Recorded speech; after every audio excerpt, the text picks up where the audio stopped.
When Yimo suddenly woke up, he realized that everything around him seemed to have changed. He has been transmigrated into the modern earth where spiritual energy is scarce. His pretty master from his former world was nowhere to be seen. Most importantly, he found himself in the body of a young man who has been abandoned by his clan for an embarrassing reason. Chapter 451, Unexpected. What made Xiao Lei very overjoyed was that not only could her channel broadcast live what was going on, but they had also captured Niu Zhengman and his men getting taken away. What is more, when Li Chunqing came out, he accepted her to interview him and invited their channel to go get the Yuan family together. All the workers in Peacock Channel felt that they had earned a lot that day. They were only an average news channel in Beijing, but thanks to Xiao Lei's connections, they could broadcast something as significant as that in Yifeng. Not even Yifeng Channel got to broadcast it. Almost all the higher-ups in Yifeng, the police, and many congregated reporters went towards the Yuan family's place. Lu Yingying trusted Yi Mo. She had been waiting at the outskirts of the Yuan family's mansion. She hadn't even eaten lunch. Yi Mo indeed didn't disappoint her. When she saw the massive crow coming, she knew she would get her revenge. Lu Yingying wiped her ears off. She was finally going to get her revenge. She walked towards Xiao Lei ready to tell her everything Yuan Zhirong had done. The same feeling of shock took place in Guilin and Yu State. The video Yu Miaodan had played shocked everyone. The problem with the beauty pill and the health pill was actually a shenanigan of the Yuan Bei Corporation. Yet not only had they done this, in order to dominate the market, Yuan Bei Corporation was going to spread a virus. The uproar this caused even exceeded Luo Yu's conference in Beijing last time. Everyone gazed at Lu Tsuiyang in contempt. She never would have thought that Luo Yu could take out such shocking video proof. No wonder they had said they were going to give everyone a clear and happy answer. What could be more clear than that, CEO Yu? I knew that Luo Yu wouldn't be capable of doing such a thing. I trust Luo Yu, a reporter said and then asked, CEO Yu, may I get a copy of this clip? Yu Miaodan sneered. She knew these people's character. If Luo Yu was on the downside, they would come to them and kick them. It was the law of the jungle in this world. Yu Miaodan smiled and said, you may download the clip from our official website. I don't want to disturb everyone's work. I will conclude the press conference. Almost everyone felt the trip there had been worth it. It was in a matter of minutes for the clip to spread all over the country, but Xiao Lei's channel still took the lead. The press conference in Yu State had been arranged by Ning Zhengfei and Li Mumei. Then, she also released a video of these departments threatening them to take away their license. Among other stuff, Yu State was in shock. Almost immediately after the video was released, the government reacted. They quickly fired these people and gave back what they had taken. At that moment, everyone realized how powerful Luo Yu was, so great that no one would dare do anything, and they hadn't seen all of their power yet. In that moment, everyone's eyes were glued to Beijing's Peacock News Channel. They were broadcasting how the corrupted Yuan family colluded with government officials, developing a virus, and framing Luo Yu. Yuan Zhirong sat in his mansion with a pale face. He looked through the window as the police surrounded his manor. His heart sunk to the bottom. Although a few minutes ago he had received news that a video of their meeting last night had been leaked, he calmed down quickly. He tried to contact Chang Hui and Niu Zihengman, but their phones were turned off. Although he thought they might be in a meeting, he still had a bad feeling. Yuan Zhirong still believed he could use his power and overcome it, but when he heard that Chang Hui, Niu Zhengman, and Ji Dun had been all taken away, he knew things were not good. He had underestimated Luo Yu's power. It had only been one night and they completely turned the tables. He needed to run away immediately, but he also realized it was too late. Yuan Zhirong, you have been surrounded. Raise your hands and come out, a policeman said with a microphone. President, we have been exposed, Yuan Weiping said calmly. Yuan Zhirong looked at the people outside with a green face. He really couldn't understand who had exposed him. Those who had been in that room were only his brother, his son, and Weiping, who would have leaked it, but Yuan Zhirong knew it wasn't the moment to think about it. He said to the police waiting outside, we have 36 scientists in our manor. With only pressing the button of this controller, they will all die. I have no other requests but to let us go with a helicopter, and not to do anything in an hour. Chen Fanghan and Li Chunqing glanced at each other and laughed. Did he think he could run away in an hour with a helicopter? Just when Chen Fanghan wanted to order the snipers to execute Yuan Zhirong, his secretary handed him the phone. After the call ended, Chen Fanghan's expression wasn't good. No one knew what the content of the call was, but Yi Mo could hear a bit from the side. Agree to his words, let him go for now. The safety of the hostages is top priority. Although he knew this was unreasonable, Qian Fanghan couldn't do anything about it.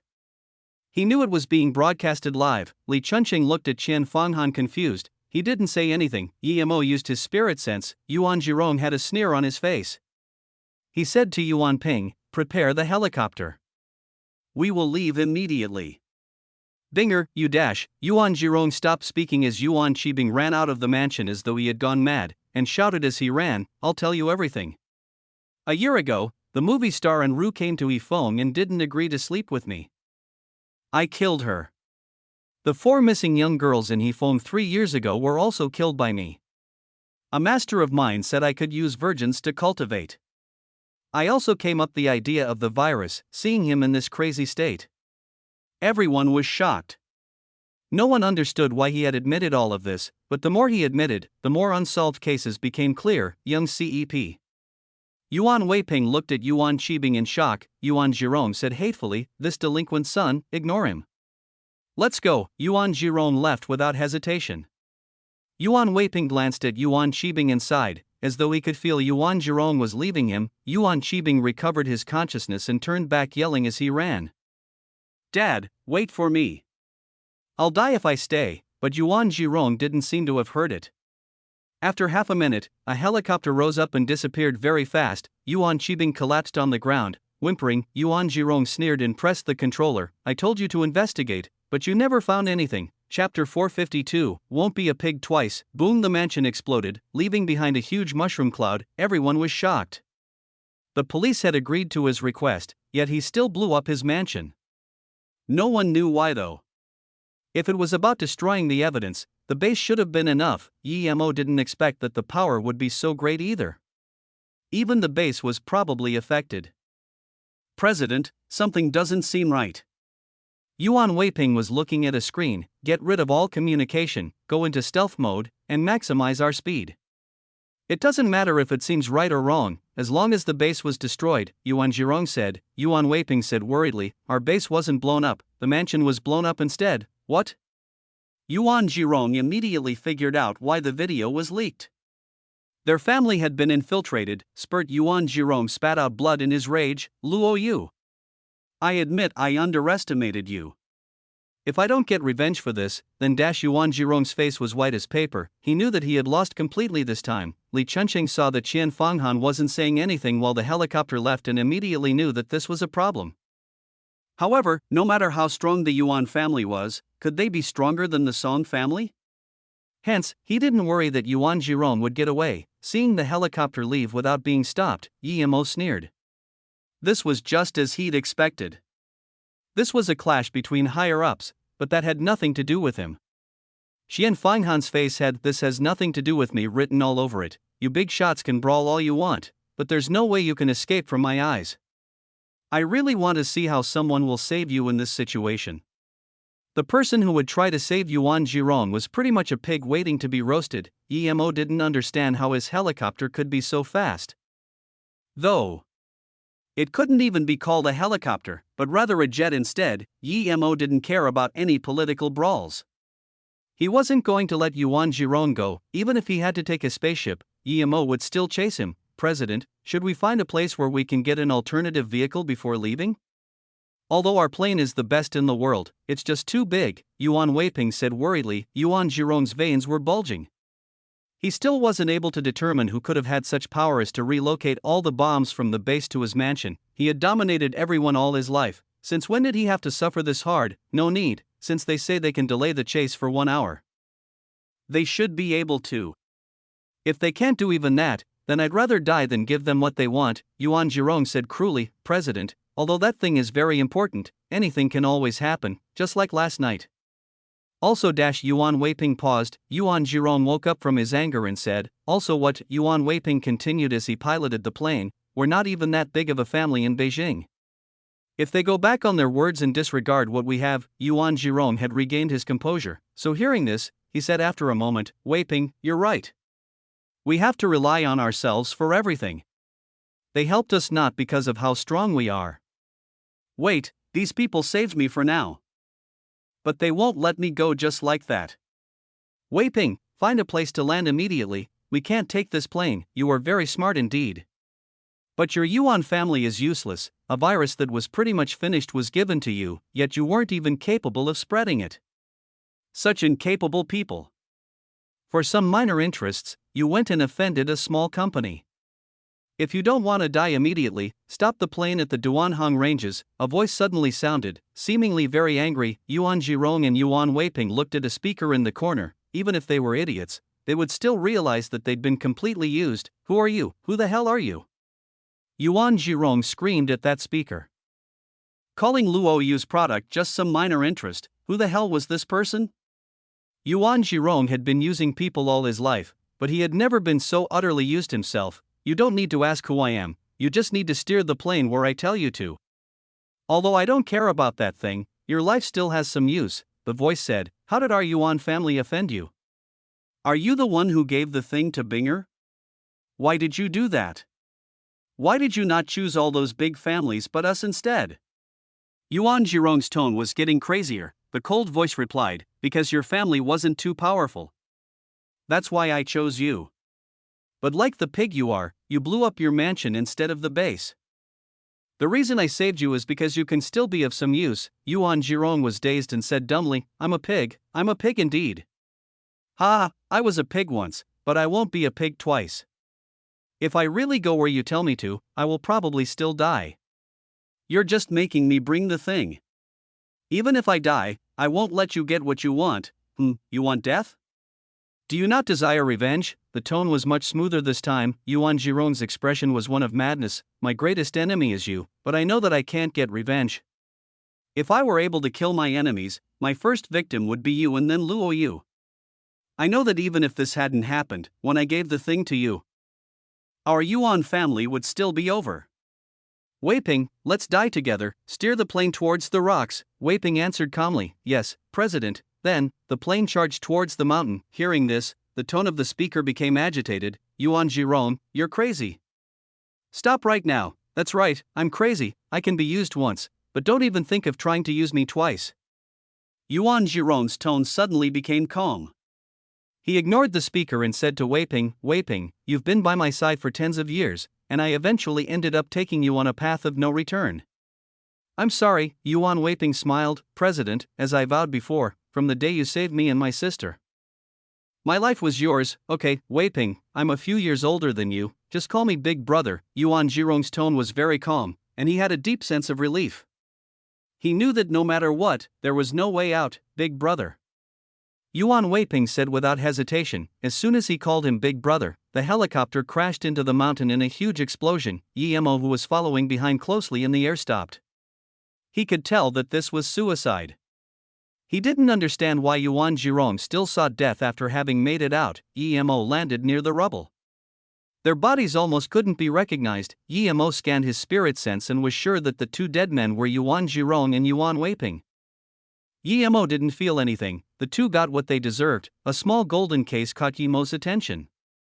Yemo grabbed the case through the air and opened it. The space inside was very small. Other than a diamond-like crystal, there was nothing else. Yemo looked at the crystal carefully. It seemed to be just a normal rock, so since he couldn't tell what it was, he dumped it into his storage ring. Other than that, Yemo couldn't find anything on the crash site, so he turned and left. An hour later, another helicopter arrived with 3 men in black getting off. They didn't say anything and simply charged into the remains of the crash as they started searching. Half an hour later, the oldest man said in a bleak voice, there's nothing, no footsteps either, and it doesn't seem to have been searched. It doesn't seem like the thing was brought out. Chapter 453, Ning Qingshua's ideal. Although he was already in Duanhong Ranges and the qi was better than elsewhere, Yemo decided to come back to find spirit herbs in the future. His business there was done, and he desperately needed to go back to Flowing Snake to check. When Yemo arrived to Flowing Snake, Luo Yu had once again became famous. Not only had Yuan Bei been exposed for framing Luo Yu, but they had also been removed from the market overnight. This incident had made everyone remember the Xiyang milk powder incident from last year. This company had ignored their conscience in order to make more profits. They also got kicked out from the market in one night, and therefore shamed. What Yuan Bei had done was worse than the milk powder company's incident. Not only were they harming the public, but also the citizens. They obtained their star product stealing it from a family, after killing the grandpa and brother. They were really evil. If it hadn't been for this incident and the victim, Lu Yingying, exposing them, no one would have even known how bloody the history of the Lu family was. With their plans to spread a virus, if the officials didn't declare Yuan Zhirong to have suicided, he would have probably been eaten alive by the furious public. Although the Yuan family was over, they still had a huge fortune. Under immense pressure, their wealth had been seized by the government for public use, and a part of it was given to victims as a compensation. What is more, Luoyu was now even more famous, and their products were on higher demand. When Yimo came back to Flowing Snake, Ning Qingxue had been waiting for him for a long time. I want to go back to your state and have a look. Ning Qingxue had been waiting to tell him this, only that. Yimo smiled and caressed Ning Qingxue's hair. I want to put all my efforts on developing Luoyu after I go see my parents. I'm thinking the same as Sister Yu, perhaps one day we can turn this place into a city. This city would only belong to us, and no one would disturb us. I like it that way.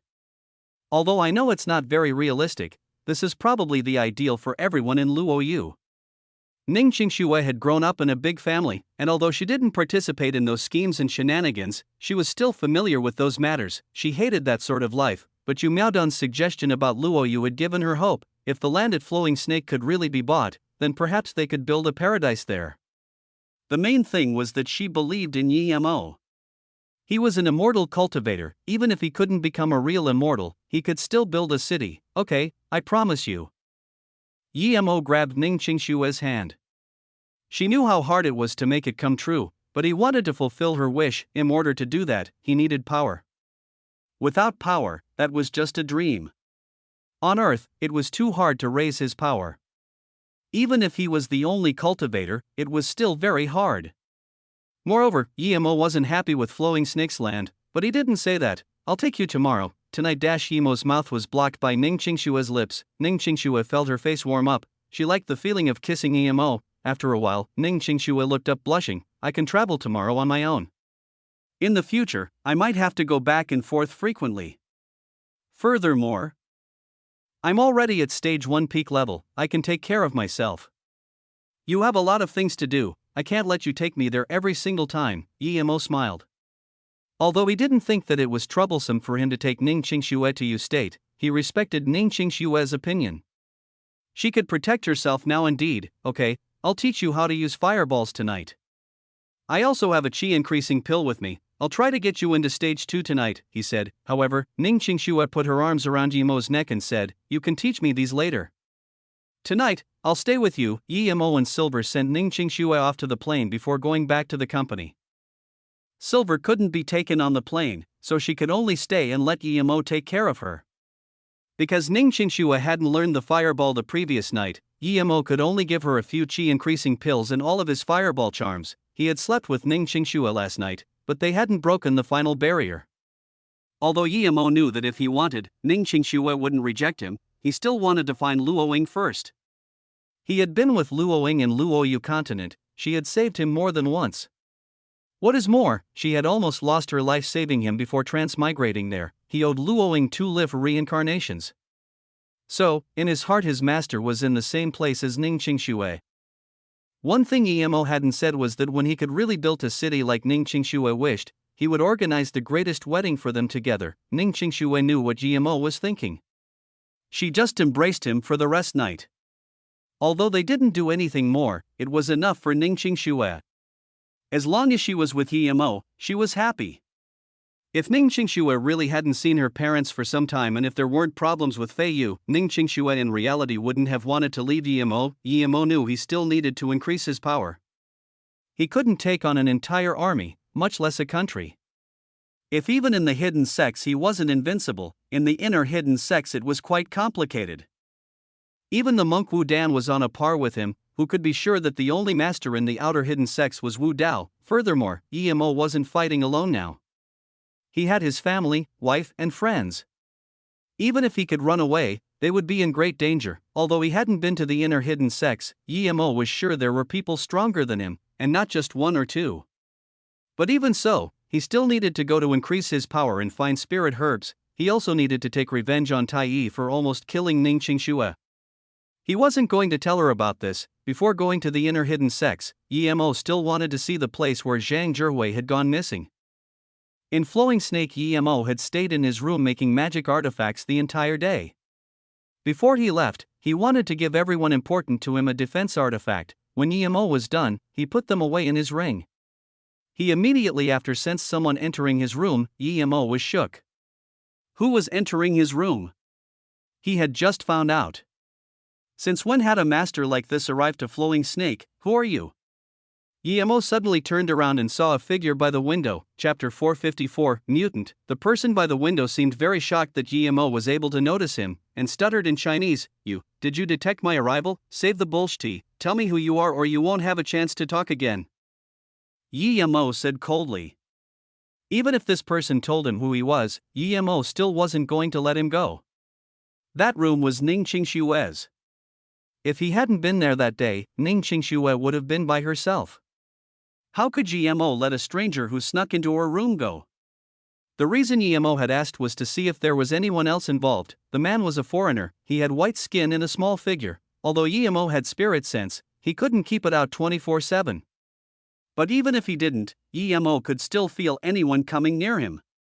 This was the first time he hadn't noticed a person, and this had raised alarm bells for Yemo. As soon as Yemo spoke, another man jumped inside. He was much bulkier than the other man. This was a black man. Yemo scanned his spirit sense out. There was actually a third man outside. Yemo sneered, but stayed quiet about it. No chance, the first man repeated and laughed. Then he said sardonically, You say we have no chance? Do you know I can kill you simply by waving my hand? The other man also didn't move nor say anything. It was as though Yemo didn't exist in his eyes. There were two white men and one black man. Yemo was confused. Since when was he in conflict with those foreigners? Why did they want to capture Qingxue? They had a strange qi around them. It wasn't like the qi wave of ancient martial arts cultivators, nor like his spirit qi, it was very subtle. But as strong as the power of ancient martial arts, so Yemo couldn't judge how strong they really were. To be honest, Yemo had never seen such power before, and he didn't know what they were cultivating. Yemo just asked coldly, I don't know you, why are you here? You're unlucky, why are you in Ms. Ning's room? Oh, are you her man? Ms. Ning Qingxue is quite pretty, but don't worry.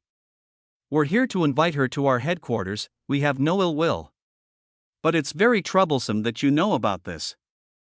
However, if you tell us where she went, we can let you go, the first man said casually. Yemo's expression was cold. Ning Qingxue didn't know these people for sure. Why did they want her? Yemo suddenly realized something. Eden must have told what Ning Qingxue had said to the US government, and now they wanted her for information. Because this matter was confidential, the US military wanted to abduct Ning Qingxue so the Chinese military couldn't find out. One really can't be too kind-hearted. Yemo had killing intent. If he had killed Eden, then nothing would have happened. But he hadn't killed Eden, nor the pirate, although Yemo knew it wasn't Eden's fault. In the cultivation realm, dead people were the safest. The foreigner noticed Yemo's killing intent. He sneered, It seems that Ms. Ning has told you about the incident, and you know how serious it is. If you're willing to come with us, we can let you live. Yemo sneered, I really wanted you to piss off, but now you no longer have that chance. As soon as Yemo said this, he swept 2 wind blades at the 2 men, followed up by 2 fireballs. He didn't need to have mercy on these stupid foreigners. PSH the first man dodged the lethal strike with extremely rapid speed, so Yemo only managed to cut one of his arm off. The fireball turned that arm into ashes, but it didn't hurt his vital organs. The other man completely dodged the wind blade and fireball, and he shot back a spark of lightning. It was the first time Yemo saw someone as fast as these two. They were no lesser than ancient martial artists. Lightning-style attack was rather strong in the cultivation realm. Only those who had a lightning spiritual root could use it. Yemo hadn't expected to see someone use lightning style on Earth. His heart sunk. Had he encountered a cultivator with lightning spiritual root? If he had, then Yemo wouldn't be able to survive that night. But Yemo soon found out that he could dodge that lightning strike easily. It didn't have the lock-on of a strong spirit sense. It struck the floor, creating a large hole. Was this even a lightning-style attack? Yemo felt strange. He had never seen a lightning attack as bad as this one.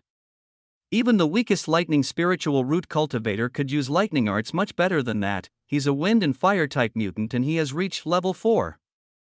We will retreat and request for backup. The white man who hadn't come and said in English. Emo just woke up from his shock and realized that the two intruders were retreating. Regardless, since they had come, Emo wasn't going to let them go. That lightning strike couldn't damage him, but if he let them go, that would be real disaster. If their lightning-style cultivation reached a certain state, even he wouldn't be a match for them. The first man was shorter and seemed to be agile, furthermore, he knew Chinese. Emo threw 3 wind blades after him, before they jumped out of the window. The man already had an arm cut off. With a few more wind blades, he would be sliced into pieces and fall on the ground. The lightning-style man was tall and very fast. After seeing his teammate get killed, he threw 2 more lightning strikes at Emo. Emo could feel that lightning strike was even weaker than the one before. He shouldn't bother dodging it, so he just went past it and threw a fireball at that man's back. Emo thought that since they could dodge his windblade and fireball, they would dodge that fireball for sure. But as soon as he did, the next windblade would slice off their legs. What Emo didn't expect was that who he considered the strongest lightning-style cultivator couldn't even dodge his fireball as he ran. He was just burnt into ashes. Emo was dazed. Why was it that easy? It was as though he had used huge amounts of power to lift up something heavy, only to find out it was hollow and made out of plastic. Could lightning-style cultivators really be that weak? Emo shook his head and put down the thought. There had been one more, but when Emo searched for him, he was already out of his spirit sense range. Emo thought about what just happened. He wanted Suyuehua to investigate, but there were mountains all around Flowing Snake. It was impossible for the current state of Flowing Snake to lock someone good down, unless this place became a city. A city? Emo realized that he might actually have to build a city there. Emo walked to the lightning-style man's body and didn't feel that he cultivated lightning steel cultivation method. Nor spirit chi, that man wasn't a Dao cultivator. If he wasn't, how could he use lightning-style magic, mutants? Emo thought of this word, that mutant power was too weak for him. Even if he had been struck, he wouldn't have gotten hurt. The Americans had sent a few mutants to capture Ning Qingxue. It seemed they cared a lot about that Japanese organization. Emo destroyed the bodies casually and called Ning Qingxue. Chapter 455, 9 Moon Sect in Ruins. Ning Qingxue was about to enter Stage 2 and had a lot of fireball charms, so she should be capable of dealing with a few mutants. There was also Luo Fei, who was a black level, to take into account. That night, Emo went around Flowing Snake for a few hours but still couldn't find that escaped mutant. The next morning, Emo called out all the managerial staff of Flowing Snake. Before he left, he needed to have another meeting. Suyuehua suggested that the first step towards independence should be the instatement of Flowing Snake's own protection unit and establishment of a simple legal system, so they copied China's legal system. After distributing the defensive artifacts, Emo asked, "Who knows about mutants? Mutants?" The only thing most people there knew about Emo was that he was good at making pills, so now that Emo asked this strange question, they thought, "Is he a mutant?" "I know some things," Suyuehua said. "There are many types of mutants, and though it is unknown how many there are, those who really have offensive capabilities to speak of number only 10 to 20 types. For example, fire-style mutants can use flames to attack, but if they aren't at a certain level, the flames do little damage to the human body." Seeing how Emo was listening intently, she said again, "But once a mutant's power has been completely awakened, it is rather strong. To be exact, the World Mutant Association has ranked the mutant's power level into 10 levels. Fire-style mutants who barely control flames, for example, are level 1 mutants, also called primary mutants. The highest level is level 10, those 8 and above are tertiary mutants. It's said that wind-style mutants have to be level 8 to be able to fly a short distance. Those are only theoretical data, though. Emo could rest easy now. He was sure that level 8 would be very hard to reach. Even when reached, it would be similar to his wind control at most. In fact, everyone has some mutant power in them, but the situation and type can vary strongly. We sometimes randomly see sparkles on people. That might be because they're a fire-type mutant that can't control their power. One must have a certain body type and amount of talent to reach level 1. It could be said that mutants are very rare and each one of them is deemed a national treasure, Suyuehua explained. Indeed, although I don't know it very well, but every single country has a mutant organization. most of which served their own nation, Zhang Jiayan said. Only now did GMO realize how valuable those people who came last night were. They were the elite of the country, and there didn't seem to be much of them. He just didn't know what level they had been at. It seemed like the US really did take the Japanese incident seriously, even sending such important people, after everyone had left, GMO sighed. He didn't know how many mutants there were in China, but Earth-level ancient martial artists were no bit inferior to those mutants. China was inferior when it came to both intel and military organization, though there was no other reason than a lack of unity. GMO had researched Chinese history, and it appeared that most of the Chinese wars had been lost due to either themselves or traitors. They often fought among themselves, preferring outsiders to win instead of their opponents. China was also far inferior in terms of technology. GMO shook his head. Casting these thoughts aside, GMO handed silver to Yu Miaodun. He was going to finish up his things and go back to cultivating while searching for Luoying, for state, Nine Moon Sect. This was the second time GMO came here. The first time was when he was searching for Luoying. GMO once said that he was going to eradicate this evil place. It wasn't the first time that the Nine Moon Sect people offended him, but he had been very busy in the past and didn't have time to deal with them. Strictly speaking, the Nine Moon Sect was also in the ranges of Mount Qingxiao. When GMO came here today, he almost couldn't believe that this was the Nine Moon Sect's place. What was once a huge maze of structures now only had a few broken pillars and shattered walls. Burnt rubble laid everywhere. GMO came down from the sky, scanning around with his spirit sense, and he soon saw some clues. There must have been a huge fight. Looking at the ruins, GMO remembered Nie Shuangshuang. GMO didn't have any great impression of her. If she hadn't risked her life trying to send him news, perhaps he wouldn't have even helped her last time. Just as GMO wanted to leave, his spirit sense stumbled upon an underground room. Although the entrance was blocked, GMO could still scan his spirit sense in. The door wasn't very thick, and it couldn't block his spirit sense. There was a body inside. It was a bit saggy, but it had a set of big red robes on it. GMO thought of Nia Hongi. This woman might be the master of that Nia Hongi. She had some dried blood on the corner of her mouth. She probably had a huge battle with someone right before she died. She had a bag next to her, inside of which was an ancient sheepskin book. GMO thought that it had to be the cultivation method of the Nine Moon Sect. GMO had no interest in it and didn't even want to go down. This stone room looked ghastly anyway. It was the kind of place where spirits and ghosts gather. GMO shook his head, and just as he wanted to leave, three figures walked down the small crooked mountain path, clearly heading to the Nine Moon Sect. Nie Shuangshuang? Although they were still far away, GMO recognized her at first glance nonetheless. It seemed like that lotus life pill had saved her, but what was she doing here? GMO didn't want to see Nie Shuangshuang, so he hid. When GMO's spirit sense scanned across them, he found that Nie Shuangshuang's was already below yellow level. Last time he saw her, she was yellow level middle stage. If this went on, perhaps in some time, she would become an ordinary person. The two men who followed Nie Shuangshuang were very bulky and carried some digging tools with them. They were just normal humans. Probably they had never cultivated. GMO could immediately tell that Nie Shuangshuang wanted to dig out the cave the old woman was in. It's here. Dig open this place first. As GMO was lost in thought, Nie Shuangshuang had already brought them to that underground room. Chapter 456, Battle of Sect Members. The two men walked to where Nie Shuangshuang was pointing at, but they didn't begin digging. Instead, they stared at Nie Shuangshuang lustfully without shame. Without Luan Luan, Nie Shuangshuang no longer had that succubus lure, but she was still much prettier than any celebrity. She looked feeble and like she needed protection. With her soft but very busty chest, she was very enticing. If there were a lot of people there, they would at most check her out a bit, but there was no one there, and the mountain was very steep. Moreover, birds rarely went up that high as well. If something happened there, no one would know. Nie Shuangshuang looked like a young girl, and she had brought two bulky men there. No wonder they looked at her like that. Nie Shuangshuang didn't seem to notice the way they stared at her. She just groaned, "Keep digging. My master told me this is where she buried the gold." "What? Are you saying there is gold here?" one of the bulky men said excitedly. The other man also looked at her excitedly. Even the lust in his eyes had receded a lot. "Yes, yes. Hurry up and dig, I will treat you guys well," Nie Shuangshuang ushered. The two men glanced at each other, and without hesitation started to dig with the shovels. Nie Shuangshuang looked at them as they dug, instructing them on the side, GMO side. Under Nie Shuangshuang's seductiveness, their IQ had gone down to 0. It was suicide. Although Nie Xuanxuan was below yellow level, she could easily take on these two, who had never cultivated. That woman was still the same.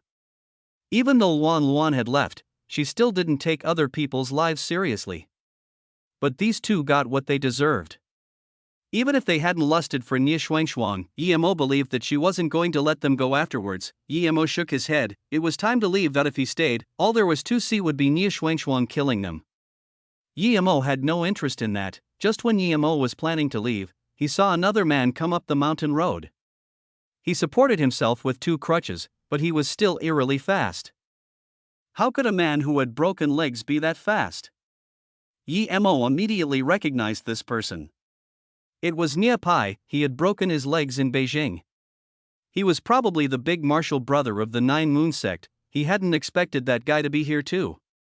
Without a doubt, he was there for the same reason as Nie Xuanxuan. Nie Xuanxuan was so weak that she didn't even notice his arrival, and kept instructing the two men to dig. Nie Pai saw this and didn't approach them. He also found a place to hide, while watching Nie Xuanxuan dig. If Nie Xuanxuan hadn't been here, Yemo would have killed him immediately, but he didn't want to talk to Nie Xuanxuan. Nie Xuanxuan seemed to have some feelings towards him. It was probably due to his cultivation method.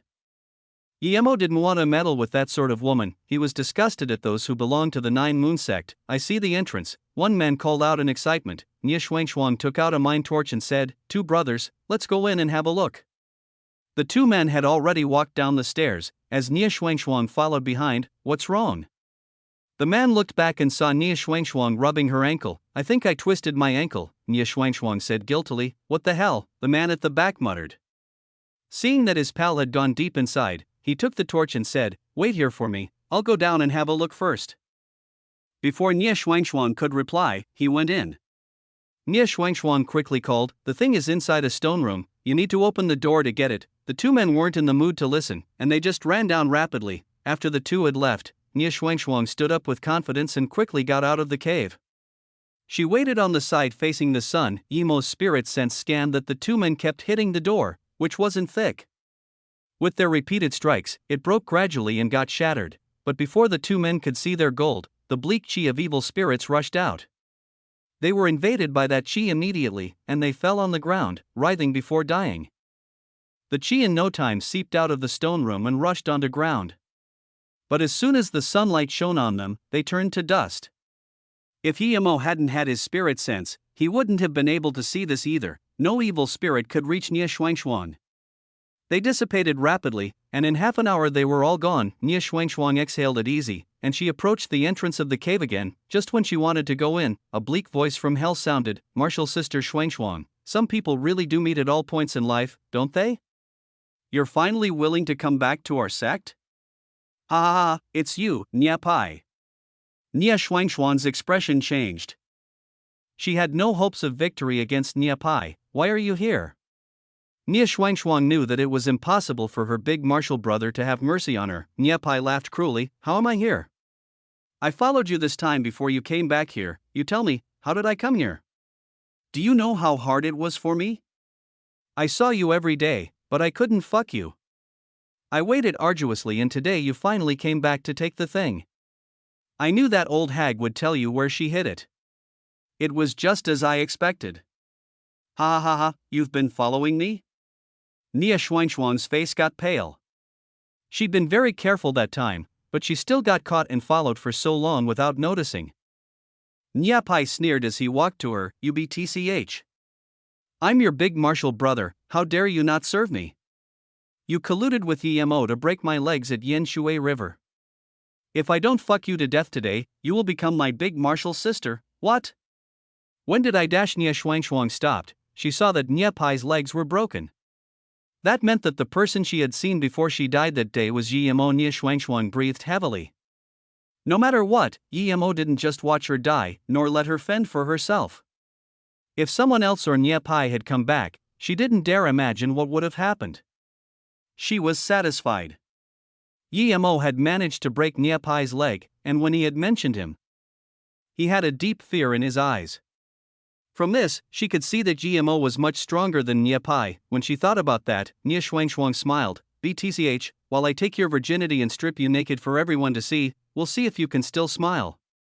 Nia Pai was angry at the fact Nia Xuangshuang wasn't scared anymore. Nia Xuangshuang knew that this day would be her last, so she smiled contemptuously. Nia Pai, can you even fuck a woman like me? Keep dreaming, you disabled man. Even if I die, I won't let a disabled man like you assault me. Then, Nia Xuangshuang took out 2 needles and tried to stab herself with them. The head. Do you want to die? I will grant you that wish. But not now. Nia Pai flung his hand and a silver ray flashed. Nia Xuangshuang's 2 needles had fallen in Nia Pai's hands. Chapter 457, Treasure Gone to Waste. Why isn't that F-buddy of yours coming to save you today? Ha, you've been with him for so long, yet you're still a virgin? Does he have some problems with his manlyhood? Ah ha ha. I guess you can only give your first to your big martial brother now. Nia Pai laughed. Nia Xuangshuang looked at her empty hand and started to worry. She just remembered that Nia Pai was an earth-level master. She couldn't even kill herself in front of him. Before Nia Xuangshuang could react, Nia Pai moved his crutches and dashed in front of Nia Xuangshuang.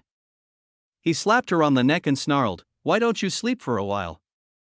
After I take the thing, I will enjoy you and show you whether this big martial brother of yours is disabled or not." Nia Xuangshuang fell down without resistance. Nia Pai was prepared to walk into the room, yet at the entrance, he suddenly found that there was already someone there. Nia Pai was shocked. He was an earth-level master. Even without his legs, no one should be able to come in front of him without him noticing, but he really hadn't noticed this person. Who are you? Nia Pai soon calmed down as he saw a young man in his 20s stand before him. Emo sneered, "After cutting off your legs and seeing you run away in the river, I didn't think I would see you again today. It really must be fate. It's you, Emo." Nia Pai's heart sunk. He was really feeling regretful. He cursed himself for not thinking that Emo might come today. Since Nia Xuangshuang came, of course Emo could come too. Nia Pai realized that there would be no way for him to escape today. Emo was the strongest master he had ever seen. Although he wished to take revenge, he would rather never see Emo again, yet he'd still encountered him today. As Nia Pai was still dazed, Emo threw out a few wind blades. Nia Pai was an earth-level primary stage, sure, but he was still killed by Emo without any resistance. Emo hadn't planned on going inside the cave, but since it was opened, he entered it and brought a bag out. The bag was made out of very good materials, but it wasn't attractive to Emo. He opened the book in a casual way, but soon, Emo was stunned. This was a real Dao cultivation method. It was called the 9-Moon Evergreen Chant. This wasn't some evil cultivation method at all, and it was actually much stronger than those ancient martial arts cultivation methods. Even though this cultivation method could only make one reach the chi gathering stage at most, on Earth, it was invaluable. If Emo didn't have his own cultivation method, and if this cultivation method wasn't meant for women, he would cultivate it for sure. Emo opened the book and immediately understood why the 9 Moon sect members had been so evil. The introduction of the chant said, "To fate, people are mere toys to play around with. It wants man to have death and life, to have life and death. Yet my Tao is one of longevity. Using the self as the universe, the heart and liver as the heaven and earth, gathering the Yin essence, cultivating the Yin soul. Forget the hollow and fake, see not, think not, hear not, worry not, there is neither internal nor external." Emo sighed. It indeed clearly instructed how to absorb spirit chi of the heavens and earth as the basis of cultivating one's own soul. The inventor of this manual had to have been a genius, but she was born on this earth deprecated of spirit chi, so she could only write out the cultivation method up till the chi gathering tertiary stage. But her cultivation method was understood as men having to devour women's essence in order to cultivate. What was this? TL note, essence equals pretty much virgin chi, taking a woman's virginity while cultivating a special cultivation method which devours the essence in. Emo closed the book and sighed. This was a treasure gone to waste. He dumped it in front of Nia Xuangshuang. It would be Yuo to her own fortune to see if she could understand it. If she couldn't, then even if he taught her, her progress wouldn't be high in the future. Putting it down, Emo scanned Nia Xuangshuang and ignored her afterwards. He stood on his flying sword and left. Not long after Emo left, Nia Xuangshuang woke up. She noticed that she was laying on the ground and was shook. She checked her clothes and saw that they hadn't been touched.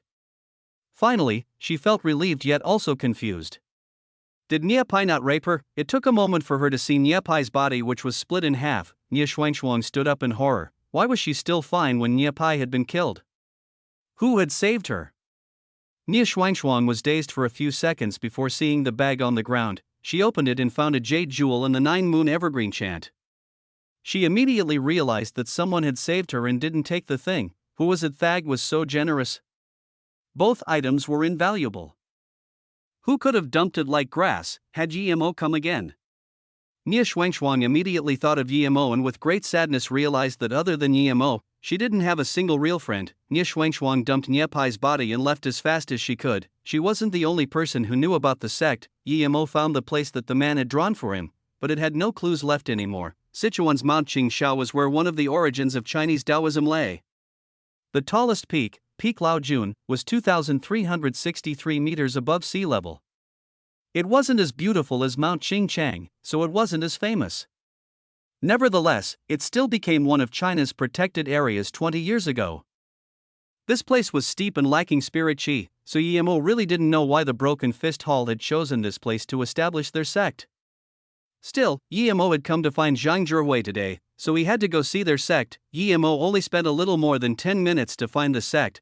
This sect was located in the mountains. Yemo couldn't help but commend the ancients for building this place on this steep mountain. There were cliffs everywhere. On the top of the mountain, one could read the 3 blurry words Broken Fist Hall, showing its past glory. Yemo walked in. It was very quiet inside. Yemo sighed. It seemed that Zhang Zhihui had agreed to his words and annihilated everyone here. But he had never returned. Yemo pushed open the front door to the main hall, and there was a loud creak which seemed eerily dominant in the middle of this silence. All the chairs were covered in dust. Yemo scanned outwards with his spirit sense and there was no one around as expected, but when his eyes fell on the painting of the Broken Fist Hall's ancestor, his eyes went cold. A dried human head covered in dust was sitting in the middle of the candle table. This head was Zhang Zhihui's head. Zhang Zhihui was killed and his head was here. Was there someone in the Broken Fist Hall stronger than Zhang Zhihui? Yemo took down the head and in his rage, he kicked the drawing and shattered the tables. Afterwards, Yemo found a good spot and buried the head, before making an epitaph which said, "Brother Zhang, you died for my sake, thus I shall avenge you." Then, Yemo suddenly came to realization. Zhang Zhihui had definitely annihilated the Broken Fist Hall, but if he was still killed afterwards, wouldn't that last survivor target the Zhang family as well as Flowing Snake? If the person who killed Zhang Zhihui wasn't from the Broken Fist Hall, why would he put Zhang Zhihui's head there? Concluding this, Yemo couldn't stay here anymore. He felt like there was something he'd missed, but wasn't able to think of what it could be. Chapter 458, Hidden Sex Tournament. Yemo was pretty certain that his guess would be right. If the Broken Fist Hall really did have such a master, he would definitely try to get revenge. Even if he couldn't find out that Yemo had his base of power in Flowing Snake, he would go to the Beijingi family. Even if he didn't, he would definitely go to the Xin Jiangzheng family. Yet he hadn't gone to find him nor the Zhang family. This was strange. Someone who could kill Zhang Zhihui had to be at least at the latter Earth-level stage. This kind of person shouldn't be afraid of him. Yemo believed that what happened in Diansong couldn't have spread out. At most, some people maybe knew that he'd killed multiple Earth-level middle stage and primary stage He-Lu sect members. Before Yemo left, he really wanted to burn this place down, but because it must have been hard for the ancients to build this place, he didn't do it in the end. Although he had no idea who might have killed Zhang Zhihui, Yemo still called Suyuehua to tell her about it so that she could be on alert. Before Yemo could dial the number though, his phone rung. Yemo frowned. Normal numbers couldn't dial him, so who was this? President. The call has gone through. Somewhere in a high-level mansion in Beijing, a caller grabbed the phone in excitement. What? I'm coming. Almost instantly, Han Zixin rushed to the phone and grabbed it. Old brother Yi, your phone is really hard to reach. I told these dialers to call your phone constantly 24/7 for more than 10 hours to finally reach you, huh? But it's my luck that I could reach you at all. Han Zixin's cheerful laughter sounded. Yemo was speechless. This Han Zixin really had his ways. The first time when he was in Hong Kong, he called for a few days non-stop. And now, as soon as he took out his phone, it was reached again. Elder Han, what's up this time? Yemo asked speechlessly. He was so busy now that he couldn't even deal with his own things and cultivate. He really didn't want any further matters to deal with. Han Zixin laughed awkwardly. Sorry, I really need your help this time. Your stay in Beijing last time was really short. So, I was thinking, Yemo quickly stopped him and said, Old Han, it's not your style to stutter. If there is something up, just say it, Han Zixin said. I really desperately need your help, can you come to Beijing? It's hard to talk on the phone. Yemo fell silent for a couple of seconds and said, Okay, wait for me, I'll come over in the afternoon. Han Zixin wasn't a bad person, and he had helped him many times. Even when the Heaven Squad were looking for trouble with him, Han Zixin still stood on his side. Now that he was in desperate need of help, Yemo had to help. Yemo wanted to go to Ninghai and take his sister, Tang Beiwei, to Flowing Snake and cultivate there for a while before going to the inner hidden sects, but now it seemed he could only go to Beijing. Yemo called Su Yuehua first before heading to Beijing. Although Yemo didn't know why Han Zixin needed him, Yemo knew that Han Zixin knew what was or wasn't appropriate. He wouldn't trouble him with some small things even if he had helped him. Han Zixin didn't expect Yemo to come this quick. He had only called an hour ago, yet Yemo was already in his house. What made him depressed was that every time Yemo came, his guards seemed to be just for show. Can't you just knock the door? Are you having an affair in daylight? Yemo asked confusedly and started to study Han Zixin up and down. You're having an affair. Han Zixin's face went black. He was a supreme general, yet now he was being questioned whether he was having an affair. That's right, since you aren't, and since you're the one who called me, why care about some complicated gestures? Tell me, why did you call me here today? Hearing this, Han Zixin smiled brightly, making Yemo doubt whether he wasn't perhaps an actor. Yenner, go help me make Brother Yi some tea. Use the premium grade Westlake Dragon Well tea the old bandit gave me last time. Han Zixin quickly pulled a chair for Yemo to sit on. Yemo sat down and said, Old Han, don't worry about that tea for now. Tell me why you need me first. You know that I've been really busy lately. I was just in Sichuan before then coming over. Han Zixin's face went black. Yemo was talking nonsense. 1 hour from Sichuan to Beijing? Who was he tricking? Even if Yemo went by plane, it would be more than 1 hour. But Han Zixin wouldn't share these thoughts out loud, so he said with a smile, Brother Yi, you know that all I have is this precious granddaughter Han Yan of mine. This time, I need you to help her a bit. Brother Yi, please have some tea. Han Yan made a warm cup of dragon well, and the aroma was good indeed. Yemo looked at Han Yan in surprise and said, Brother Han, your granddaughter seems very well. What does she need my help for? Han Yan heard this and seemed to want to say something but eventually didn't.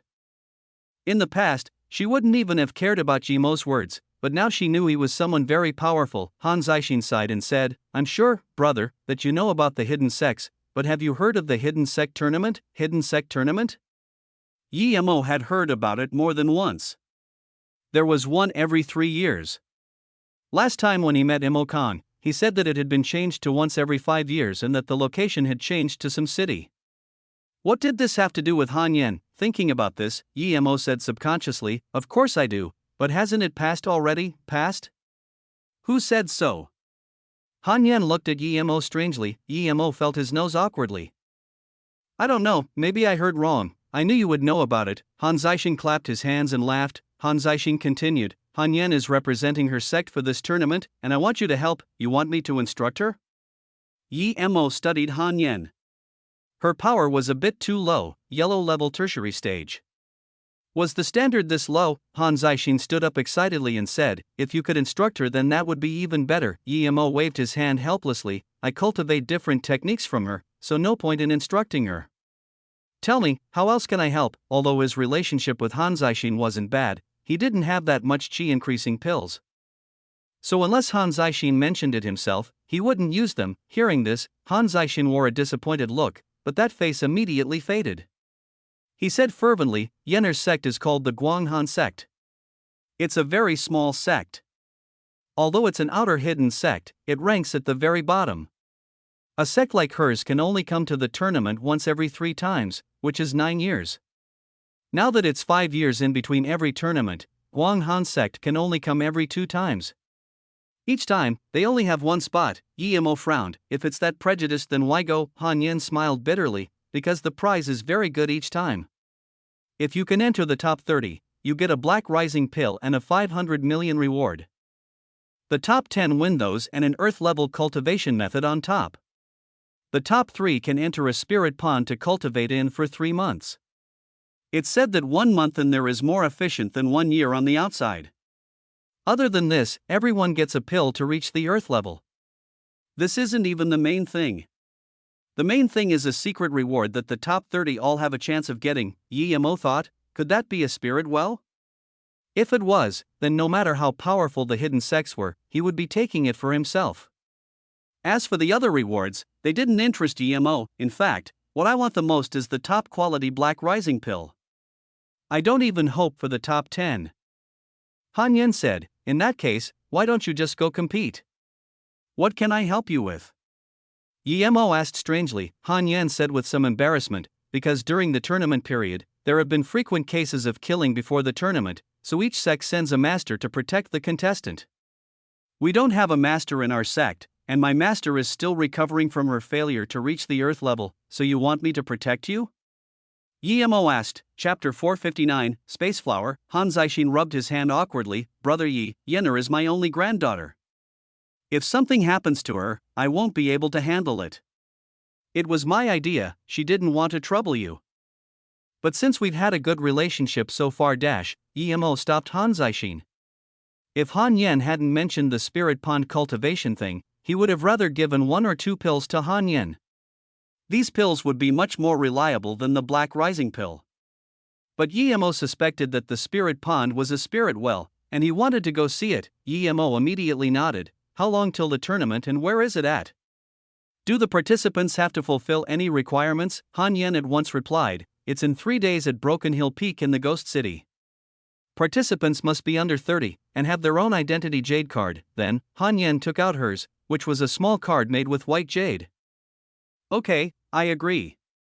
In 3 days, I will be waiting for you at the Shiyu Hotel in the Ghost City. Yemo quickly agreed. Yemo knew about the Ghost City.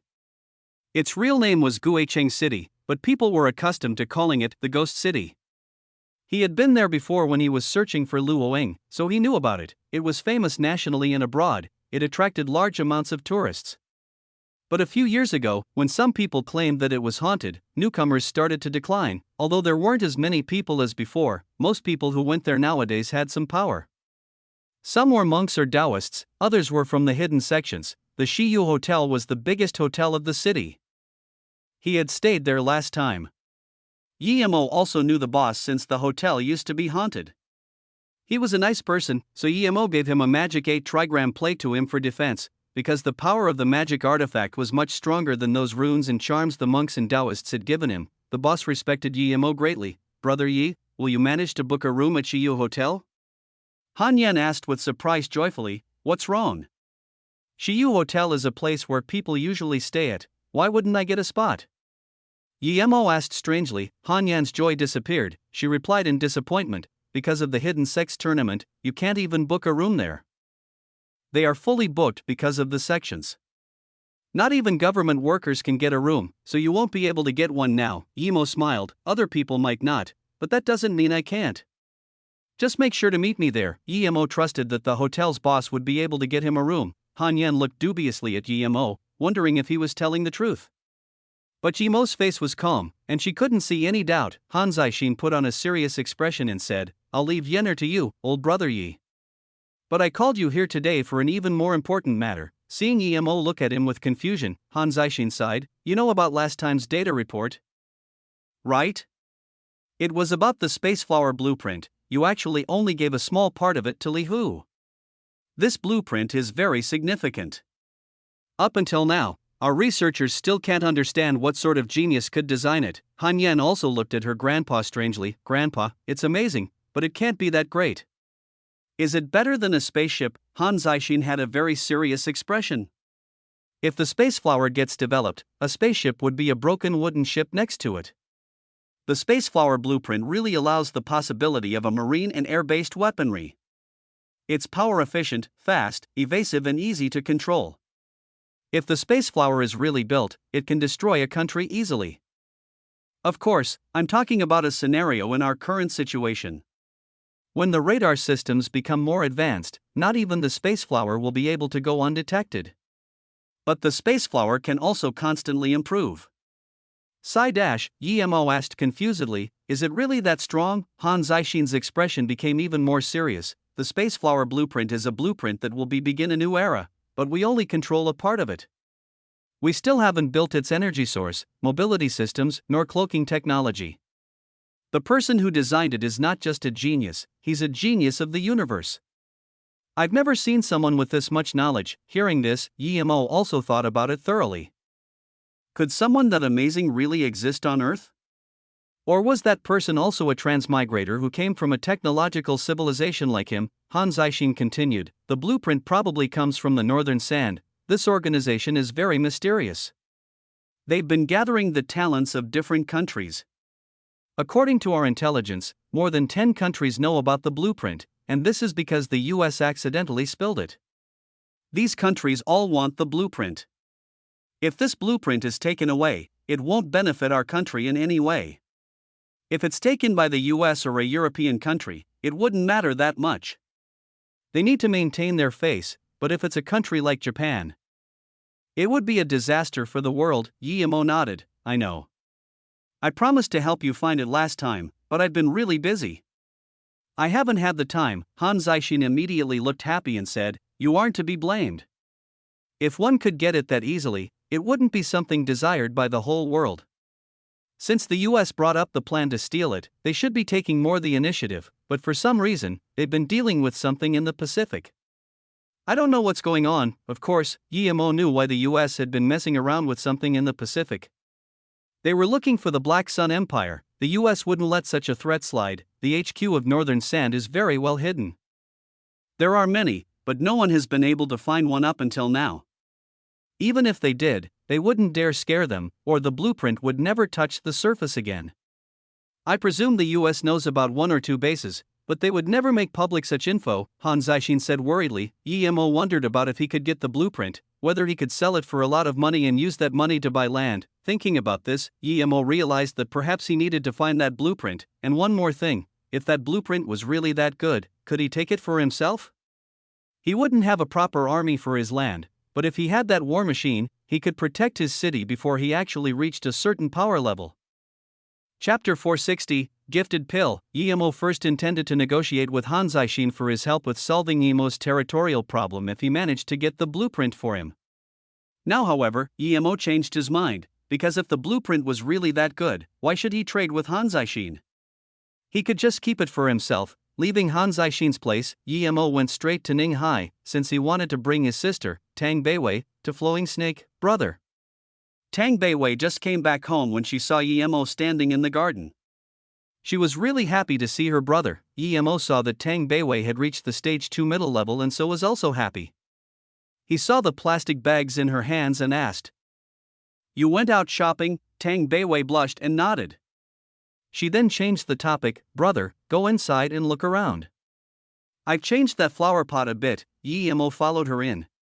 The current flower pot was bigger, and the silver heartgrass was growing well. She must have spent quite a lot of time on it. "Beiwei, you also moved the purple heart vine in?" Yemo also saw the purple heart vine beside it. Tang Beiwei smiled and said, "Yep, what do you think?"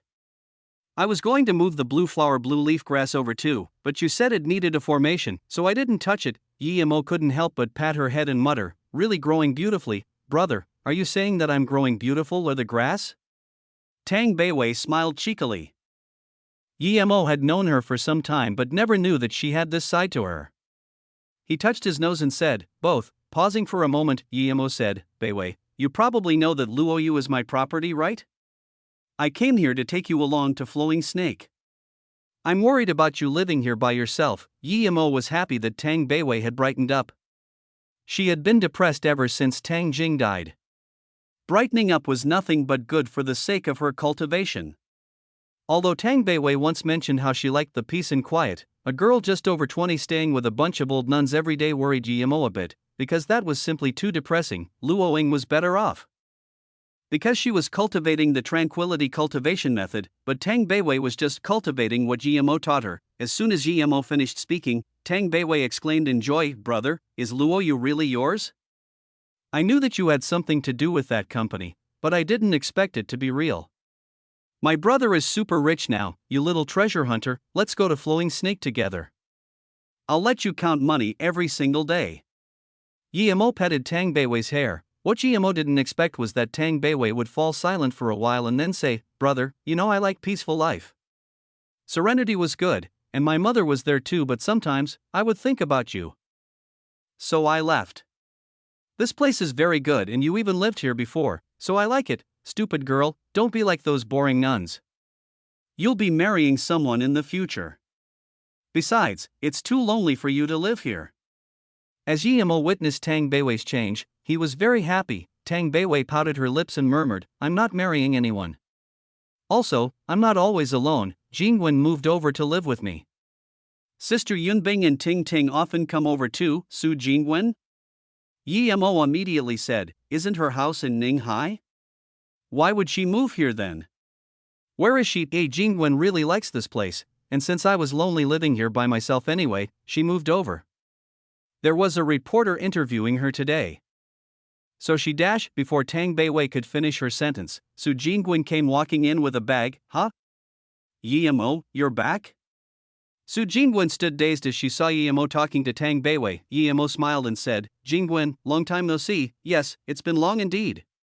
Su Jingwen had always been wanting to see Yemo, but now that she finally did, she realized that she had nothing to say. Tang Beiwei saw that the atmosphere was a little awkward, so she quickly brought out a few chairs. Sister Jingwen, what did the reporter interview you about?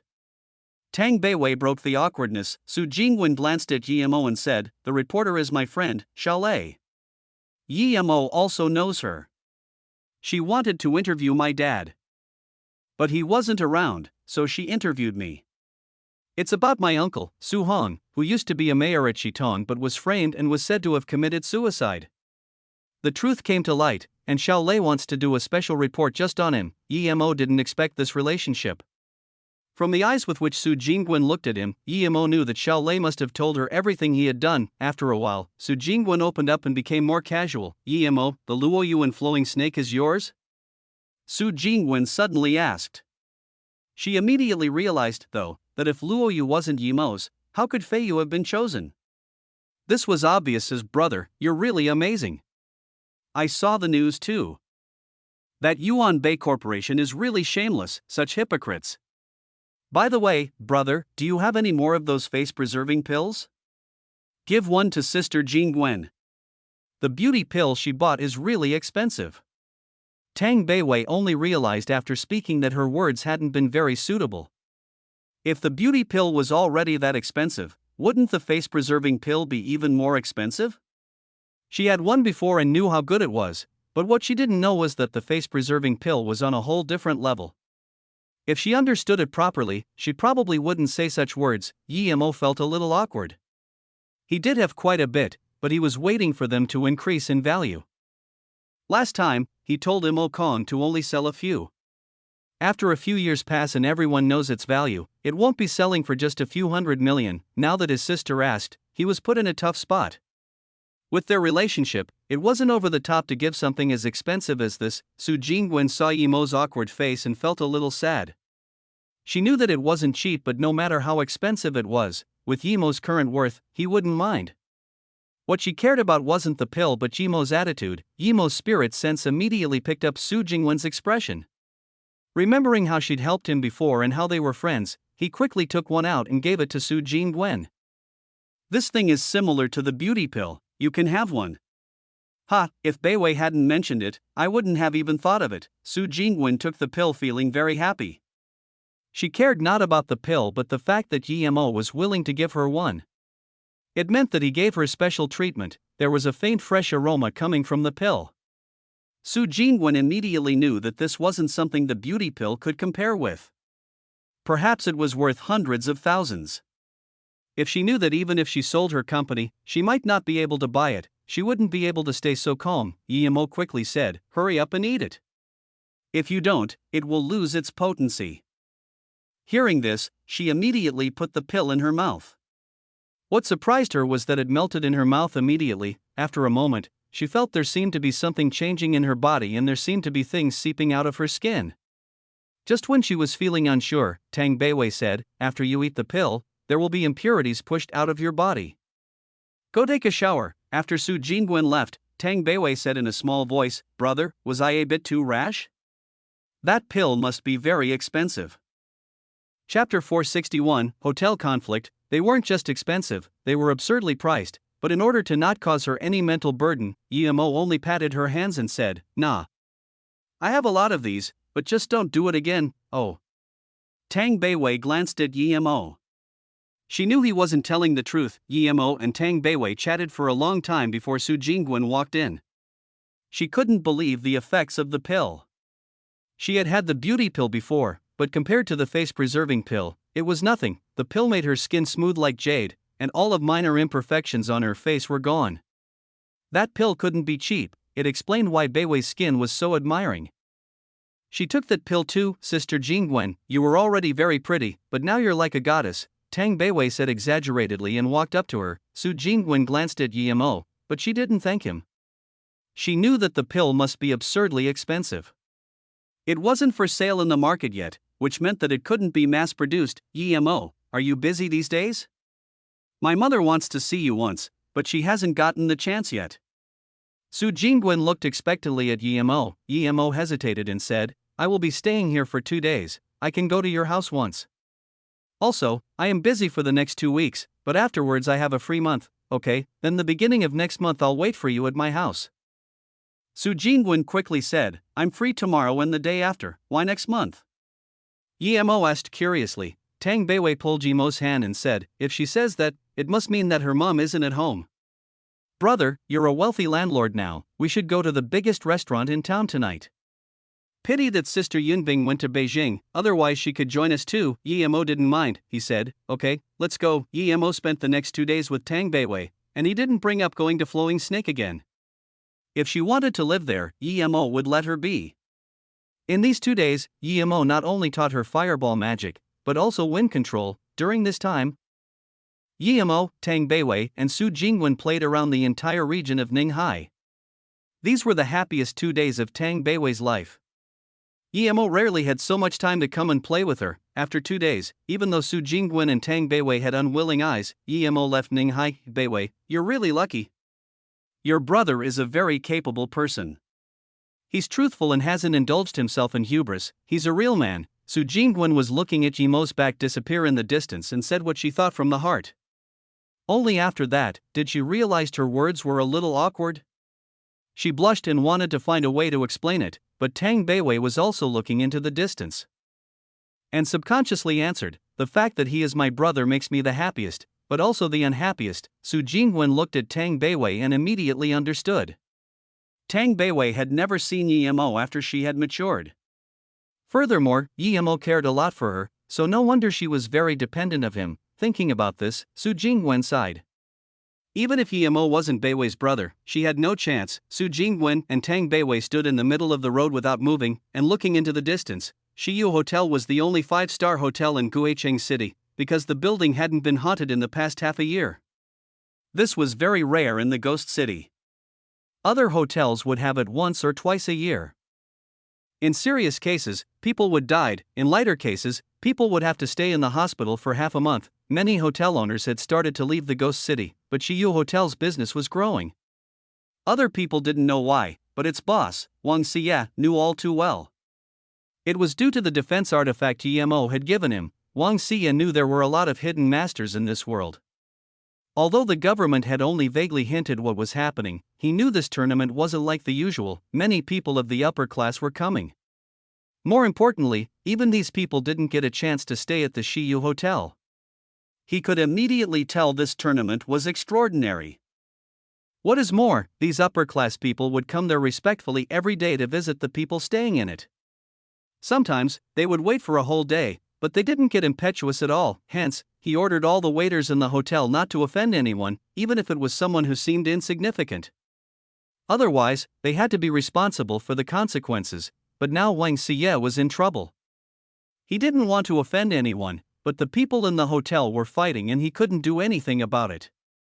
Someone wanted to stay there, but because there were no more rooms, the person didn't leave and offended a guest. Now, they were fighting. Han Yen was annoyed. She had come to the hotel like Yemo had told her, and asked the waiter for Yemo's room, but she couldn't find someone called Yemo in the system. This made Han Yen feel very embarrassed. Many people were looking at her with weird glances. Are you from the Guanghan sect? Just when Han Yan didn't know what to do, a man in his 20s approached her and asked nonchalantly. Han Yan relaxed. It was easy to see it, as she wore the clothes of her sect. Yes, Han Yan replied respectfully. The man said seriously, little girl, do you think nobody from the Guanghan sect can get a room at Shiyu Hotel? Are you dreaming? Saya, doesn't even matter if your sect came or not, why suffer for your face, seeing this man's serious expression? Everyone laughed, Han Yan's blushed, but she didn't dare talk back. That person was from the Xia family. Although she didn't go out a lot, she could recognize him from his clothes. Although the Xia family wasn't one of the 6 great sects, they were just below them. Guanghan sect was indeed a nobody to them. Han Yan knew that if she made them angry, her sect and even the Han family might get involved. Brother Xia is right. You can come live in my room is very big. He. Although you're average looking, I don't mind, someone in the audience smirked. There was another round of laughter. People in the hidden sects were always cultivating and rarely came out. They had no empathy. They had been taught that power was everything. No one would care about a weakling like Guanghan sect. Fuck your bullshit. Why don't you go back and sleep with your mom? Han Yan finally burst out. She had always been treated with respect. Since when did she accept to be humiliated like this? Bitch, you must not want to live. The man's face went cold, and dashed in front of Han Yan to slap her. Chapter 462, Cruel Person. Han Yan was a yellow level ladder stage warrior, but this man was at the yellow level peak stage. With him attacking unexpectedly, Han Yan wasn't able to dodge it. Slap. Han Yan was hit spot on. Han Yan could no longer control the anger in her heart. Since when had she been treated like this? She didn't even think before pulling the sword from her bag and thrusting it towards her attacker. You wanna fight? Very well, big brother will play with ya. This man swiped his waist, and a soft sword appeared in his hand. Ding ding. After just 2 strikes, Han Yan's sword was hacked to pieces, after which the man kicked at Han Yan without mercy. If Han Yan were still cool-headed, this kick might not have landed, but she had lost her clarity of mind. She just wanted to kill this guy who'd insulted her, but the more she was like that, the more the man would gain the upper hand. The guy kicked Han Yan's leg as she flew meters away onto the floor, incapable of any resistance. Han Yan was stunned. The man then walked up and sneered, do you believe that if I step down once more, your other leg would also break? Han Yan gritted her teeth and stared at the man in anger without saying anything. I don't, a cold voice replied for Han Yan. The man was dazed and looked at Yimo, who wore an ice-cold expression on his face. Who the hell do you think you are to be acting against me? People around were getting more excited as they saw the fight heating up. Yimo ignored the man and connected Han Yan's broken leg before giving her a pill. Then, he helped her up and apologized guiltily. Sorry, I came late. As Han Yan saw that Yimo had come, she finally couldn't hold the grief in her heart and fell into Yimo's arms, crying. She knew it would be very chaotic at the time of the tournament. But she didn't expect this to happen. There was not a single bit of sympathy in this world at all. Yimo held her and saw the palm print on her face. He inquired coldly, who hit your face? Before Han Yan could reply, the man cockily said, your grandpa. I did. If you've got the balls, why don't you come hit me? If you don't, then slap yourself and roll the hell out of here. People laughed yet again, but this time, the laughter was obviously less. Many people had noticed how Yimo reconnected Han Yan's obviously broken bone like it was nothing. Even in the hospital, it'd take a month to barely be able to walk, yet this man just reconnected it in a moment and gave her a pill. And now, she could already walk. This was too absurd. Yimo sneered and dashed forward in a single step.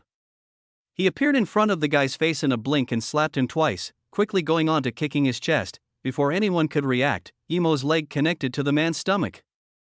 He took more than 10 steps back and spat out a mouthful of blood, ending up seated on the ground as his face was covered in blood. Yimo walked over slowly and stepped down. There was the ghastly sound of bones getting crushed. Yimo pulverized this man's leg. The scene was silent now.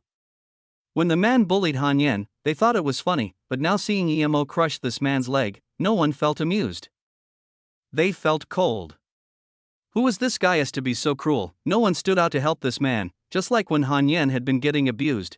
Wang Siyat, who was still upstairs, didn't dare to come down for a look. He was scared of getting caught in the crossfire. I am Ejian Sex Feng Nan, you can't add a dash. Before the man was able to finish speaking, Yimo already stamped down on his other leg and then stomped on his chest. Even more bones cracked this time, astonishing everyone with his cruelty. Fong Nan no longer had the power to talk. His head slumped down, but no one dared to help him. Han Yen had calmed down now and quickly told Yemo to come over. Yemo didn't know about the Yi Jian sect. But she did. It was a sect in no way inferior to the Xia family. Her Guanghan sect couldn't mess with this sect either. Brother Yi, let's go. Han Yen grabbed Yemo's arm and said worriedly. She glanced at Fong Nan subconsciously. Although the police didn't pass by there, nor would anyone call them, she was still worried that the guy was dead. Yemo waved his hand. We're staying here, how can we leave? Tell me, who else bullied you? As soon as Yemo said this, Xia Seng subconsciously lowered his head. Yemo was definitely black level or above. With Yemo's cruelty, he would be beaten up like Fong Nan all the same. Xia Seng wanted to call for the older generation of his sect. But no one was here. Han Yen didn't say anything, just looking at Xia Seng, because everyone was looking at him anyway. Yemo walked up and studied him coldly, before saying, "You also attacked." Xia Seng shivered and no longer had the composure of when he'd looked down on Han Yen. He just uttered worriedly, "No, Qianbei, I didn't hit her." Seeing Yemo's eyes get more and more intensive, Xia Seng couldn't take it anymore and knelt down. "Qianbei, have mercy, I really didn't hit her, I just jeered at her. I dash." Xia Seng then started slapping his own face until there was blood. Yemo then said coldly, "Piss off, don't let me see you again." Yes, Qianbei, I will piss off immediately." Xia Seng felt humiliated and angry. But he knew now wasn't the time to act up. He would need to be alive to get back at Yemo. Xia Seng ignored everyone's contempt and ran into the elevator as he returned to his room. In his heart, though, Yemo was a dead man. A mere black level dared hit a Xia family member and almost beat Fong Nan to death. The other two Yi Jian sect members carefully carried Fong Nan back into their rooms. They had to report to their masters in order to get revenge. Near the window, there were 3 people, 2 girls and 1 man, who had watched the whole event from start to finish. The girls wore beautiful accessories on their heads, and the man was also very handsome. He had a certain bourgeois temperament. This person is cruel and decisive, and he's at least at the black level tertiary stage. I wonder which sect he's from. But since he knows the Guanghan sect people, he probably isn't from some big sect. What a pity, when the Yi Jian sect and Xia family people come, The young man sighed and shook his head, obviously thinking that Yemo would be dead soon. "Marshall's sister, have we seen this person before?" "I feel like he looks like that person," the younger one out of the 2 nuns suddenly asked. The older nun nodded. You're right, he's the masked man who went to the auction at Mount Wuliang." "He's not to be messed with." "Marshall's sisters, do you know him?" the handsome man asked. The older nun nodded. "Yes, if I'm not mistaken, this man went to the auction at Xixia Temple. You didn't go last time, but he killed the Long brothers all by himself, and it's said that the Earth-level lone wolf also died by his hands. He's a very strong man, Marshall brother sure. Avoid contact with him, because he's very murderous." "Oh, he can kill the Long brothers and lone wolf? Is he Earth-level? But how is that possible? He's only in his 20s. "I've never even heard of such thing," Marshall brother sure questioned in surprise. Sure, Zhangji was himself a genius, being only 26 years old yet already at the black level tertiary stage. It could be said that no man could reach his level. Yet this young man was even more absurd than him, due to the huge difference between black and earth level. Sure, Zhangji didn't think Yemo could kill lone wolf as black level. Interesting. Sure, Zhangji looked at Yemo with interest. Although Han Yen really wanted to leave, Yemo still brought her to the front desk. "Sorry, sir, there are no rooms left." The front desk girl had witnessed Yemo's rampage and was shaking. Yemo smiled. "Tell your boss, Wang Xie, to come down. Tell him an old friend is here." Chapter 463, Yemo's Suite. Although the front desk staff really didn't want to do it, they didn't dare go against Yemo's words. They picked up the phone and called Wang Xie's office. Wang Xie had noticed that the noise had quieted down, so he finally was relaxed, but at that moment his phone rang. Usually, he wouldn't pick up these calls. He didn't want to hear it, in fear of the dissatisfaction of the people staying there. But he still picked it up, praying that it wasn't someone looking for trouble. "President Wang, there's someone at the front desk saying he's an old friend of yours. He wants you to come downstairs," the front desk lady said with a little stutter. "Oh, okay, I'll come downstairs immediately." Wang Xie hung up the phone with a bitter look. He didn't dare not to go. Emo didn't have to wait for long before Wang Xie's round body came out of the elevator. May I ask which Qianbei is looking for me? I'm Wang Xie. Ha, before Wang Xie got to them, they could already hear his laughter. No one could tell if he was really happy or faking it. It's me. Can't you recognize me? Emo smiled. Ha. It's you, brother Yi, it really is you. I've been hoping to see you for months, and you're finally here. Ha ha. Wang Xie finally relaxed. Emo had only stayed at the hotel for a week. He was very capable, but wasn't cocky. He was very grateful to Emo for the gift and didn't fear him. He knew Emo was easy to get along and that he was a true master. Emo saw that Wang Xie was truly happy, so he patted his shoulder smiling. I came here looking for a place to stay. Do you have any rooms left? Yes, of course, Wang Xie said without hesitation. Brother Yi, first let's go somewhere else. The front desk girl looked at her boss in shock. Boss, we have no more rooms in the hotel. She was afraid that her boss had forgotten. Other people might not, but Brother Yi has a private suite in our hotel. It doesn't belong to the hotel, it belongs to Brother Yi. Wang Xie pulled Emo into the elevator. The people around them stared at Emo, who was already going up. That young man was so powerful. He only had mentioned himself once and he had gotten a place to stay. Even more shockingly, he got a suite. After Emo had disappeared, the people in the lounge started to chatter. Since when do I have a private suite at your place? Emo asked confusedly. Wang Xie smiled cleverly. At any other moment, you can have as many rooms as you want, but these days I don't get to decide. I had predicted this would happen. Last time you left, I decided to build a suite on the 8th floor. This one is just for you. As I said, it doesn't belong to me. Come, I'll show you around, I hope you like it. I thought it would be unlikely for you to come again, but you actually did. It's truly an honor, Emo laughed and said, thank you. If you have any troubles, just come ask me for help. I owe you one today, Wang Xie smiled. Brother Yi, look, you've already solved my biggest problem last time you were here. My hotel got to be recognized as a 5-star one in only half a year. I give you the credit. I only built a small suite, it's nothing compared. Wang Xie brought Emo to the top, and there was indeed a mansion-like suite. Not only did it have all sorts of flowers, the inside was also very clean. It was obvious that someone had been cleaning there every day. Such a pretty suite. Han Yen exclaimed, not bad. Emo also casually complimented. The most important thing was that Wang Xie was a truly good manager. Although he hadn't known if he would come or not, he had prepared everything for him. It might have seemed simple to achieve for him, but his effort was appreciated. No wonder his hotel was the best in Ghost City. Han Yen walked around happily. She hadn't really expected Emo to be able to find such a great place to stay at. In her heart, her view of Emo's capabilities had increased a lot too. Brother Yi, if you're happy, stay here. The waiters can come 24/7. As for food, you can choose whether you want to eat downstairs, or get the waiters to bring it here. Wang Xie saw that Emo was very happy with it, so he felt proud of what he had prepared a few months ago. Emo had only been gone for a month when he had started building it. Now, it was put to use indeed. He also felt lucky. If he hadn't built it, Emo would have no place to stay. He would have been dared to offend anyone staying there then. Boss Wang, I came just for you, I need some help. Just when they were talking, the elevator door opened again and a man with a huge beer belly walked in. Io, Mayor Wu, when did you arrive?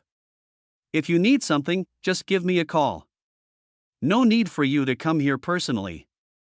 Wang Xie saw the man, and quickly walked over to him with a hospitable smile. That man was Wu Yuan, the vice mayor of Guicheng City.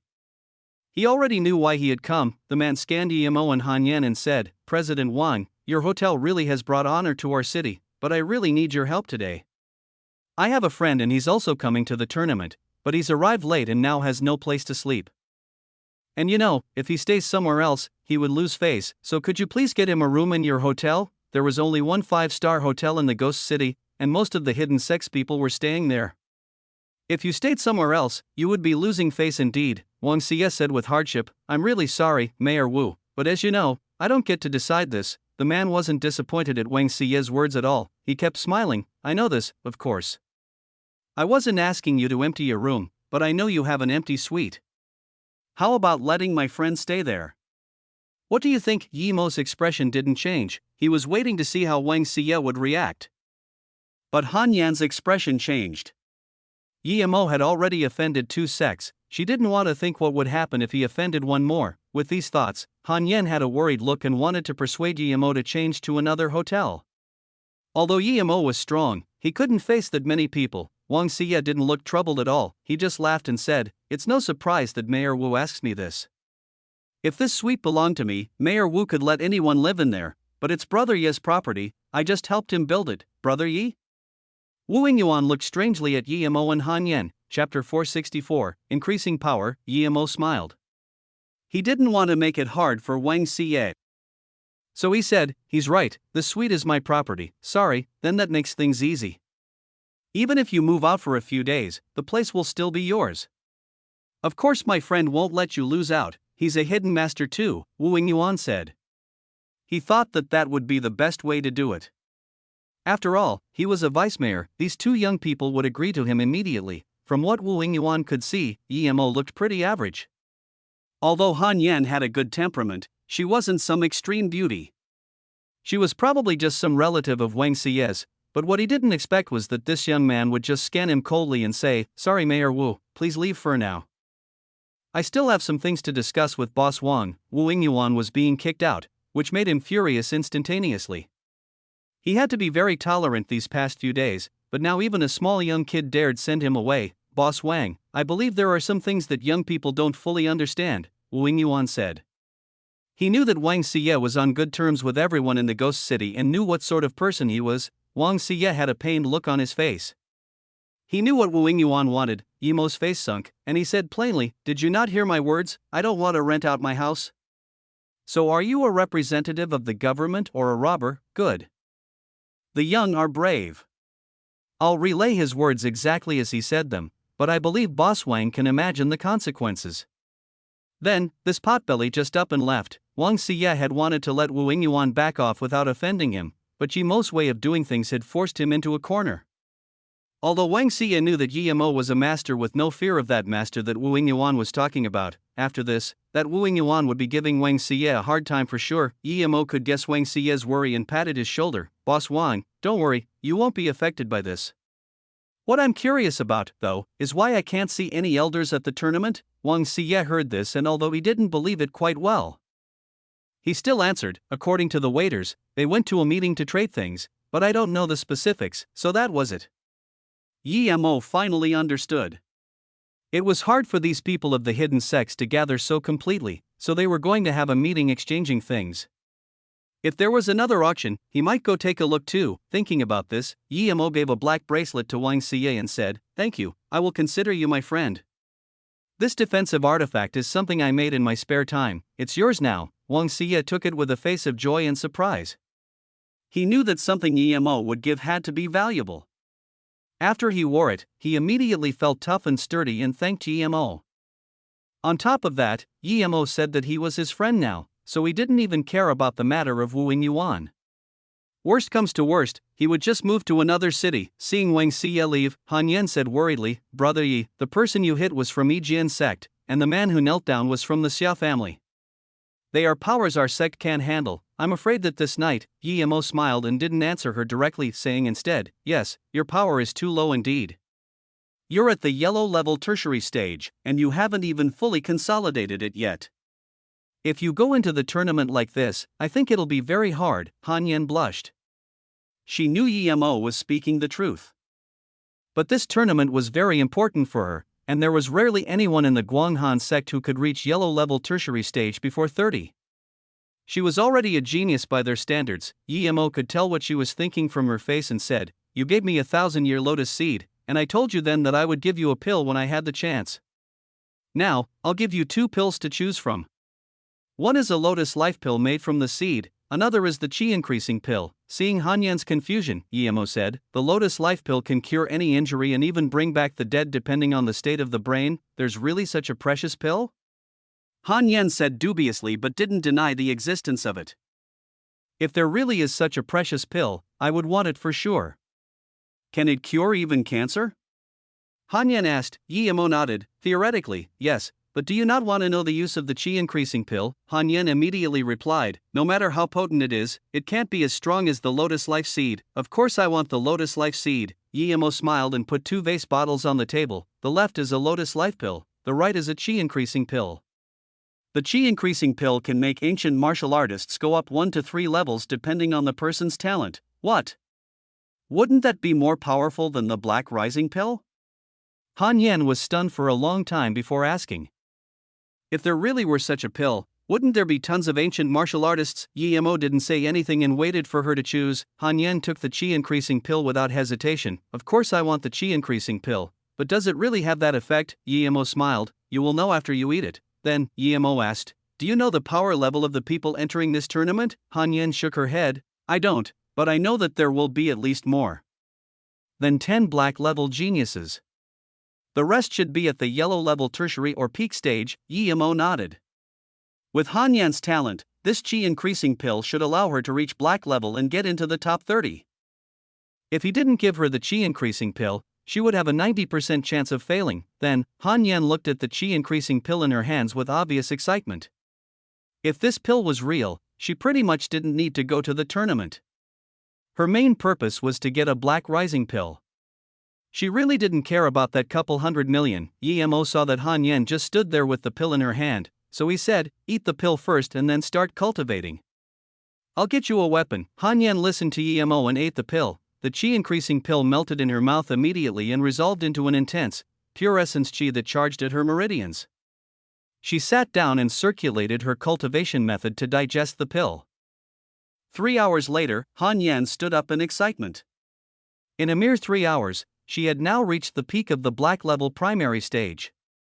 She would only need a single special moment to reach the black level middle stage. The pill Yi Mo gave her was too absurd. How much would it be worth? She didn't even dare to imagine it. As Yi Mo came in and saw this, he praised, not bad, you're at the peak of the black level primary stage now. It seems like you can get into the top 30 for sure. If you do well, you might even get into the top 10. Chapter 465, Surname Yi. Han Yan saw the impurities coming out of her body and quickly said, I'll go take a shower. Yi Mo didn't have to wait long for Han Yan to come out. She walked up to Yi Mo and said gratefully, Brother Yi, I'm really thankful to you for this. I know the pill must be very precious. If I get into the top 30, then the money reward dash. Yi Mo waved his hand. The pill is what I promised to give you. You don't need to thank me. I made a sword for you. Try it. Wear this wrist guard too. There are 3 sword moves that I made in my spare time. See if you can get familiar with it before the tournament. I can only help you this much. I'm going out tonight. If you need anything, just give me a call. Yi Mo had just given the thing to Han Yan when his expression changed drastically.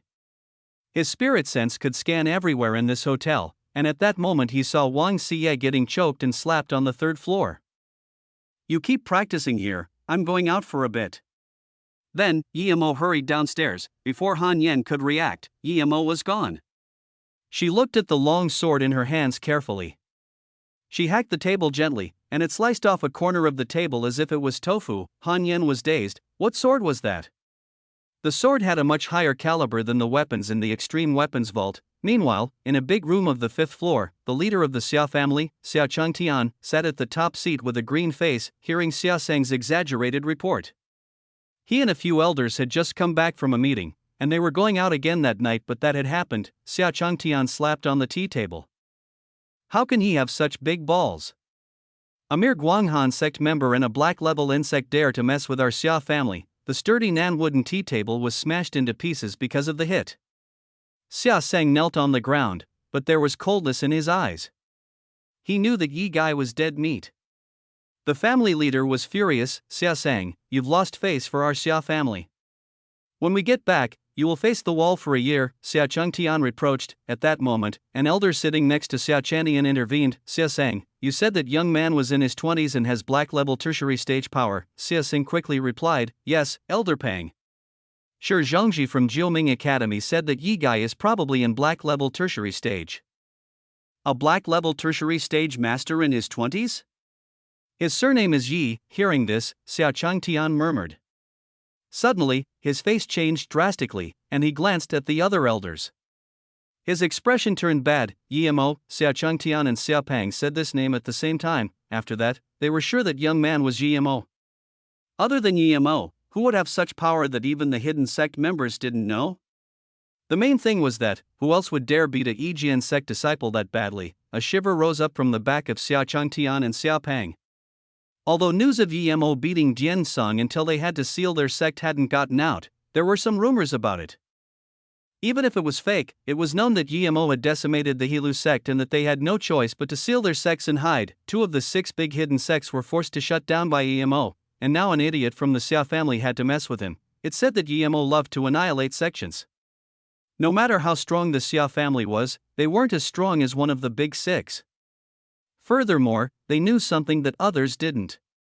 Their son-in-law, one of the 3 masters of the Hong martial sect, Earth-level middle-stage Zheng Fengji, was killed by Yimo. After Yimo killed him, he helped Himo Kong to take Xiaorou. Despite this, the Hong martial sect didn't dare say anything. They even went to help Yimo make an announcement and compensated him for his losses, but the reason for this compensation was ridiculous. It was that these people had gone to Flowing Snake and hit in his property. Despite this, most of the people who went still brought something to apologize. His Xia family was one of them. From this, one could see Yimo's dominance over the hidden sections. It could be said that Yimo's name was a taboo for the hidden sections.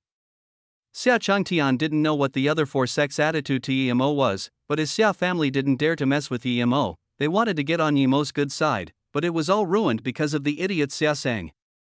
If Yimo got pissed, their Xia family would be in trouble. Family leader, perhaps we can contact Ro and get Mo Kong to get his mercy. Xia Changtian was willing to sacrifice Xia Sang if needed. Family leader, Xia Sang still called out at the wrong moment. Piss off, you animal. Our Xia family will sooner or later be destroyed by trash like you. Xia Pang kicked him. Xia Sang was sent thrown in the air while spitting blood, but he didn't dare say anything. He had heard of Yimo's power, but just didn't realize the person he had offended was Yimo. He was over. Xia Sang's heart sunk. He felt he was too unlucky. A random guy he messed with turned out to be Yimo. Immediately go see if Yimo is still in the hotel. If he is, notify me as soon as you know, Xiao Changtian said decisively. He needed to get Yimo's forgiveness as quickly as possible. Family leader, Yijian sect leader and teaching elder are here to visit, someone reported. Xiao Changtian and Xiao Pang immediately knew why they had come. They wanted the Xia family to join them in fighting Yimo. Xiao Pang sneered. The Yijian sect didn't need them to deal with a mere black-level warrior. They didn't know who Yimo was, and if he had a good background, then they could drag the Xia family down with them. Please, come in. The Yijian sect was no lesser than the Xia family. Xiao Changtian didn't want to get on their bad side either. Xia brother, you got quite a catch today. A skinny man entered first. He saluted and smiled. Xia Changtian also saluted with his fist. Sect leader, you has also acquired quite a lot too. As soon as these few people sat down, the man Xia Changtian had sent rushed back in and said, Yimo just went to the 3rd floor into the boss office. Xia Changtian got up as soon as the man said this, and left quickly with Xiao Pang. Before he left, he hurriedly said, Sect leader, I have very important business to deal with. We will talk later. Seeing this, the sect leader and the elder thought it was strange and too rude. A mere family like the Xia family dared to act like that. He had come to visit them personally. But they left hurriedly. Even if he was going to see the sect leaders of the 6 big sects, he couldn't be like this. Sect leader, did he say Yimo?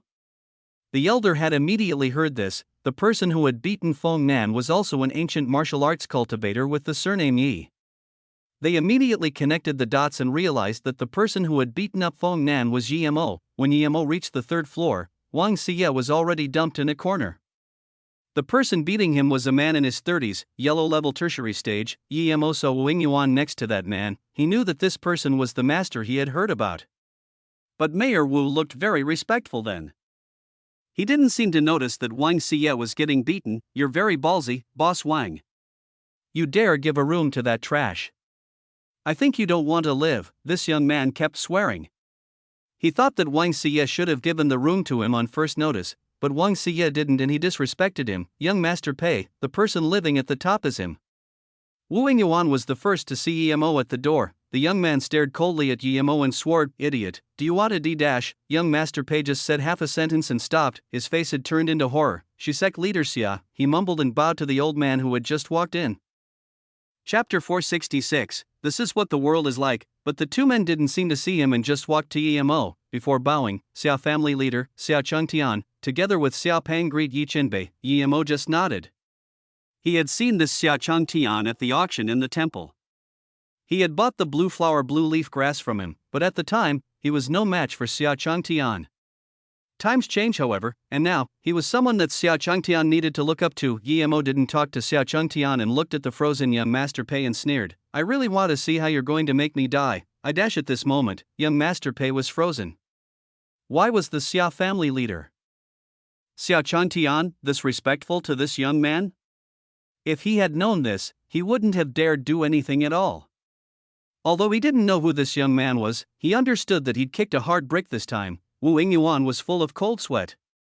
He was much more experienced than that young Master Pei, but he didn't expect a friend Wang Xianu to be this absurdly powerful. Yi Jin Sex Yu Tao greets Yi Qinbei.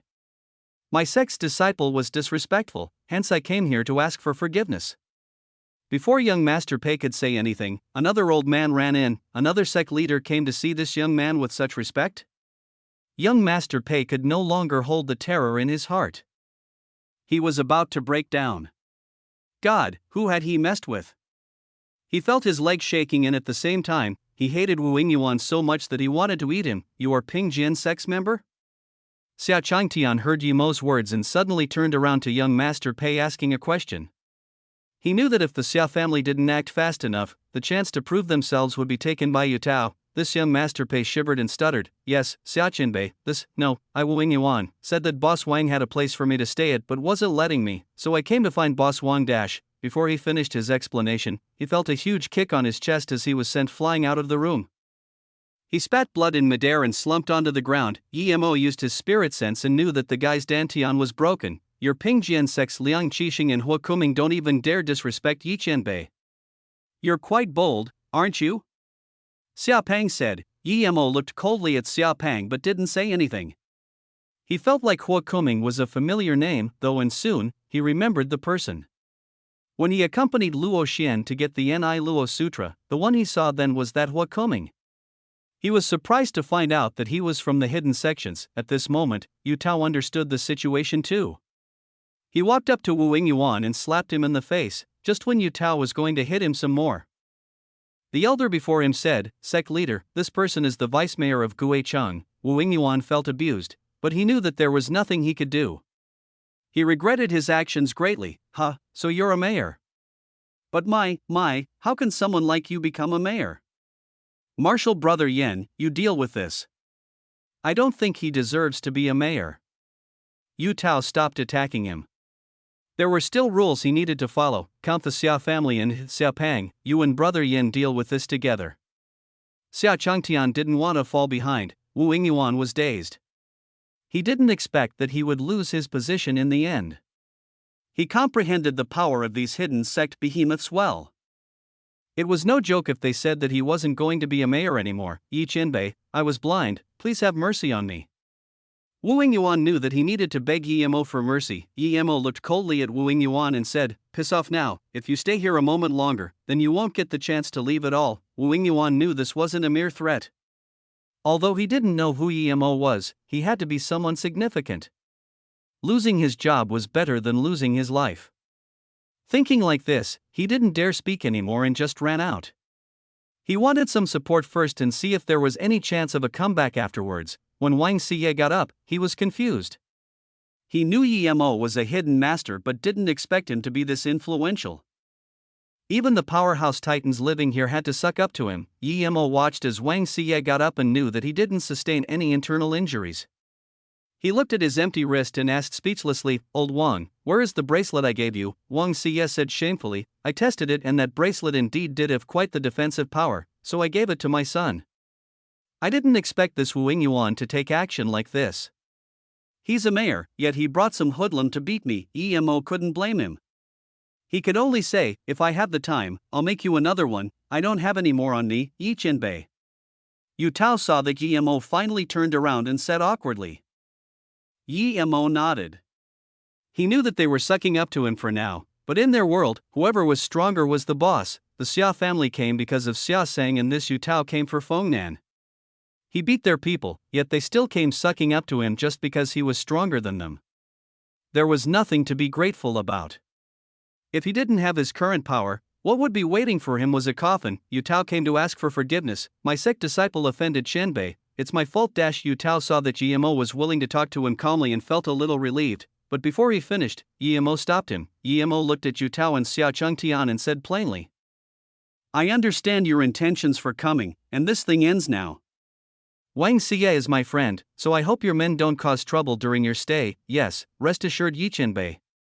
We will control our sect disciples and make Boss Wang happy, Yu Tao immediately said and finally felt assured. To him, it was the best possible outcome that Yemo ended it now. He had heard too much about Yemo's slaughterings. Wang Xie was dazed and felt emotional. It was because he made a friend like Yemo that these titans had to restrict their disciples to make him happy. In the past, he had merely been the lowest in this hotel. It seemed like building Yemo a suite here turned out to be his life's best decision. It was because of his actions that he managed to acquire Yemo's friendship and get these titans' respect. Yi Qianbei, this is the jade card for entering the gathering tonight. If Yi Qianbei has the time, you can come and take a look. The location is King Qing Wang's palace in the Ghost City. Xia Changtian knew this was the best time to suck up to Yemo and took out his card without hesitation. He had 3 anyways. Oh, thank you, sect leader Xia. Yemo accepted the card. He was planning to go check it out at night anyways. Chapter 467, Hidden Sex Meeting. Yu Tao saw that Yemo had accepted the jade card and regretted not giving him one too. Why hadn't he thought of it? He also handed over one to Yemo and said, I also have one here. If Yi Qianbei needs somewhere to go, you can use it. Yemo thought of Hanyan. It would be good to take her with him. Furthermore, if he didn't take the card, Yu Tao would worry that he hadn't forgiven him. Thinking about that, Yemo took the card. Seeing Yemo take the card, Xia Chengtian and Yu Tao knew it was time for them to leave. Yemo went back to find Hanyan. He was going to let her come with him and see, but she said she wanted to practice the 3 new moves. Yemo thought about it and agreed. The tournament was nothing for him, but it was a big deal for Hanyan. Moreover, if she went to the meeting, she wouldn't buy anything. Their suite was very spacious. Yemo gave Hanyan a few pointers and left to the meeting on his own. Ever since participating in that auction, Yemo never underestimated again the wealth of the hidden sections. They even had the blue flower blue leaf grass. Who could say that he wouldn't find something he needed there? The wild blue flower blue leaf grass was the most potent, but it wouldn't blossom for the 2nd generation if it was grown artificially. The one Yemo bought was a real wild-grown one. Yemo wanted to wait until it matured to concoct the foundation establishment pill with it. His cultivation had reached a bottleneck. Without outside help, it was very hard for him to break through in that deprived environment. The silver heart grass was useful for chi gathering primary stage, but he was middle stage now. Its use was very limited. Plus, he only had 1 silver heart grass left. The purple deer vine had some use, but it only budded. Although the chi increasing pill had some use for him, it wasn't enough. If he used it all, he would reach the middle level of stage 4 at most, so he might as well use it to power up his men. This pill had the biggest effect on the first consumption. Later on, its effects become weaker, so Yemo had some expectations for the hidden sex meeting. Yemo got some food and arrived to the meeting before it was going to start. Yemo went inside the palace, which was old and had incense smell everywhere. There were many statues of minor Buddhas, and in the back room, there was a large hall with a banner on the door that said Ancient Martial Arts Meeting. What Yemo was surprised about was that the meeting had just begun, but the hall was already filled with people. Yemo just walked to the door and a waitress approached him. She looked at Yemo's jade card and brought him into the hall. Yemo saw some. The girl was surprised, as though she felt Yemo was too young, but one couldn't tell from her expression. It was usually the sect leaders and powerful men who came. Other than the core disciples who had been brought by their elders to broaden their horizon, most people were above 40. At the same time Yemo came in, all the eyes were on him. Yemo was so young, but he could come to the meeting. Many people were pondering over his identity. although almost no one had seen Emo before, some still recognized him. They had seen Emo's picture before. The small portion of people who recognized Emo nodded to him. Although some people wanted to stand up and talk to Emo, they were all from the hidden sects and needed to maintain their face.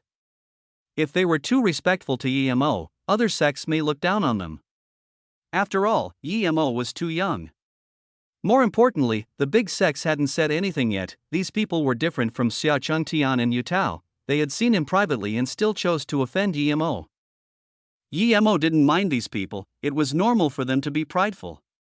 He would never use his power to abuse them, unless they messed with him. Master, it's this young man who taught the disciples of Yi Jian sect and the Xia family a lesson. They say his surname is Yi. I'm not sure if he's the legendary Emo. Seeing Emo walk in, a handsome young man in his 20s whispered to an old man next to him. The old man nodded. It must be true. His inner chi is collected, he probably is that Emo. Although our sect isn't afraid of him, you shouldn't come into too much contact with someone with such power. Martial brother, I've also heard of Emo. Some people even took his photo to recognize him. But this arrogant fool only dares to bully weaklings like the Yi Jian sect or the Xia family. If he dares challenge our Jiuming Academy, he will find that there's always someone stronger than him, a middle-aged man said in contempt. Martial brother Zhang, Emo is different. He Lu's sect is a good example. If he could kill their Earth levels, it means that he's at least Earth level. Reaching Earth level at his age is already like being a genius amongst geniuses. We should try to not touch him, the old man frowned and said. This middle-aged man didn't dare to refute, but said quietly, Martial brother is right. Although the He Lu sect is said to be one of the 6 big sects, I don't think they deserve that title. They are quite inferior compared to the top 3, even I can kill them easily. The old man shook his head and didn't say anything. A middle-aged woman next to him said, Martial brother Zhang, just listen to our sect leader. Yes, Martial sister.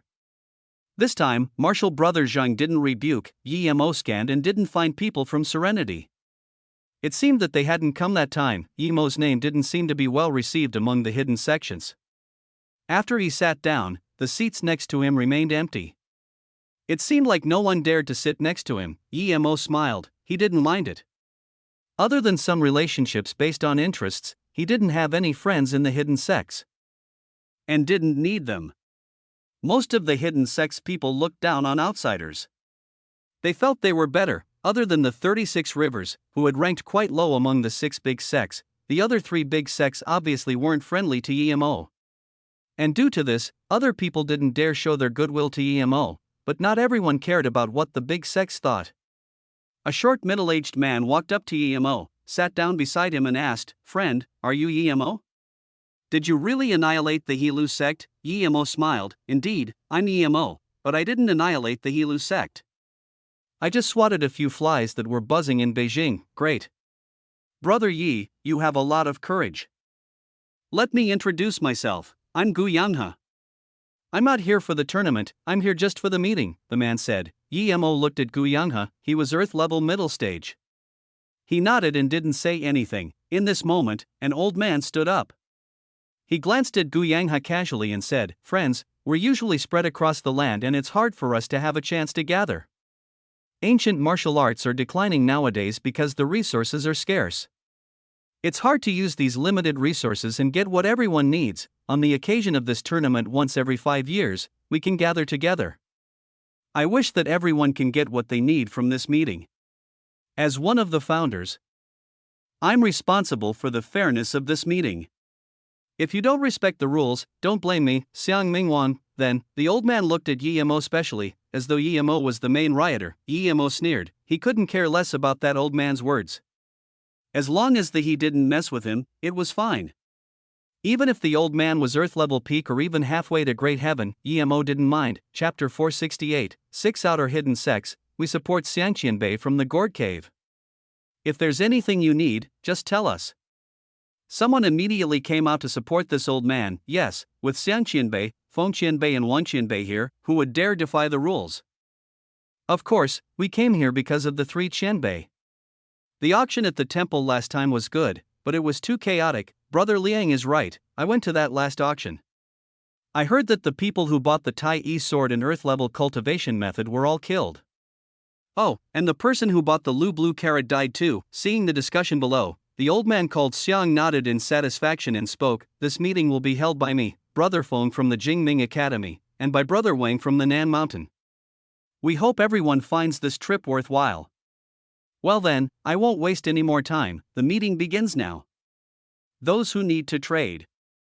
Raise your jade card and say what you're trading and what you need. Then the old man sat down as he looked at Yemo once more, as though he could do something bad at any moment. Gu Yanghe whispered to Yemo and said, Brother Yi, this long-bearded man is called Xiang Mingwang and is the vice-sect leader of the Gourd Cave.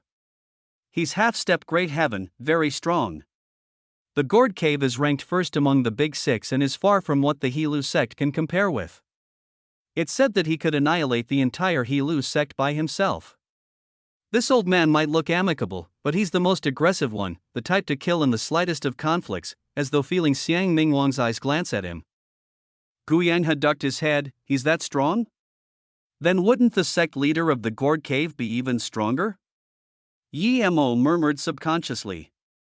Although he didn't know how many Earth levels Heelu sect had precisely, the Xiang Mingwang could annihilate the Heelu sect by himself. Clearly, he exceeded Yemo's estimations. The Heelu sect was similar to Dian Song in power. Although Yemo had practically annihilated Dian Song, he almost lost his life under their 7-kill formation and was forced away by that monk, Wu Dao.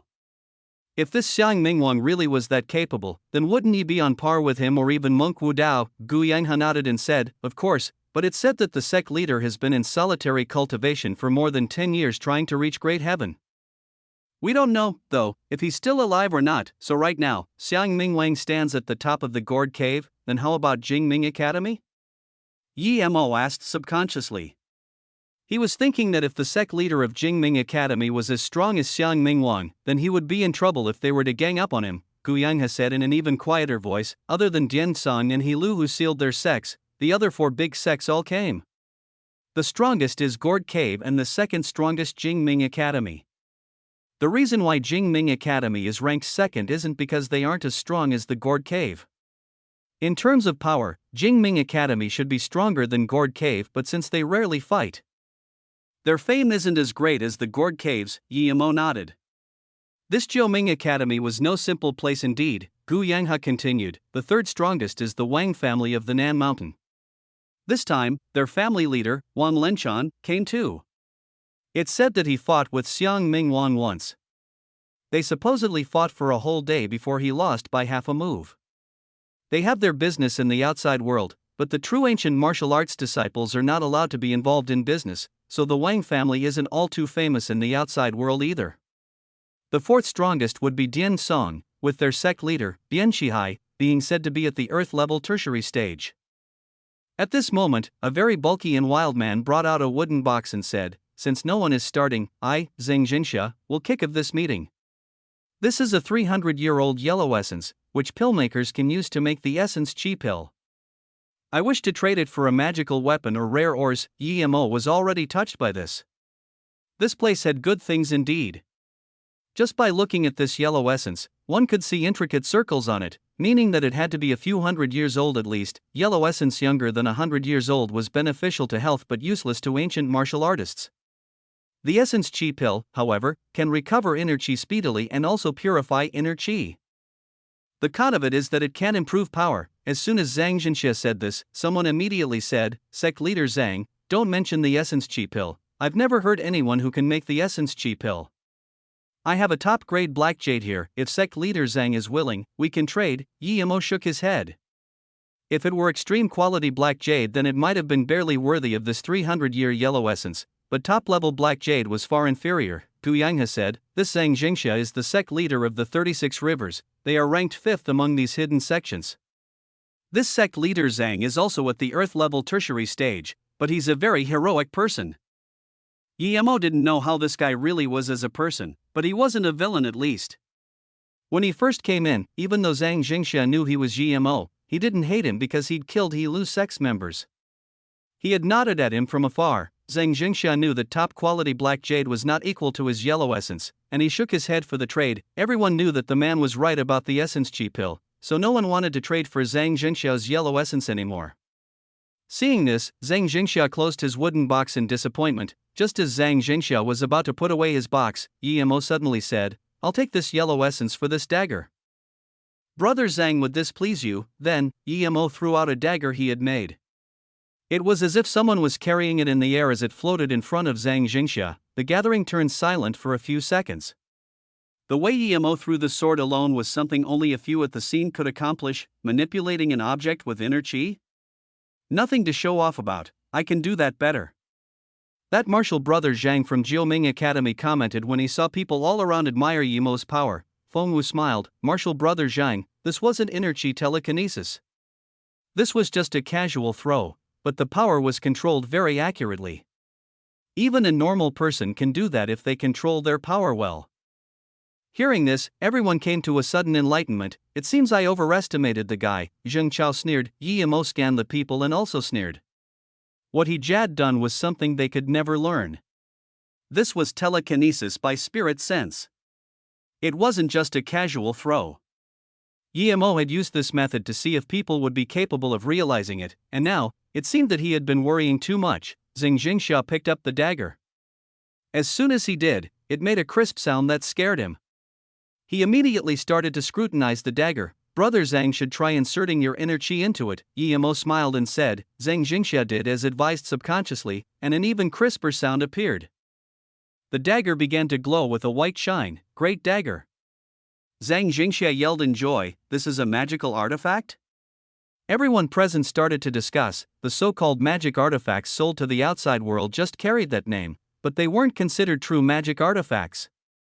This one, however, was undoubtedly a real magic artifact. Chapter 469. I'm worried that he won't come for me. They had seen magic artifacts before, but they were usually just defensive ones.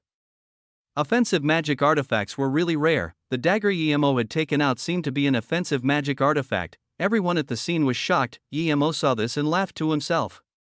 It wasn't a magic artifact. It wasn't even a low-level magic artifact. It was just a dagger that he had made sharper with two formations inscribed on it. A magic artifact wasn't so easily made. His flying sword was only barely a top-level magic artifact, even after using many precious materials. This was only because he had gotten a star jade. If he hadn't, it would have only been a good-level magic artifact, but Yimo knew these people had no notion of low-level, middle-level, or top-level magic artifacts. The whip Xian Daoist used against him was also an offensive magic artifact. But in the cultivation realm it was only a higher-level weapon. Yimo wasn't going to explain this to them. After Zhang Jingxia inserted his inner chi, he pulled out the whip around his waist and used the dagger to hack it lightly. Crank. The whip he had meticulously made was broken. This is a real magic artifact. It's a good dagger, it really is a great dagger. Zhang Jingxia caressed the dagger. He was lacking a good weapon. With it his battle power could increase more than one level. At that moment, Zhang Jingxia took out the yellow essence and said to Yimo, "I'm very happy with this sword, but the yellow essence is worth far less than your dagger." Yimo looked at Zhang Jingxia with surprise. He understood the hidden sex people far too well. It was just how power ruled everything in the cultivation realm. He hadn't expected Zhang Jingxia to say that. If it had been someone else, he would have accepted the deal without a doubt. Zhang Zhengxia's words gave Yimo a great impression. He was a really truthful man. Thinking about this, he said, "This dagger is nothing to me, I have a few more." "Brother Zhang, please give me your yellow essence." Okay, you have my respect, Brother Yi." Then, Zhang Zhengxia threw his yellow essence to Yimo and started to play with his dagger. Yimo took the yellow essence, he looked at Zhang Zhengxia and said, "Brother Zhang is an upright man. Yimo approves you greatly. If you have time, you can come to my place later on to have a chat. I live at the top of Siya Hotel." Yimo could tell that Zhang Jingxia had extremely severe internal injuries. If it was left untreated, he would only have a few years left. If Zhang Jingxia was willing to go to his place tonight, then Yimo wouldn't mind helping him treat it. "Okay, I'll come bother you after this, Brother Yi." Ha ha. Zhang Zhengxia sat down. After this, everyone who wanted to trade something looked at Yimo, wanting to exchange a dagger with him, but Yimo didn't want what they had. They were average pills or earth-level cultivation methods. As the meeting progressed, most people gave up on Yimo taking out another dagger. At some point, Xiang Mingwang of Gourd Cave took out a jade bottle and said, I have an earth spirit pill here. It can let anyone below great heaven go one step further. Everyone started talking about it. That earth spirit pill was worth more than Yemo's dagger. Xiang Mingwang didn't mind the people's eyes and just looked at Yemo. Yemo, if you still have another dagger like that, I don't mind trading this with you. Yemo's spirit sense had already scanned the pill. It was a real pill indeed. Yemo thought about how someone there could make actual real pills. Did this person have spirit sense too? But he immediately remembered the Shin known cauldron. If he could get it, it meant other people had used it before to make pills. Thinking about this, Yemo sneered. Although Yemo was interested in this pill and wanted to see what it was like, Yemo didn't have a good impression of Xiang Mingwang. Furthermore, this pill was at most similar to his chi increasing pill or even inferior. No one expected that Yemo would just scan the pill and say, not interested, you dash. Xiang Mingwang was angry. He hadn't expected that Yemo would say he wasn't interested in something that precious. Was the pill not worth 100 times more than that yellow essence? Xiang Mingwang's expression sunk and he didn't say anything, but everyone near him could feel his killing intent. Yemo looked down on him. The old man had just said that the meeting had to be fair, but now, just because he didn't want to trade with him, he had killing intent. What a shameless old fart indeed. He had no right to mess with Yemo. Many people could feel the killing intent, but to them the earlier Yemo was killed, the better. Gu Yanghe had just gotten a fist art and was very happy. Upon hearing Xiang Mingwang's words, he sighed and said to Yemo, Brother Yi, you really shouldn't have pissed Xiang Mingwang off. He's very vengeful and strong. It could be said that no one other than Wu Feng is a match for him. Yemo smiled. I'm worried he won't come for me. Gu Yanghe sighed and shook his head, thinking that young people were too out of their mind. He didn't realize that Yemo was a match for Xiang Mingwang. Yemo was only in his 20s, but he could be as strong as Xiang Mingwang, but he couldn't say that. He just met Yemo and had a good impression of him because he had feud with the He Lu sect. Yemo killed them, just when Xiang Mingwang was going to put away the earth spirit pill. Someone said uncertainly, Xiang Qinbei, Wanbei is Qi Xiang from Wui, I have a spirit sensing stone, if dash. Before Qi Xiang could finish, Xiang Mingwang waved his hand and said, that thing has no use for me. Then, he put away the earth spirit pill. Hearing this, Yemo thought it was space abyssal rock, the material to make storage devices. I'll take the rock. Yemo's words caught everyone's attention again. Chapter 470, Conflict with Xiang Mingwang. He knew that the spirit sensing stone was used in the past by ancient martial artists in order to improve their strength by sensing the power inside. But that only worked for those below earth level. If it had just that function, then it would indeed be more worthless than the earth spirit pill. What they didn't know, however, was that due to the real use of the spirit sensing stone, it was worth countless times more than that earth spirit pill. Huh? Qi Xiang was surprised greatly. It's not like he needed the dagger desperately, but he knew it was worth much more than his spirit sensing stone. Even if he didn't need it, he could use it to trade for the earth spirit pill. Everyone at the scene was dazed and immediately realized that Yemo was trying to suck up to Xiang Mingwang indirectly. Almost everyone was sure that Qi Xiang would use the dagger to trade for the earth spirit stone. Gu Yanghe saw this and felt relieved yet a little disappointed at the same time. Xiang Mingwang heard Yemo's words but sneered. It was too late now. As soon as he got the dagger, he would teach this young man a lesson. Did he think the hidden sects were so easy to mess with? Here you go. Qi Xiang was afraid that Yemo would regret his decision and quickly gave his spirit sensing stone to Yemo. Yemo shook his head. Why was there such a huge difference between people? Zhang Jingxiao was worried about his yellow essence not being worth Yemo's dagger, but this Qi Xiang knew that his thing was worth far less than Yemo's dagger, yet he wanted to trade as fast as possible. Yemo put away the space abyssal rock but didn't give out that offensive magic artifact. He took out a porcelain bottle instead, saying, this is a chi increasing pill. It has the undoubtable capability of letting you reach Earth level middle stage, without any hidden side effects. Qi Xiang accepted the bottle absent-mindedly.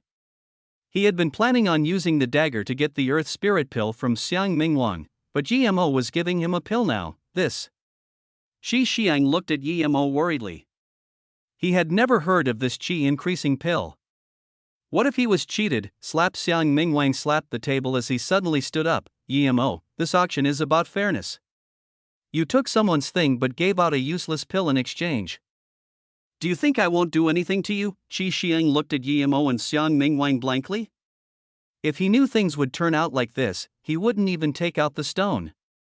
He could mess with neither Yemo nor Xiang Mingwang. If it were just Yemo, he would accept the situation and just give the stone to Yemo, but he knew that if he did so now, it would mean starting a conflict with Xiang Mingwang. Xiang Mingwang was looking for a chance to attack Yemo, and if he did that, Xiang Mingwang would lose the opportunity to. Everyone at the scene became excited. Xiang Mingwang was going against Yemo. There was a drama to watch now.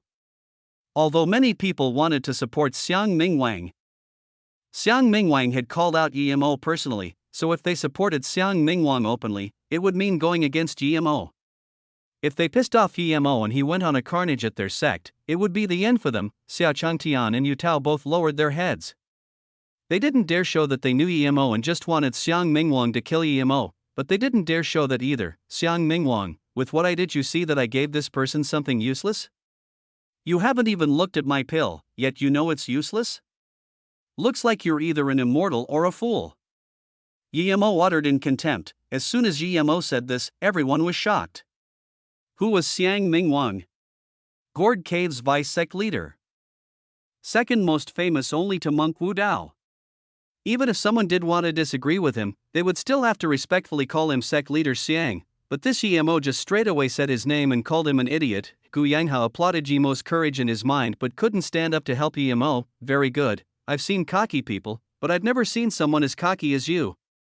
I want to witness for myself the might of the man who killed 6 Earth-level members from Hilu sect. I hope your power is as strong as your tongue. Xiang Mingwang could no longer hold his anger, and he pulled out his long sword. Feng Wu, who was sitting next to Xiang Mingwang, stood up and reminded him, Brother Xiang, calm down. You can fight him after things are clear. This is a trade gathering after all. It wouldn't be good if the chaos got too big. Even if you're going to fight, you can't fight here out of respect to King Qingguang. We're still in his palace in the end. What's there to clarify? Is a pill that makes one unconditionally reach one step higher at the earth level something he can take out? Everyone knows how precious the earth spirit pill is already. With his preposterous past, it's certain that he's lying, Xiang Mingwang said without hesitation, but he didn't go up to attack yet. Feng Wu nodded, showing his agreement to Xiang Mingwang's words, but he looked at Yemo and said, Yemo, you say that your qi increasing pill can raise the user of it one stage even at the earth level, but no one can tell if it's real or fake. One has to wait for half a month even after eating the earth spirit pill. Besides, everyone here knows that it's hard to concoct pills nowadays. So regardless of whether your qi increasing pill is real or fake, I suggest that you return the spirit sensing stone to sect leader Qi and give one of those daggers you mentioned before to sect leader Qi. Yemo nodded. Although this Feng Wu was favoring Xiang Mingwang a little bit, he was still rather fair. Yemo smiled and said, my qi increasing pill isn't something the likes of an earth spirit pill can compare with. There's still an hour or two before the end of the gathering. Hey you, if you eat my pill now and it shows no effect within the hour, I will return your stone to you and give you a dagger as well. Regardless of whether my pill is fake or not, it should have nothing to do with others. Yemo's words made the entire scene be overcome by silence. Did his pill really have such absurd effects? If it did, why hadn't anyone heard of it? Yemo's words sounded so confident, and with everyone being able to see the results 1 hour later, would he still tell any lies? I think Brother Qi should give it a try first. After all, no one really knows whether the pill is real or fake, Zhang Jingxia commented at this moment. Yemo sighed. This Zhang Jingxia was an upright man indeed.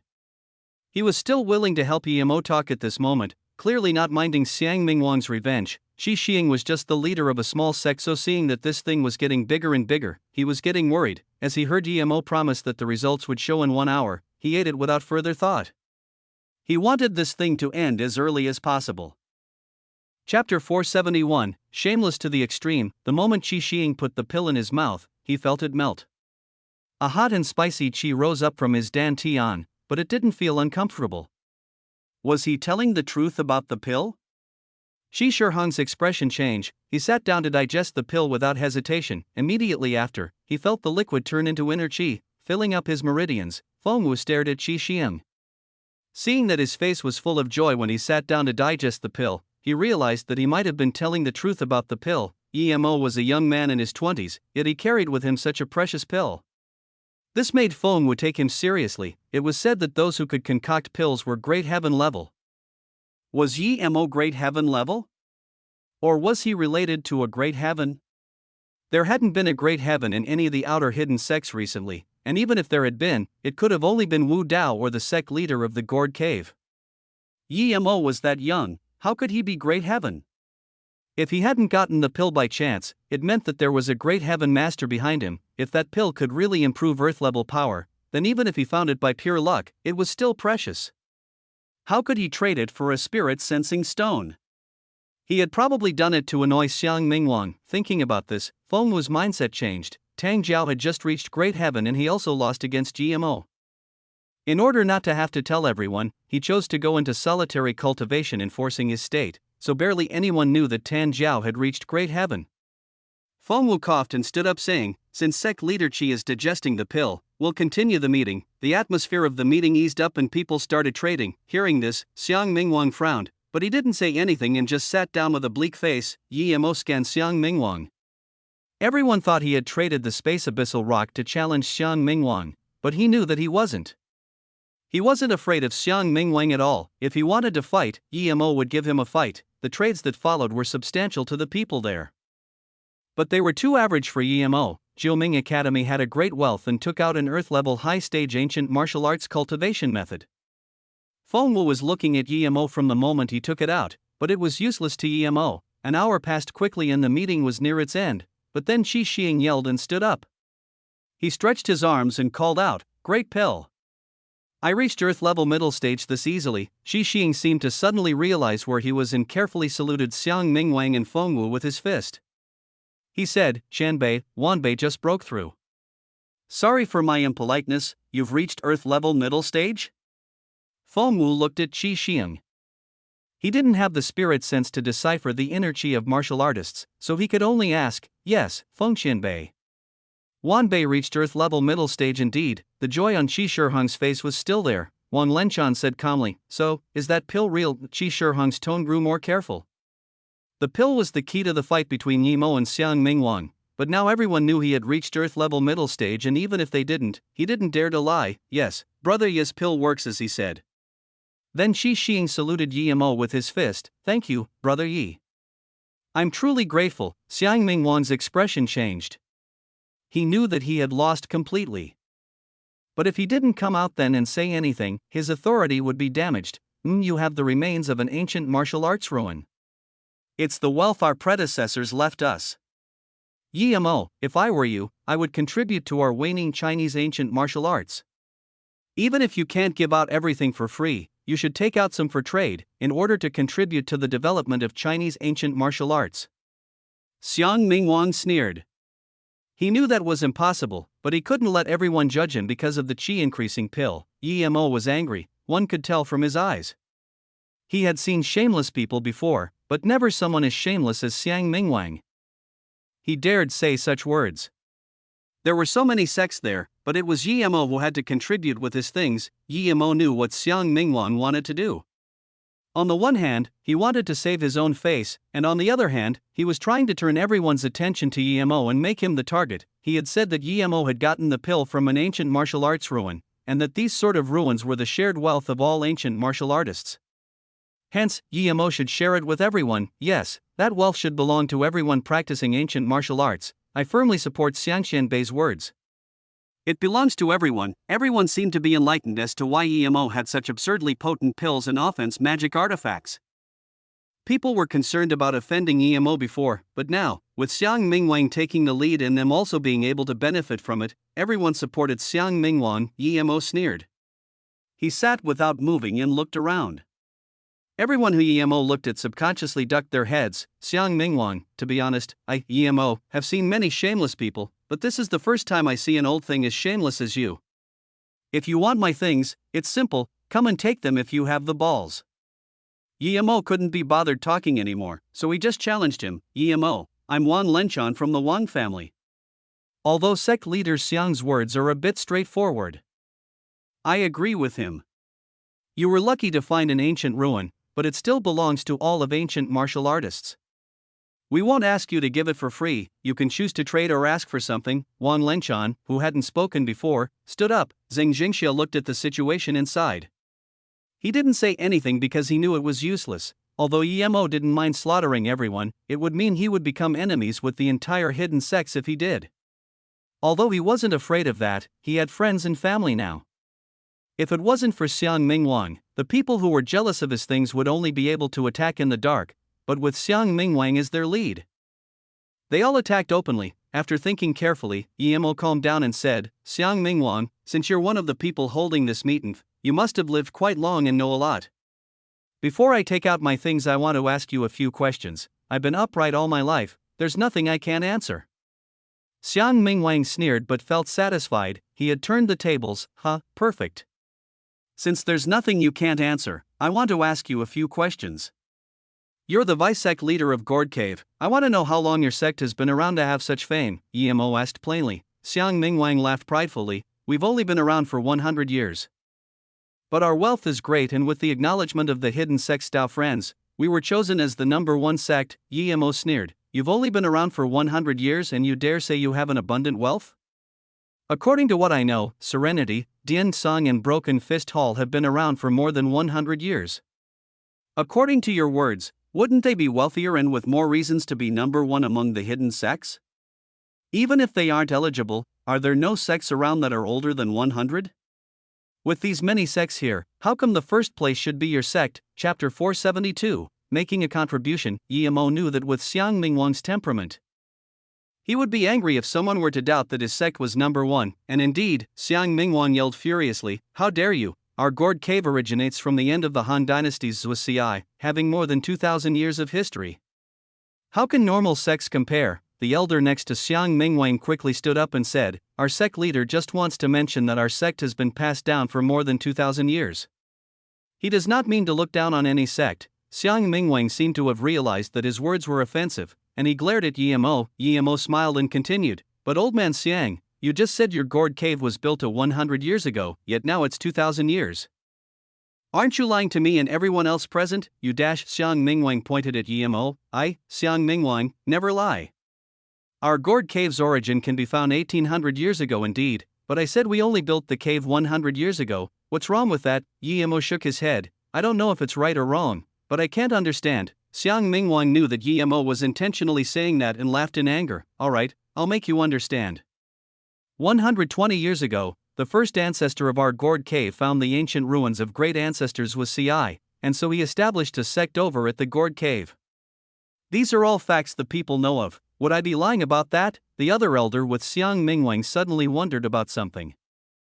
Why was Yemo asking about this? Before he could continue his thoughts, Yemo said again, Then, that Zhuxiai must have passed on quite a lot of things, right? Xiang Mingwang sneered. That's our business. People were already starting to get what Yemo was trying to say, but Xiang Mingwang was too agitated to realize. Yemo sneered. So it was like that indeed. The hidden sects must all have been formed from what has been passed down. It was impossible to create a cultivation method by oneself. Okay, now that I heard sect leader Xiang's words, I feel greatly ashamed and admire his upright character. He's too right. Those who found ancient remains of ancient martial arts Qianbei should share it with everyone. Good thing I didn't understand too late, or I would really feel too ashamed to face my fellow Chinese ancient martial artists. Yemo stood up and cupped his hands. I've already given out a dagger and a pill, yet I actually had very little heritage, far less than the Gourd Cave. Now that sect leader Xiang said that the Gourd Cave has been passed down for 2,000 years, he must be sharing much greater things with everyone. I'm very eager and excited to see for myself and also give my deepest respect. I believe everyone here feels the same way. Then, Yemo looked at Xiang Mingwang and said, Sect leader Xiang, it's now your turn to contribute what you inherited. I didn't expect to be able to get things from sect leader Xiang. But you now have my gratitude, you. Yemo, are you playing with me? Do you think my sword is not sharp? Xiang Mingwang realized what Yemo was doing and pulled out his sword again. Yemo also stood up and stared coldly at Xiang Mingwang and said, So sect leader Xiang means to say that other people must contribute their heritage, but you get to keep yours? What's with this logic? I'm going to ask everyone here to be the judges. If everyone thinks that what sect leader Xiang has, he should keep to himself, yet what I get I should give to everyone, then I will have nothing to say. Everyone understood what Yemo meant. but no one dared to come forward and say it. Emo laughed. Since no one is saying anything, it means that sect leader Xiang should also contribute your heritage. Then, Xiang Mingwang's face was green. He didn't expect to throw a stone and crush his own foot with it. This little bastard, very sly. Xiang Mingwang made up his mind to not let GMO go no matter what. Seeing Xiang Mingwang's face change without finding any suitable words to utter, the scene turned weirdly silent. No one wanted to talk at this time. GMO had forced Xiang Mingwang into a corner. The man sitting next to Xiang Mingwang whispered a few words in his ear, and Xiang Mingwang's expression calmed down. He looked at GMO sardonically and suddenly took out a bag that was next to him and said, "You're right, we should contribute something. We've made up our mind to bring out everything we were going to trade, but can you bring out anything else?" Yemo's spirit sense had already scanned this bag. He knew that these were the things the gourd cave was going to trade. His goal was for this old fart to take out this bag from the beginning, and now it was accomplished. Then, Emo looked at the bag next to him and worriedly grabbed it, muttering, "I've already traded everything, there's only some pots left inside my bag." After saying this though, Emo accidentally let everyone hear the sound of weapons clashing. Xiang Mingwang sneered, "Perhaps people will like those pots. After all, they were passed down from our ancestors. How about this? We will both take out everything we have and put it on the table to trade with everyone here." Although he didn't want to trade, Xiang Mingwang felt it was worth it to make Emo trade all the weapons and pills in his bag. He wouldn't believe that Emo would carry a bag of pots here unless the kid was mad. Looking at Emo's bleak face, he knew that there was more of those weapons and pills inside. Emo had a troubled look on his face but turned to Wang Lenchan. "Oi, Wang, I don't have to talk about the history of your Wang family, I'm sure everyone knows about it. Aren't you going to contribute to Chinese ancient martial arts like me and sect leader Xiang?" Emo was bluffing. He actually didn't know whether the Wang family had inherited anything from Annie ruins. Hearing this, Wang Lenchan's face changed. He still had 2/3 of his things in the bag left that hadn't been traded for anything he wanted. He would lose a lot if he took it all out. Xiang Mingwang was sure that Emo just didn't want to take out anything, so he said to Wang Lenchan, "Brother Wang, perhaps one dagger is worth everything." Wang Lenchan immediately understood Xiang Mingwang's idea and realized that it would take just one dagger and one pill to earn back everything and then some. Thinking about this, he dumped his bag on the table. Emo's face looked even more bitter. It was clear that he wasn't willing. He put his hand in the bag as though wanting to hide something, but there was still the sound of weapons clanking and nothing else. With everyone looking at him, there were no tricks he could play. Everyone looked at Emo as though he was a clown. Wang Lenchan cleared his throat and said, "We took out our things, but if someone were to keep raising the price of their item and not let anyone buy it, wouldn't that make all of our previous words worth nothing?" Emo immediately stood up. "It's your own property, so of course you get to decide the price." "No, that would turn all of our discourse to waste. I think the price should be dash." "Should be what? Why don't you just say it's free? That whoever wants it, can take it?" Emo sneered, "Okay, we'll do that. Since it's for the development of Chinese ancient martial arts, we should support it thoroughly." "It wouldn't count as support if it wasn't free," Wang Lenchan said. Chapter 473, Dark Windy Slaughter Night. Emo sat down seemingly helplessly and grabbed his bag tighter. "If that's the case, do I get to choose first?" Fengwu intervened and said, "Since you three were the ones who contributed, then you all can choose first." Fengwu was worried. He was afraid that Emo would bring in his academy too. Luckily, despite Emo being cocky, he only took revenge on the two sects that had gone against him. The other ancient martial arts sects also had the same concern. But they didn't dare say much. "We'll settle with this. We'll give our bags to Brother Feng. Please finish one bag before moving on to the next. You can't take back your own things." Wang Lenchan sneered. As long as he got something from Emo's bag, he would be winning. Emo's expression sunk as he took out the yellow essence and space abyssal rock, before giving the bag back to Fengwu. Everyone knew that GMO had traded these two and they weren't worth much, so nobody said anything. Now that it had been settled and everyone at the scene could get free premium quality things, they were all happy. However, most people were looking at Emo's bag. After all, it had to be the most precious. And they were scared that the Wang family in Gourd Cave would hate them for taking their things. Xiang Mingwang's bag was taken out and the things were put on the table. There were 3 bottles of Earth Spirit pills, 2 very good-looking swords, an Earth-level middle and primary stage cultivation method and a wooden box with a fiery ore inside. Seeing this, Emo rejoiced. This was an Earth Fire Essence stone. Although it wasn't much use to Yemo now, he could use it in the future for sure.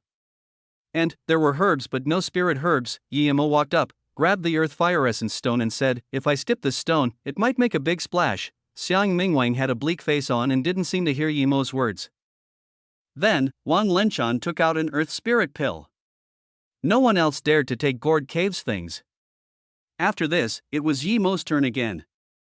He took the earth spirit pill and smelled it. "Although the quality is bad, I guess I can feed my bird with it." Xiang Mingwang almost spat blood in anger. Seeing that no one dared to take his things and it was Yemo's turn again, Xiang Mingwang suddenly got up and said, "Everyone, please take whatever you want. I won't mind." Since Xiang Mingwang had already said that, everyone went up and the things were soon split between them. Wang Lenchan's bag was open. Yemo just took out an earth-level cultivation method and said, "Goodbye, today's was a good meeting." Xiang Mingwang sneered. "Your bag hasn't been opened yet. Don't you want to know who takes your things?" He really wanted to see Yemo's face when everything of his was taken. Yemo waved his hand and said, "It's nothing, I already told you that it's just some pots. Whoever likes it, he can take it." Then, Yemo turned away and left. Feng Wu's voice sounded, "Yemo, if you're bringing someone to the tournament, you need to be at Duanding Mountain by 9 a.m. Seeing Yemo leave without even taking his bag, many people shook their head. Yemo was quite unlucky. He had lost so many good things for no reason and he didn't even dare say anything. Wang Lenchan's bag was soon empty.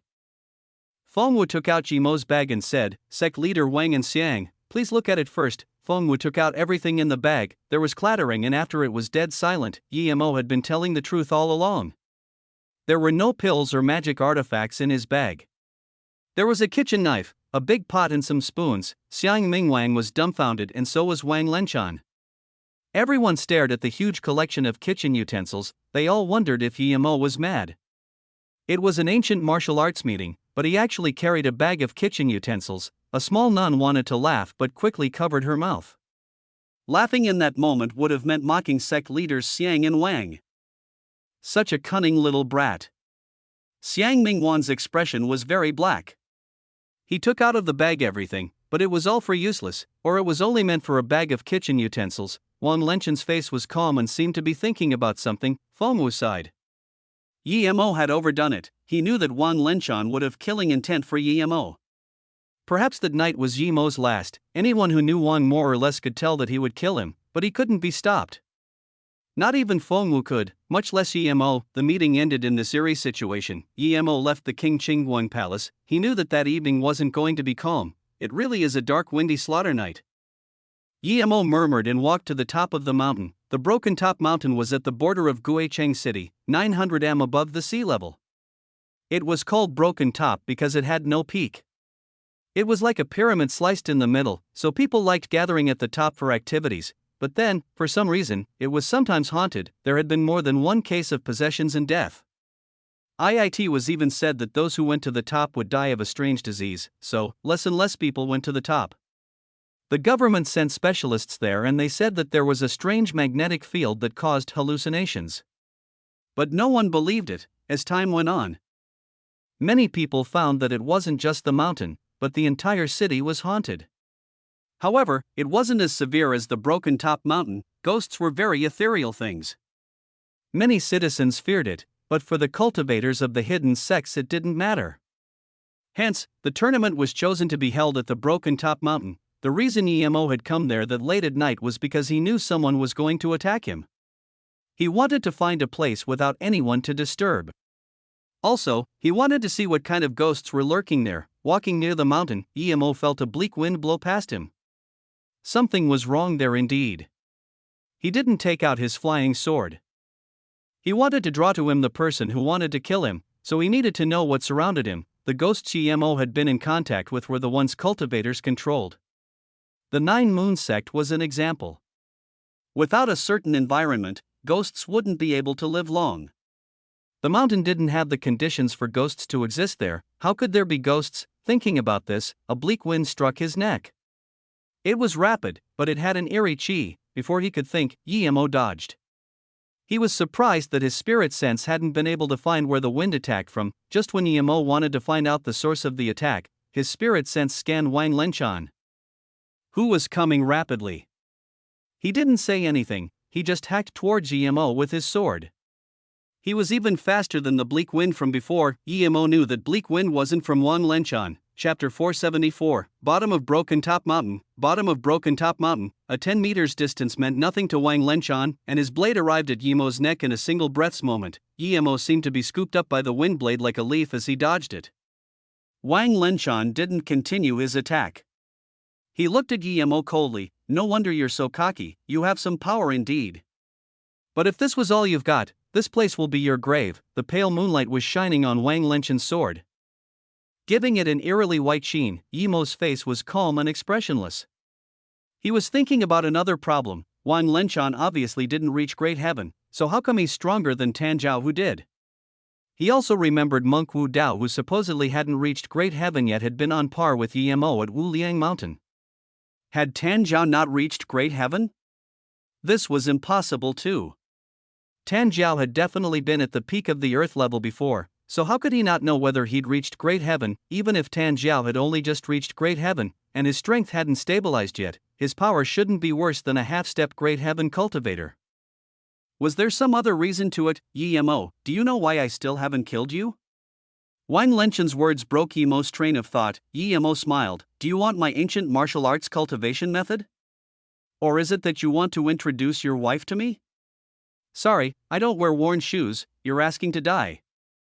Wang Lenchan sneered but still didn't attack despite Yemo's provoking. I, Wang Lenchan, have been dominating for decades and killed countless men. How could a mere brat like you understand my intentions?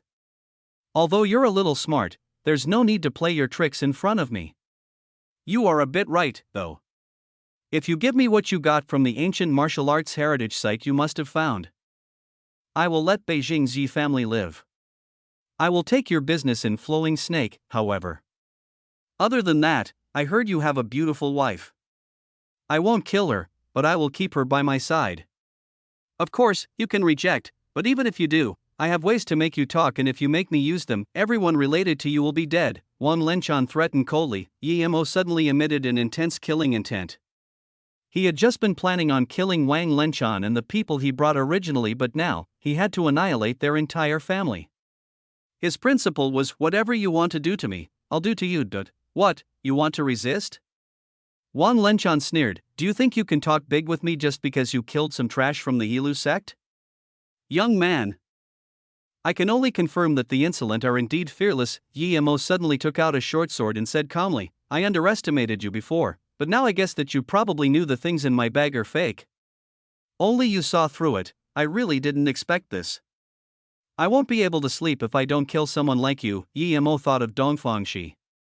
This Wang Lenchan gave him the same feeling of discomfort as that Dongfangshi. It was as though he were a snake. From Wang Lenchan's words, Yemo could guess that he had already known that the bag was fake, yet he had still taken his things out. If Wang Lenchan didn't say that he had been playing tricks, Yemo still wouldn't have known that Wang Lenchan had seen through his gimmick.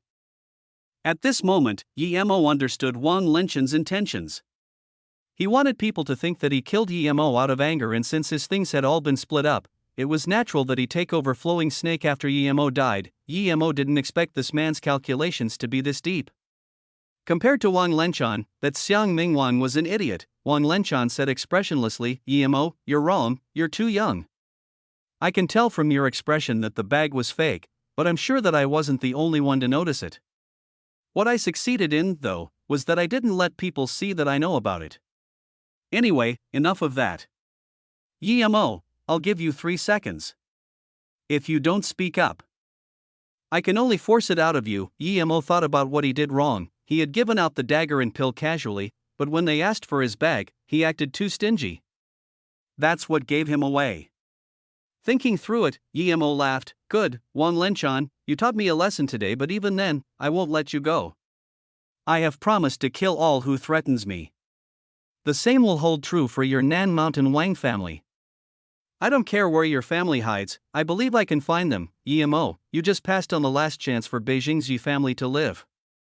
You can beg for mercy after I catch you. Wang Lenchan sliced at Yemo's leg with his sword. Yemo didn't use his flying sword and just blocked the slice. Clank! There was a crisp sound as Yemo was blown away like a leaf. Wang Lenchan dazed around for a moment. His sword clearly hacked at Yimo's leg, so how could it send him away that far? Before Wang Lenchan could react, Yimo landed, the long sword in his hand turning into a white ray, slicing towards a brush 10 meters away. Yimo, don't you dare! Wang Lenchan's eyes were bulging out, and he dashed over like the wind. He couldn't care about Yimo's life anymore. The long sword in his hand was cloaked with white chi as it sliced towards Yimo, who hadn't landed yet, but no matter how fast he was still a bit slower than Yimo. Arg! Howls of pain sounded as blood splurged. Clank clank. After multiple clashes, Yimo fell to the ground and was sure that Wang Lenchan was indeed stronger than Tan Jiao. Two shabby figures came out from the brush, though. A middle-aged man was carrying a youth in his 20s and landed next to Wang Lenchan. The middle-aged man looked at Yimo as though he was going to turn Yimo into ashes with his eyes before looking back to Wang Lenchan and crying, "Family leader." Wang Lenchan looked at Yimo with a green face and then glanced at where Yimo had sliced. "Family leader, he attacked all 5 of us. Xianlin, Xianjia, and Wang Shi were all killed. Only I and Sanger managed to escape, but I took a slice to the chest." The middle-aged man put the youth down and cried. Wang Lenchan heard this and almost spat out blood. "How did Yimo know there were people hiding by the side?" "Yimo, you've successfully pissed me off. If I don't murder the entire Yi family, I'm an animal." Wang Lenchan raised the sword in his hand. Yimo smiled. Although Wang Lenchan was strong, it was impossible for him to escape his hands. Yimo said slowly, "Wang Lenchan, did you think your Wang family would be able to leave today? You don't need to worry about scheming for my flowing snake, because I will annihilate your Wang family tonight. But I have to say, your sword is really good. It actually still hasn't broken now." Wang Lenchan shivered. He had only imagined himself killing Yimo's entire family, but he hadn't thought about what would happen if he lost. Of the 3 people Yimo killed, 2 were at the Earth-level middle stage, and 1 was at the Black-level tertiary stage. Was Yimo Great Heaven state? Or was he half-step Great Heaven like him? Wang Lenchan realized that he had far underestimated Yimo and subconsciously looked at the sword in his hand. There were multiple crevices on it. Wang Lenchan's head buzzed. This sword that was passed down his family wouldn't be afraid of clashing with even magic artifacts. How could it get chipped by Yimo's little sword? Wait, Wang Lenchan just remembered Yimo's attack. How could that small sword shoot out a white ray? Even a magic artifact couldn't do that. Chapter 475, Battle at the Foot of the Mountain. I underestimated you. For the first time, Wang Lenchan looked serious. He couldn't lose that fight. If he did, the Wang family would be wiped. If Wang Lenchan had known that Yimo was that strong, he would have rather lost everything in his bag than attack Yimo. If Yimo hadn't killed his Wang family people, he would rather leave then. Yimo's power made him lose his composure. For the first time, he felt things weren't under his control. "Wang Lenchan, since you've messed with me, take this blow then." As soon as Yimo said this, the flying sword turned into a white ray. Aiming again at Wang Lenchan, but at a faster speed than before, Wang Lenchan wanted to attack, but now that Yimo's flying sword was coming to him, he wasn't worried at all. He knew that if Yimo could shoot one, he could shoot more. Rumble Wang Lenchan used more than 90% of his inner chi. Because of this, the long sword turned into a screen of long sword that clashed with the sword ray. It was not the sound of weapons clashing, but the sound of thunder. Yimo knew that it was because their swords hadn't really clashed, it had been a clash of inner chi. Wang Lenchan probably knew that his sword was inferior to Yimo's sword, so he had used his inner chi to fight Yimo. After the loud rumble, a ravine many meters long appeared next to them. Due to the clash, Yimo and Wang Lenchan both took many steps back. Wang Lenchan looked at the ravine and was shocked. He had overestimated Yimo, but he truly hadn't expected Yimo's inner chi to be that strong. It was even a bit stronger than his. It was only a second of shock before Wang Lenchan dashed up again to attack. Yimo still didn't throw his flying sword out. He knew that when facing a master like Wang Lenchan, if his flying sword didn't kill him, his trump card would have been revealed without knowing whether Wang Lenchan had any of his own. It was very exhaustive to use the flying sword with chi, and if he fought a long battle with Wang Lenchan and then another master like Xiang Mingwang came, he would be in danger. These people could make him seriously injured before he could get on the flying sword to get away. This time, Wang Lenchan's sword turned into a straight line. Yimo knew that this was as strong as the sword veil before. Wang Lenchan had indeed mastered his sword technique. He could use his sword technique with his chi. Even in the Luoyu continent, Yemo hadn't seen someone who could use the mortal sword technique to that extent. Yemo knew what Wang Lenchan wanted. He wanted to compete inner chi with him, but Yemo wasn't afraid at all. He gathered chi in his flying sword and pierced the line. At the same time, Yemo kept slicing his palm. Wang Lenchan didn't know why he was doing this while competing inner chi with him. But he only had to hold Yemo there. The middle-aged man who had come Wang Lenchan was already behind Yemo then. He was going to ambush him while Yemo was fighting Wang Lenchan, but pity, if a Dao cultivator like Yemo couldn't notice an ancient martial artist sneak up behind him, he wouldn't deserve to be called that. Rumble, rumble, rumble dash. The sword in Wang Lenchan's hand exploded with inner chi. Yemo sneered. He knew Wang Lenchan's intention was to make him retreat so he could be ambushed by that middle-aged man. Although Wang Lenchan was sliced by Yemo's sword chi and got a blood gash on his body, Yemo was also pushed back by his inner chi. Clank. Wang Lenchan seemed to have heard the sound of swords clashing and he looked surprised. Slash! It was the sound of sword piercing into flesh, and this made Wang Lenchan rejoice, but his expression soon froze. The middle-aged man who had snuck up behind Yemo had been sliced in half from the shoulder without any way of fighting back. The first clank had been the middle-aged man discovering his wind blade, which he had blocked with his sword chi, but he didn't manage to block the second and third one, so he had been sliced in half. Yemo knew the drawbacks of his fireball and wind blade. They were easily discovered by people with high power. After all, his power was too low. Before the fireball was released, they could feel the heat. Even if he did shoot it, it could still be dodged. It was just be a waste of chi. The stronger someone was, the easier for them dodge it. This middle-aged man was Earth-level tertiary stage. If he hadn't tried to sneak up on Yemo, it would have been harder for the wind blade to hit him. Of course, if Yemo had essence chi pills, he could keep shooting wind blades and fireballs. Like that, even if the opponent was strong, he would be killed eventually. But against Wang Lenchan he couldn't use that. If he used up all of his chi and still not be able to kill Wang Lenchan, it would be his death. Moreover, even if he had essence chi pill, he didn't want to waste it like that. An inner chi forming sword? You're at that stage, are you, great heaven? Wang Lenchan looked at the man who was killed. It had happened while he had been trying to keep Yemo distracted. He couldn't keep calm any longer, his face went pale and the veins in his arms popped out. Seeing Yemo having no intention of replying to him, he said, "Is it your trump card? Why didn't you use it against me?" From Wang Lenchan's perspective, it was very hard to dodge that wind blade. If Yemo had used that against him, it wouldn't have taken long for him to be defeated. Yemo sneered. He knew that it looked strong, but Wang Lenchan would have been able to dodge it for sure. It would just be a waste of chi and, in the end, Wang Lenchan might really be able to get away. Seeing Yemo still not replying to him, Wang Lenchan said as he raised his sword slowly. "This was the third time I underestimated you, Yemo. I won't anymore, now die." With a slash, the sword emitted thin rays. Wang Lenchan also spat mouthfuls of blood. He was using up his potential to use that attack, and it hurt him quite a bit. Yemo was sure that if he didn't have spirit sense, he wouldn't have been able to see those thin rays. Rumble! As the rays clashed with Yemo's chi, they exploded, creating many airflows. If they had been average ancient martial artists, they could have only dodged, or they would have been grinded into mincemeat because of the chi. It was impossible for Yemo to fly in that situation.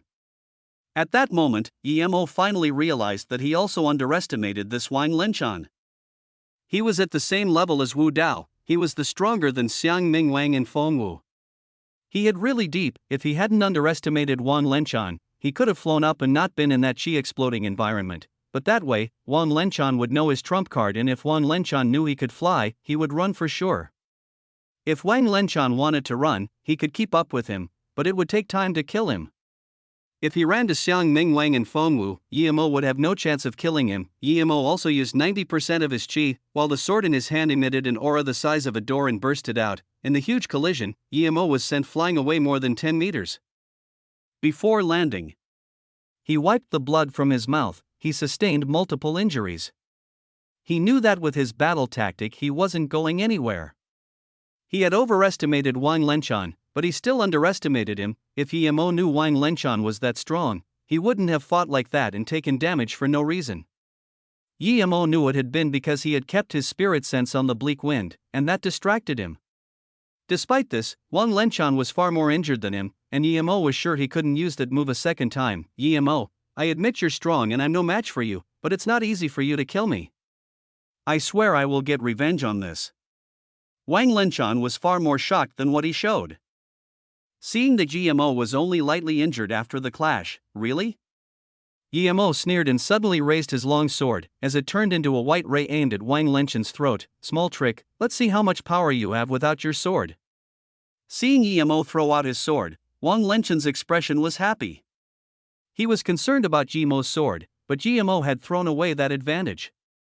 If he was going to be hit with an attack like that, he wouldn't be Wang Lenchan, but Wang Lenchan could only enjoy this for a moment before his smile froze.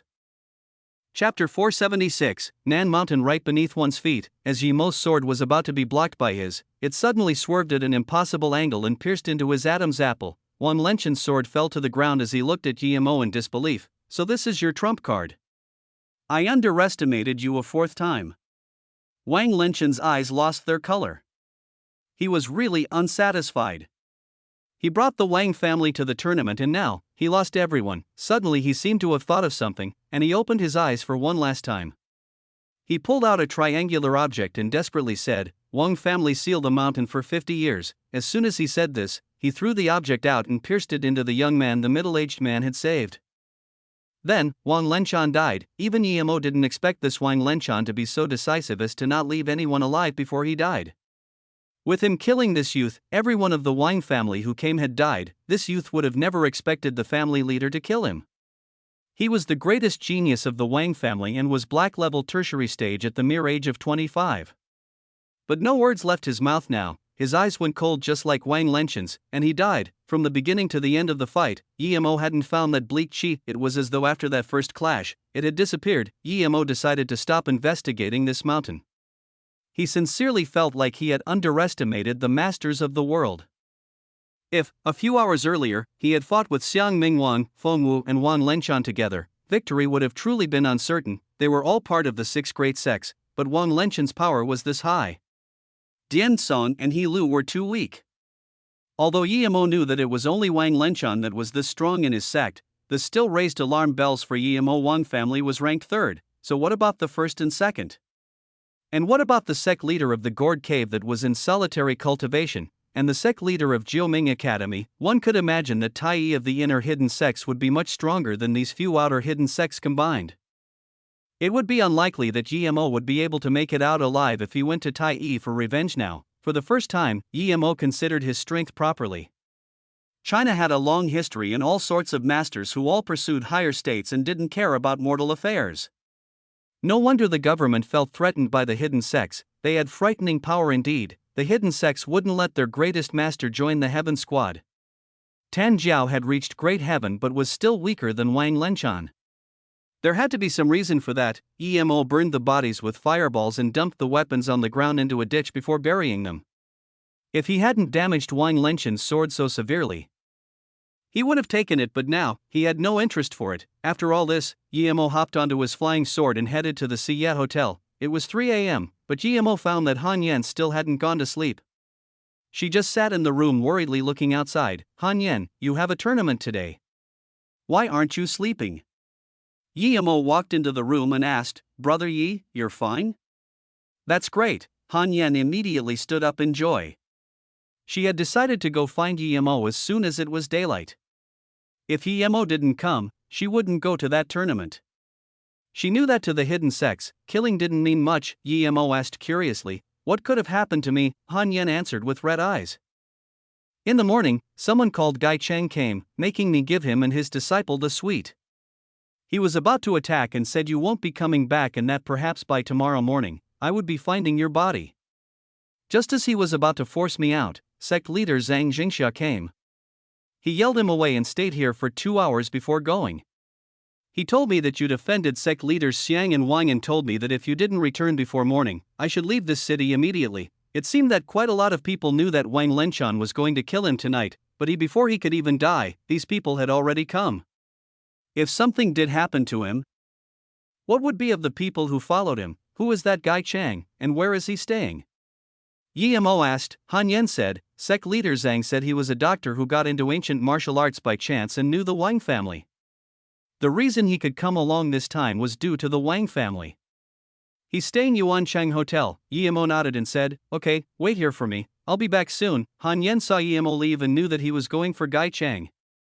She wasn't worried about this as sect leader Zhang had said that he was at most at the Earth level primary stage. Han Yen relaxed a lot after Yemo came back. She thought Yemo would only return by daytime, but Yemo unexpectedly came back in less than 20 minutes. Brother Yi, I thought you'd gone after that Gai Chang. Han Yen still felt relieved after seeing Yemo return despite knowing that Gai Chang was no match for him. Yemo only smiled. He didn't tell her that he had already killed Gai Chang and his disciple and just asked, how are those few moves I taught you coming along? I just learned one and can barely use it. Han Yen thought that this sword move Yemo had taught her was quite substantial. Yemo nodded. And, you have a tournament tomorrow, so go to sleep. I still have some business. After Han Yen went to sleep, Yemo then sat down to recover his wounds. Although Yemo wasn't seriously injured, he didn't dare be careless now. Even though he really wanted to go annihilate the Wang family now, he didn't know where Nan Mountain was. It was 7 a.m. when Yemo walked out with a refreshed spirit. After one night, his wounds had all healed, and he had managed to grasp a sword move from Wang Lenchen's sword technique. It entailed using the sword ray to envelop the inner chi and explode sword chi outwards in order to attack the enemy. This move used too much chi though, so he couldn't use it casually. Han Yen looked at Yemo's back and suddenly had this feeling that Yemo was 10,000 miles away from her. It was as though Yemo would fly into the clouds at any moment. This feeling was very weird. You're awake. Go wash yourself first, and then we'll go to Broken Top Mountain together. Yemo turned to her and smiled. Han Yen felt relieved. After Yemo turned back his head, that feeling was gone. Yemo had returned to that normal person she knew. Brother Yi, I knew you would be fine. A hoarse voice sounded. Yemo didn't need to turn his head to know that it was Zhang Zhengxia's. Yemo brought him into the yard area of his suite and sat down before saying, thank you, Brother Zhang, for last night.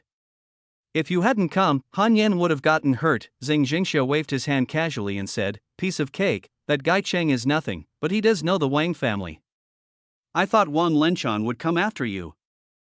But I didn't expect him to let you go last night. From his point of view, if Wang Lenchan went for Yemo wouldn't be sitting here. Yemo smiled and asked casually, Brother Zhang, have you ever heard of where the Nan Mountain Wang family is located? Zhang Jingxia didn't understand Yemo's meaning and just sighed. The most hidden art actually the Gourd Cave nor Jioming Academy, but the Nan Mountain Wang family?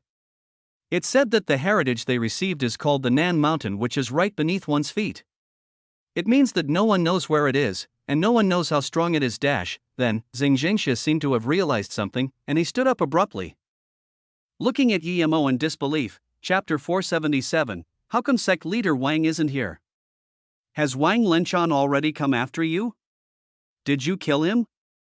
Zhang Zhengxia couldn't believe it, but why else would Yemo be asking where the Wang family was? It wasn't rare. The hidden sex code was to either not attack, or attack and kill them all. Yemo smiled, that's right. He wanted to kill me, so I had to kill him first, but I didn't leave anyone alive. I've never heard of this Nan Mountain, and I thought, since you're all a part of the hidden sex, someone would know where it is. Zhang Jingxia was even more shocked that Yemo could admit it. It seemed that it was true what they said about Yemo annihilating the He Lu and Den Song. He had thought that Yemo wasn't bad, but a little worse than him. Now, he didn't dare think like that. Although he was Earth-level tertiary stage, Wang Lenchan perhaps only would have needed a few moves to kill him. Yet, Yemo had managed to kill Wang Lenchan and all of his men. Had he really reached the legendary Great Heaven? Are you Great Heaven State? Zhang Jingxia was upright and straightforward, but he wasn't dumb. It was shocking just to say it. A 20-year-old Great Heaven Master. Yemo hummed for a moment. He thought of Tan Jiao. Since he could defeat Tan Jiao, he should be counted as Great Heaven, right? But then he thought of Wang Lenchan and Wu Dao. If Great Heaven meant to be only a bit stronger than halfway Great Heaven, it couldn't be called Great Heaven. Moreover, Tan Jiao was far weaker than those two. Thinking about this, Yemo shook his head. I probably still have some way to go before Great Heaven. I don't know how much exactly, but I'm not afraid of Great Heaven levels. Yemo wasn't bluffing. He could fly on the flying sword and control it telekinetically. Even if he had to face a great heaven, he would only need to be careful. If he couldn't win, he could always run away. But he had never met a real great heaven master, so he didn't know how big the difference was. Zhang Jingxia exhaled and calmed down. After a long while, he said, "No wonder you're not scared of Xiang Mingwang. Xiang Mingwang is at most as strong as Wang Lenchan, and even a bit weaker than Feng Wu." "Brother Yi, you really are the genius of the millennium," Yi Mo smiled. He knew his own business. If he hadn't cultivated ancient martial arts, he might have not even reached black level by then. The reason he was that strong was because he was a Dao cultivator. It meant that he was cultivating the immortal path. Which ancient martial art could be stronger than the immortal path? Zhang Jingxia continued. It's impossible to find the Wang family. Even the Wang family members themselves don't know where it is, much less others. I suspect that Xiang Mingwang and the others wouldn't know either. The Wang family always keeps a low profile and only brought 2 members for the tournament this time. Yi Mo sighed. Doesn't Brother Zhang live here? Yi Mo couldn't find Zhang Jingxia with his spirit sense that night, so he asked. Zhang Jingxia nodded. None of the 6 great sects live here. They live at a government-provided place. Brother Yi, the tournament starts at 9 a.m. I came to see you mainly. Now I need to go back and prepare. This time, our 36 Rivers sect has 4 disciples participating. It's my honor to meet someone like you, Brother Yi, Yi Mo immediately said. Brother Zhang is a truthful person. No one dared to speak up for me, but you did. Brother Zhang, I take you as a real good friend, alright? My 36 Rivers is at the Duanhong region, you're welcome to go there. Zhang Jingxia said happily. Yi Mo nodded and said, but the reason I invited Brother Zhang over is because of your internal injuries. If I'm not wrong, your internal injuries are very serious. If it's left untreated, you can only last 3 to 5 years. Brother Yi, you can tell I have internal injuries? Zhang Jingxia stood up in shock. He wasn't afraid of death, but he was afraid that there was no one strong enough to take over the 36 Rivers. If he died, they would fall from the 5th spot. Yi Mo smiled and took out a pill. This is a Lotus Life pill. Your injuries will be cured after you eat it. A Lotus Life seed? Is that the Lotus Life pill sold at the Shixia temple that cured Miao Quan's internal injuries? Zhang Jingxia said in shock. Yi Mo nodded. That's right. Zhang Jingxia took the pill solemnly and said slowly, Brother Yi, it really is my luck that we can be friends. I know that Miao Quan searched everywhere for the source of the pill, but the Yu Association didn't dare say it. I really didn't expect it came from you. I know this pill is very expensive and it can't be found in the market. I'll take it. If there's anything Brother Yi needs, just tell me, I'll do it at all costs. Yi Mo patted Zhang Jingxia's shoulder and said, since we're friends, there's no need to say such things. Brother Zhang still needs to bring your sect disciples to Broken Top Mountain. I won't delay you anymore, we'll meet up there. Yi Mo didn't need to use the Lotus Life pill to cure Zhang Jingxia's injuries. But firstly, it would cost too much time and chi. Secondly, since they were friends, one pill didn't matter. After Zhang Jingxia left, Han Yan finished washing herself and they walked downstairs. When they went to the 8th floor, there were already a lot of sect leaders and elders coming out. Many were obviously surprised to see Yi Mo come out unscathed. Those who knew Yi Mo still came up to greet him. Xia Changtian and Yu Tao were even more shocked, but they didn't show it at all. Han Yan sighed. If she had come by herself or with her master, they wouldn't have had a place to talk and they would have had to let others enter the elevator first. It was a different story following Yi Mo. No one dared to go in first. It was only Yi Mo and her who entered the first elevator. This was power. Society was all about power. Yi Mo didn't mind at all, he was too used to it. When he had been at Luoyu before, he needed to be like that too. When Yi Mo and Han Yan walked into the main hall, Wang Xia was already there waiting for them. He quickly brought them to a special dining room and told Yi Mo that the car was ready. The previous night, Broken Top Mountain had been bleak and cold, but now it was vibrant and boisterous. Cars kept coming to the bottom of the mountain, as people in different clothes from various sects headed to the mountain. Other than some who had special connections with the hidden sects, most people couldn't come. The top of the mountain was around a 1/4 square kilometer. It had already been cleared out. In the center there were two huge fighting stages. Seats had already been placed around it. There were around 7,000 to 8,000 people there. Yemo estimated that most of the mortal people there were those who helped the hidden sects do business. Although there were squads to maintain order, the guests were obviously well-mannered and weren't fussy with their seats. The scene wasn't chaotic at all. The Guanghan sect's status was very low. They only had 2 seats and they were at the back. When Yemo brought Han Yen to the site, they were brought into the 36 Rivers region by Zhang Jingxia, who had been waiting for them. Brother Yi, you can sit here. I'll have someone take Ms. Han to sign up. Also, I'll help you get a conductor position for the tournament, Zhang Jingxia said. Yemo smiled. If I conducted the tournament, that old fart Xiang Mingwang would definitely not agree. Moreover, I'm not interested in that. I'll just sit here. Han Yen, go sign up first, I'll have a look around here. After Han Yen left, Zhang Jingxia had to leave, because he needed to conduct the tournament. But Yemo obviously had high-quality service in that area, constantly having a waiter by his side. Yemo saw that the place to sign up was quite chaotic and it would take an hour to settle things, but he wasn't worried. He had 2 main goals there. One was to bring Han Yen to the tournament, the second was to see where that spirit well was. In order to not make things hard for Zhang Jingxia, he didn't ask him. In that same moment, Xiang Mingwang had a bleak expression on his face as he asked, "How come sect leader Wang still isn't here?" His tone was obviously unhappy, since Wang Lenchan obviously had taken everything for himself the previous night. Despite knowing that Wang Lenchan would share something when he arrived that day, he still wasn't very happy. Chapter 478, Tournament Judge. Brother Xiang, I fear that sect leader Wang might never return, Feng Wu spoke in a low tone. After saying this, his eyes narrowed. Xiang Mingwang was dazed and said subconsciously, the tournament is once every 5 years, it's a major event in the hidden sections. Even if sect leader Wang is busy, how could he not come? Does he not want the geniuses from his sect to enter the spirit well? Even if he doesn't care about that, does he not want that crystal? Xiang Mingwang doubted that Yemo's heritage was really so valuable that he wasn't even going to come to the tournament and would just go home. He was giving up the chance to reach great heaven, because Yemo has brought someone to the tournament. And he's sitting in the 36 Rivers region, Feng Wu said plainly. He didn't say directly why Wan Lenchan didn't come, but everyone knew what he meant. Yemo came yet Wan Lenchan didn't. What? Yemo is here? Xiang Mingwang's face changed, and he stood up abruptly. The man behind Xiang Mingwang also seemed shocked and quickly walked out. After a moment, he came back, and his face looked as bad as Xiang Mingwang's. Obviously, he had seen Yemo. At this moment, Zhang Jingxia stood up and said, there was supposed to be 4 of us holding the tournament, but since sect leader Wang isn't here, we're missing 1 person.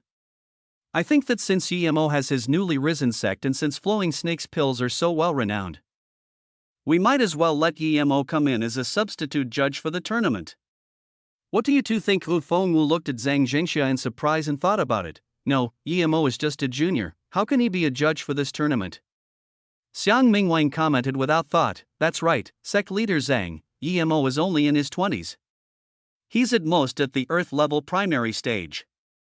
I agree with sect leader Xiang's words, Yemo has no right to be a judge. A middle-aged man behind Feng Wu stood up and said, Feng Wu's face went cold. Zheng Chao, we're discussing major matters here, you don't need to intervene, martial brother?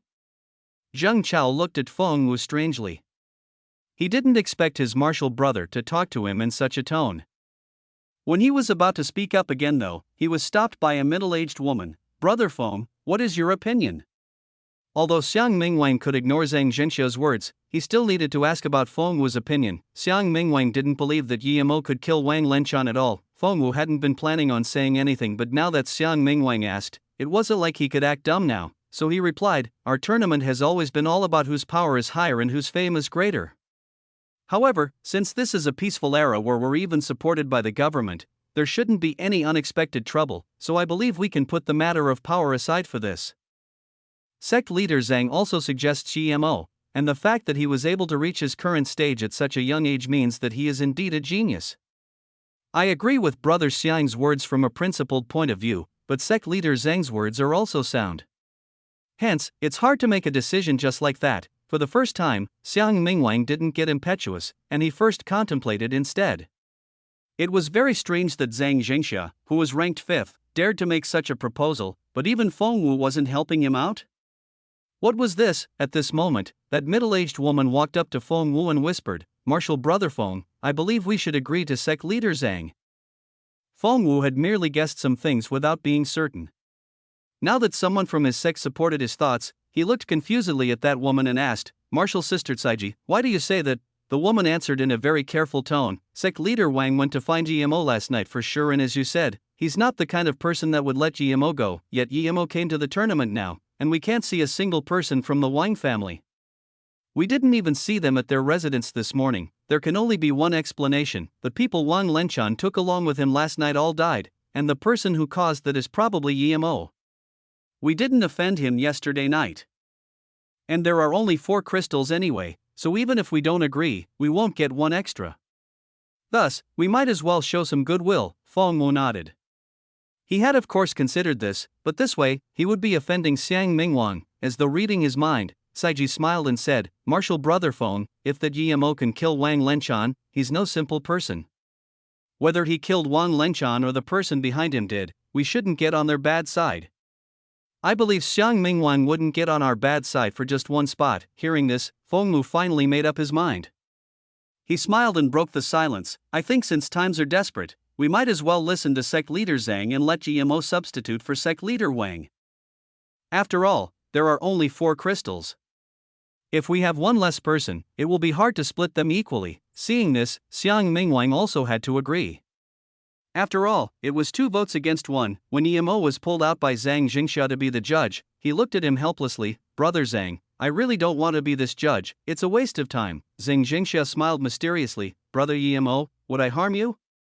Do you think this judging is done for free? You know how the top 3 can cultivate in the spirit well for 3 months, right? That spirit well produces 4 crystals every 5 years. Those crystals are the reward for being the judge. He, you haven't seen this crystal yet. But when you do, you will know why you didn't waste your time." Crystals inside the spirit well? Yemo wondered, could it be spirit stones, and immediately nodded. 320 people had come to the tournament. This meant that only every 1 out of 100 would be able to enter the spirit well. The competition was very intense indeed. The rules were simple. The first 4 rounds were elimination rounds. 320 people would duel each other in 1v1 battles in order to enter the next round. In order to avoid the black levels facing each other early on, the 11 black levels were seeded for the first round and numbered 1 to 11. After the first round though, there would be no more seeded positions. Han Yen was black level 2, and her number was 10. Her first opponent was number 311. Although the people who had come were all elites of their sect, their movements were full of holes in Nemo's eyes. There was no point in watching them. Han Yen was at the peak of the black level primary stage while her opponent was at the yellow level tertiary stage. Despite Han Yen not knowing any powerful moves, she still beat the yellow level off the stage in just a couple of moves. Other than a few rare evenly matched fights, the duels usually ended very quickly. Around 1 p.m., the first round was over, and 160 people went on to the next round. Round 2 was to start at 2 p.m. Yemo basically had to do nothing as the judge, because there were also auxiliary judges at the tournament. Only when they couldn't make a decision or if there were an accident would the 4 judges be needed. The morning round went smoothly, and there was no big arguments, but the fights in the afternoon were obviously more intense. Suddenly, 2 girls caught Yemo's attention, because he knew the both of them. Chapter 479, Tomb Raider. Yemo had seen these 2 girls before. One of them was the woman whose arm Yemo had cut off after he had just left the desert.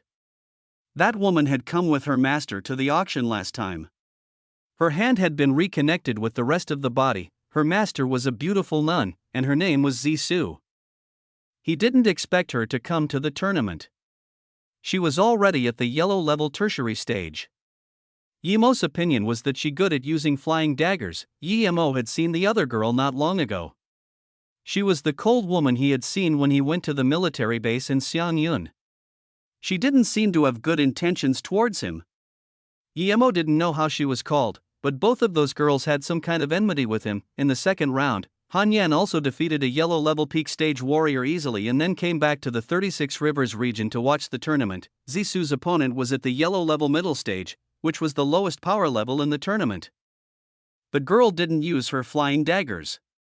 She just used a long sword to defeat her opponent and easily won that round. The cold woman also easily beat her opponent, but GMO felt that after she finished, she gave him a cold-eyed stare. GMO rested his thumb and index finger on his chin while thinking, I've never met you before, why do you have such prejudice about me? The afternoon round took longer than the morning round. When the 80 people had been decided, it was already 6 p.m., the next round could only take place the next day. There wouldn't be anyone staying at the Broken Top Mountain overnight, so everyone went back to their hotels. When Yemo got invited by Wang Xie to the rooftop for dinner, he found that there were already a lot of people waiting for him. It could be said that almost every representative of the sects staying at the hotel came to greet him. Han Yen didn't know that Yemo had killed Wan Lenchan, so she was frightened by many people. Yemo had no intention of getting close to any of these people, so he dealt with them simply and afterwards he let them leave. After Yemo sent them away, he left Han Yen, who was practicing the second sword movement, and he went back to the Broken Top Mountain again. This time, he went there on the flying sword. As soon as Yemo landed, he saw two men sneakily move around. He was already at the foot of the mountain. Yemo was dazed. Everyone knew that the place was haunted. Why would they come there in the middle of the night? It took Yemo just a moment of hesitation before he found out that there was actually another person behind those two. Soon, Yemo knew that those two had no cultivation, and what they carried were tools for raiding tombs. Yemo shook his head. Those two tomb raiders didn't want to live, but when Yemo saw the person behind them, he was even more shocked. It was that cold woman. What was she doing there at that time, following two tomb raiders who had never cultivated before? Yemo went near them in invisibility mode and watched the two tomb raiders as they carefully stepped into the depth of the mountain. Yemo was very confused. Since they were used to raiding tombs, they shouldn't have chosen these days. It was the hidden sex tournament. There were a lot of people. Area, why do I feel that this place is colder and eerier than other places? I don't feel comfortable. There won't be any problems, right? The shorter man shivered and said. The man called Area was slightly taller and seemed a lot more astute than the shorter man. He replied quietly, Gang Hu, we can only do it these days. The Broken Top Mountain is no ordinary place. Do you think we're the only ones who know about this place? I'm sure others do, but why don't they dare come? It's because the Yin Qi here is too strong. These last days, the government seems to be running some event at the top, so there are a lot of people. You saw during the day as well, there were about 10,000 people at the top. With that many people, the Yin Qi must be intense and it's thinning down the Yin Qi. This is our best shot. After this, there won't be anyone coming here again. After the Yin Qi will gathers, we won't have any chances at all. Gang Hu nodded and said quietly, if this really is Yuan Tiangong's descendant's tomb, then perhaps we can change our business to feng shui after this. Yemo couldn't help but agree with Area's logic, yet they didn't know that the Yin Qi there wasn't natural. It was someone's doing. Once Yemo heard about Yuan Tiangong's descendants, he started to get interested. Yuan Tiangang was a fortune teller and a feng shui master. Perhaps there would be something useful to Yemo there. So naturally, Yemo followed the three of them. Area and the others kept walking for nearly an hour. When Area reached a slope, he took out a measuring device and looked around for a long time, before stopping at a spot. Is it here? Gang Hu saw this and asked, it should be here. Area put down his bag and took out a Luoyang spade.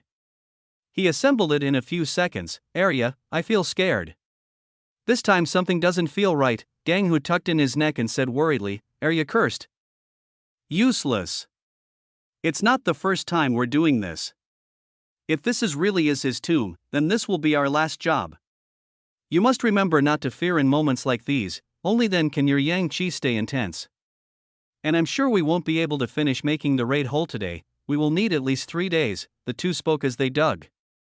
Yemo had to commend them, they had no cultivation yet they still dug very fast. They cooperated very well together. Yemo noticed that the cold woman was hiding on the side, but she wasn't going up. He didn't know what she was thinking. Perhaps she wanted to earn money out of those two, or she was interested in the potential knowledge hidden in this tomb. An hour later, Area crawled out and set up a pipe bomb. Then they ran away a bunch of meters from it. There was a low bang, and the pipe bomb actually blasted out an old raid hole. Someone had already been there long ago, but Yemo's spirit sense soon found that the hole hadn't been made all the way through. Two bodies laid inside the raid hole. For some reason, those two had been trapped here. Area and Gang Hu took the torch and ran inside. After a while, Arya yelled in joy, "Huzi, we're lucky this time. There's an already dug great hole, but it's not fully opened.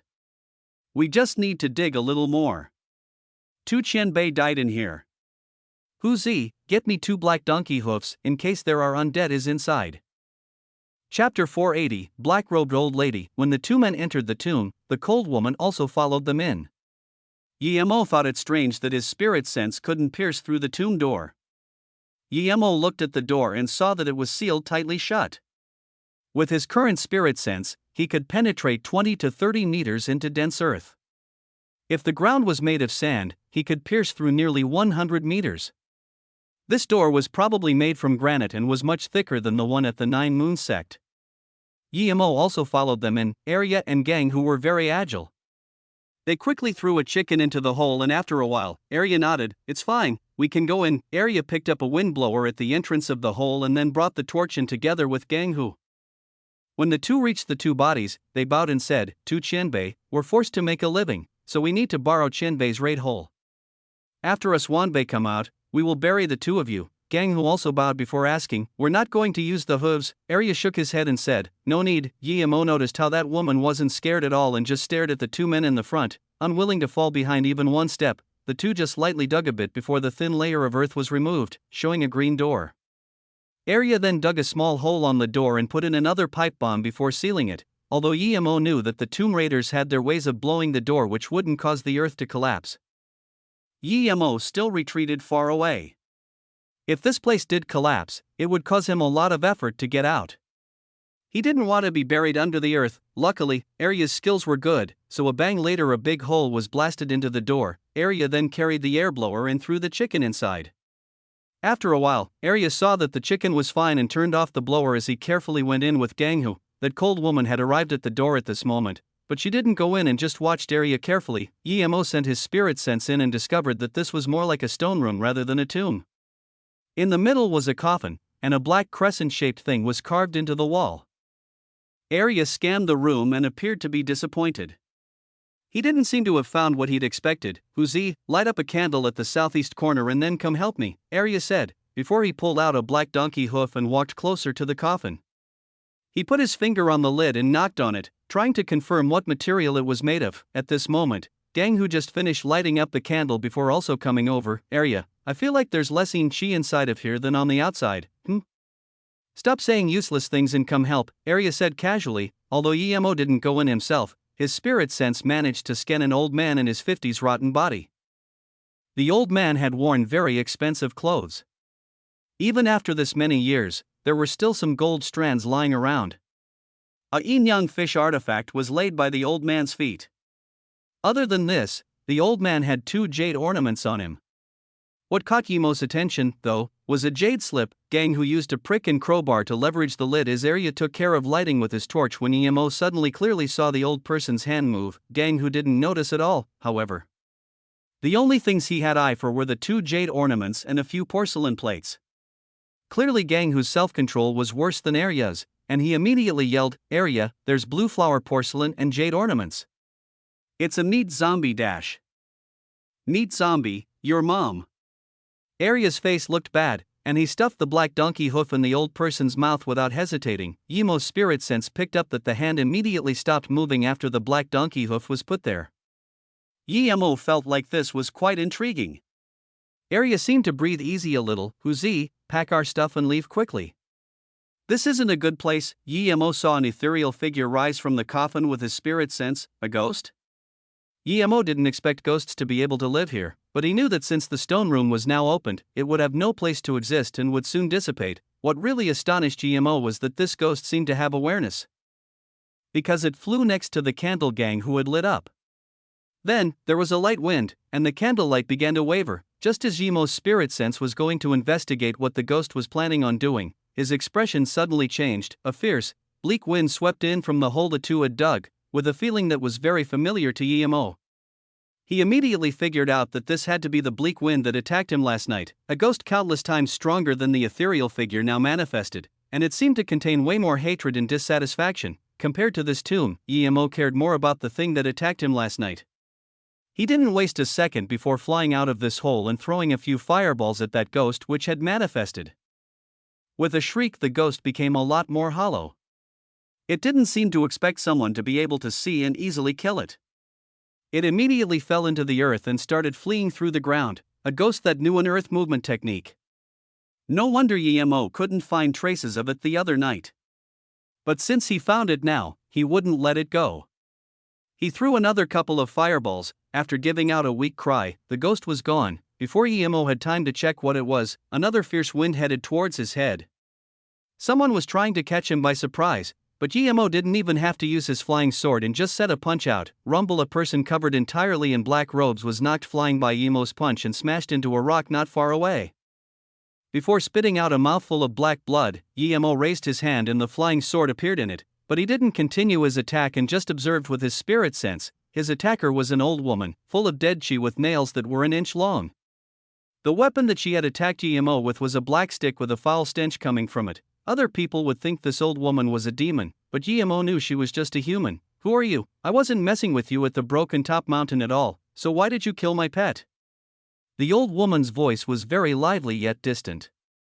If one only heard her voice, one would think she was just a teenage girl. "Pet?" Emo immediately asked coldly. "You're from the Nine Moon Sect too." "I'm also from the Nine Moon Sect?" "I'm the only one in the Nine Moon Sect. That bitch took over my Nine Moon Sect just because she was a little stronger than me, but I will take it back one day." The woman tried to speak fiercely, but her lively voice didn't make her sound very domineering. Emo was speechless. Why were all these ghosts keepers of the Nine Moon Sect? From her words, she seemed to have lost a battle of power with the Nine Moon Sect's sect leader and was now cowering here. Such a good Dao cultivation method had been degraded into a cultivation method for ghost keeping. Emo really couldn't understand how. Looking at this old woman, Emo said plainly, "You didn't mess with me? Do you dare say it wasn't your pet that attacked me last night?" The old woman was speechless. She did intend to kill Emo yesterday, because she felt that his soul was very strong, so it had to be very beneficial to her pet. She just didn't expect Emo to be this strong, much stronger than any ancient martial arts cultivators she knew. The old woman was sure that if she went into the outside world, no one would be a match for her other than her martial sister, but now, she had met Emo and come to realize that there was still someone stronger. Chapter 481, Spirit Nourishing Wood. "It was my fault for attacking you yesterday, but you have also killed my pet. I hope this ends here and we'll go our separate ways," the black-robed woman said after a long while. Her pet was half of her life. Without her pet, any Earth-level middle stage could kill her, but she didn't dare to reason with Emo. Although she hadn't dared to watch Emo's fight with Wang Lenchan the day before, she had gone to check out the site after the fight. She believed that even a bunch of people with her powers together would be no match for Emo. She couldn't understand how someone had gotten that strong at that age. Emo sneered. "You ambushed me trying to kill me, then you say it's your fault, and I should just let you go? Do you think I'm some sort of saint? Then, what do you want to do? The code to ancient martial arts is to forgive when possible. I've already admitted defeat and I have also admitted my wrong. Are you going to kill me? China is a country of morals and customs. Are you going to do some savage thing?" The woman shirked. Emo smiled. "Yes, you're right. I am going to kill you. It's your misfortune for messing with me. You've killed quite a lot of people these years at the Ghost City, and your pet ate quite a lot of souls too. Don't kill me, I'll give you the Nine Moon Sect's cultivation method." Then, the old woman took out a goatskin booklet. Emo couldn't even be bothered to look at it. He had seen it once before. He didn't answer and just threw a few wind blades. She was at least Earth-level middle stage. Seeing Emo's wind blade, she didn't know what kind of projectile it was, but she used her stick to try and block it. However, there were too many and she was cut into two. Emo threw out a fireball and burned the woman to ashes, before picking up the booklet. It was the Nine Moon Evergreen chant indeed. Emo looked at it. It seemed to be much more complicated than the one he had seen last time. Emo immediately realized that this was the second half of the cultivation method. The one he had seen last time was the first half. When he read the introduction, Emo finally understood what had happened. The creator of the chant was indeed a woman. She had been taken to the Great Emotion Forgetting sect and cultivated the Great Emotion Forgetting chant. The woman found a man when she went out of the sect and fell in love. But cultivating the Great Emotion Forgetting chant meant that she couldn't have love. If she did, she needed to sever it. The woman was a very emotional person and, despite being the greatest genius of the sect of all times, she still went against her sect for the man she loved and left the sect. In order for her to come back to the sect sent masters to kill the man she loved. This angered the woman and publicly announced that the great emotion forgetting chant wasn't even an ancient martial arts cultivation method. A cultivation method that couldn't attain long life even until the end was trash. Then, she disappeared from people's sight. 20 years later, she started the Nine Moon sect at Sichuan's Qingshao Mountain. She made her new cultivation method, the Nine Moon Evergreen Chant, and went back to annihilate the great emotion forgetting sect. Thus, the Nine Moon sect was labeled as an evil sect. After closing the book, Yemo sighed. The woman was indeed an awe-inspiring woman. The reason that cultivation method had become evil was probably because the disciples didn't understand the meaning of the opening section and believed their sect was evil. Hence, the cultivation method must also be evil. Shaking his head, Yemo put away the cultivation method and went back into the tomb. When Yemo came in again, he realized that a lot had happened in such a short time. The cold woman had placed the yin-yang fish artifact on the door and also had the jade slip in her pocket. The two tomb raiders' faces were purple and also laid next to the coffin. Yemo scanned them. It was obvious that they were dead. When Yemo's spirit sense went to the cold woman, he found a bleak chi surrounding her. Yemo immediately knew that she was invaded by the yin chi, but since she cultivated ancient martial arts and was yellow level peak, the bleak chi couldn't do much to her yet. Seeing the shocked expression on her face, she must have been scared by something before she fainted. Yemo shook his head. He didn't know that woman, but she seemed to dislike him. Yet, since he met her there, he might as well save her. Thinking about this, Yemo patted the woman's forehead and the yin chi was forced out. It vanished due to Yemo's true fire. The paleness and fear on her face disappeared quickly. Yemo then noticed that the body had gotten out of the coffin and was at a corner of the tomb. A ghost rose from the body again and was about to swoop at Yemo. Yemo sneered. He threw a fireball at the ghost, which was burnt into nothing without resistance. The two jade ornaments were probably worth some money. But Yemo couldn't even be bothered to take them. His spirit sense scanned the black crescent-shaped thing on the wall. He took it down and found out that the black color was just a layer of skin around it. Yemo peeled it off and found inside an orange-yellow wood with a faint aroma, spirit-nourishing wood? He didn't expect to be able to see such a good item in that tomb. Not only could it be used to concoct pills, but it could also be made into jewelry to strengthen one's soul. He immediately packed it with cloth and put it in his ring. The trip had been worthwhile and because of this, Yemo was also in a good mood. He glanced at the cold woman. He walked up to her and carried her saying, "I'm in a good mood today, count yourself lucky. I'll take you out." Then, Yemo quickly climbed out of the tomb and buried the holes with his hands. Then, he got on the flying sword and left. As soon as Yemo left, another ghost rose up from next to the grave, but it didn't stop. It went to the opposite direction Yemo took, and disappeared. If Yemo had seen it there, he would have realized that it was the second ghost the old lady owned. It had developed intelligence, since he knew that if it came out earlier, Yemo would have found it. Carrying the woman was troubling for Yemo. He didn't know where she lived and he couldn't just dump her on the streets. But neither did he want to bring her to his place. Where should he leave her? Yemo searched her body to see if there were keys, and he soon found a keycard. The woman was wearing thin long pants, which made Yemo feel her soft and bouncy skin. This fed some fire in Yemo's heart, but he wasn't thinking about the woman in his hands. He wanted to find Luoying quickly and sleep with her in Qingxue. Luoying. Qingxue.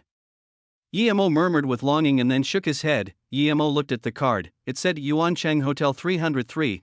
A few minutes later, Yemo had brought the woman to her room and dumped her on the bed. Before returning to his place, Han Yan was already asleep when Yemo came. He took a shower and took a careful look at the spirit-nourishing wood. Yemo suddenly wondered about something strange. That wood was for cultivation. Why was it hanging on the wall of a tomb and why was it wrapped so tightly? If the person knew its worth, why didn't he put it in the coffin? Chapter 482, I'll make you have no return. The next morning, Yemo ate breakfast with Han Yan, and Wang Siye drove them to the top of the broken top mountain again. The mountain became crowded once again and didn't at all seem airy like last night anymore. When Yemo came to the mountain peak, he noticed that cold woman had also come. She was completely expressionless. It was as though she never went to raid tombs last night. After yesterday's tournament rounds, there was much more order today. Although a lot of people had already lost, most of them didn't leave, choosing to stay to watch the fights. Xiang Mingwang glanced at Yemo casually and walked up to the microphone. Distinguished guests and fellow comrades of the ancient martial arts world. This is the second day of our tournament. Although people were injured yesterday, the overall situation was great, so we will now let sect leader Feng explain the rules for today in high spirits. When Feng Wu walked past Yemo, he nodded politely. Zhang Jingxia came up to Yemo and whispered, "Last night, Xianya Mingwang and Vice Sect Leader Feng talked for the entire night. I think it might have something to do with you. You need to be careful after the tournament. They won't dare do anything during the tournament, but I think they might do something to the crystals." Yemo smiled and patted Zhang Zhenxia's shoulder before comforting him. "Brother Zhang, don't worry. If I can kill Wang Lenchan, I can kill Xiang Mingwang. What I fear is him not trying anything." Zhang Jingxia touched his chin and smiled helplessly. "No matter what, if you need help, just ask me for it, Brother Yi," Zhang Jingxia promised without hesitation. Yemo nodded. There were some things that were best left unsaid. Feng Wu walked up to the stage without a stern face like Xiang Mingwang's. He said casually, "First, I would like to congratulate the top 80 contestants. The first 2 rounds for today will still be elimination, after which we will select the final 20 contestants.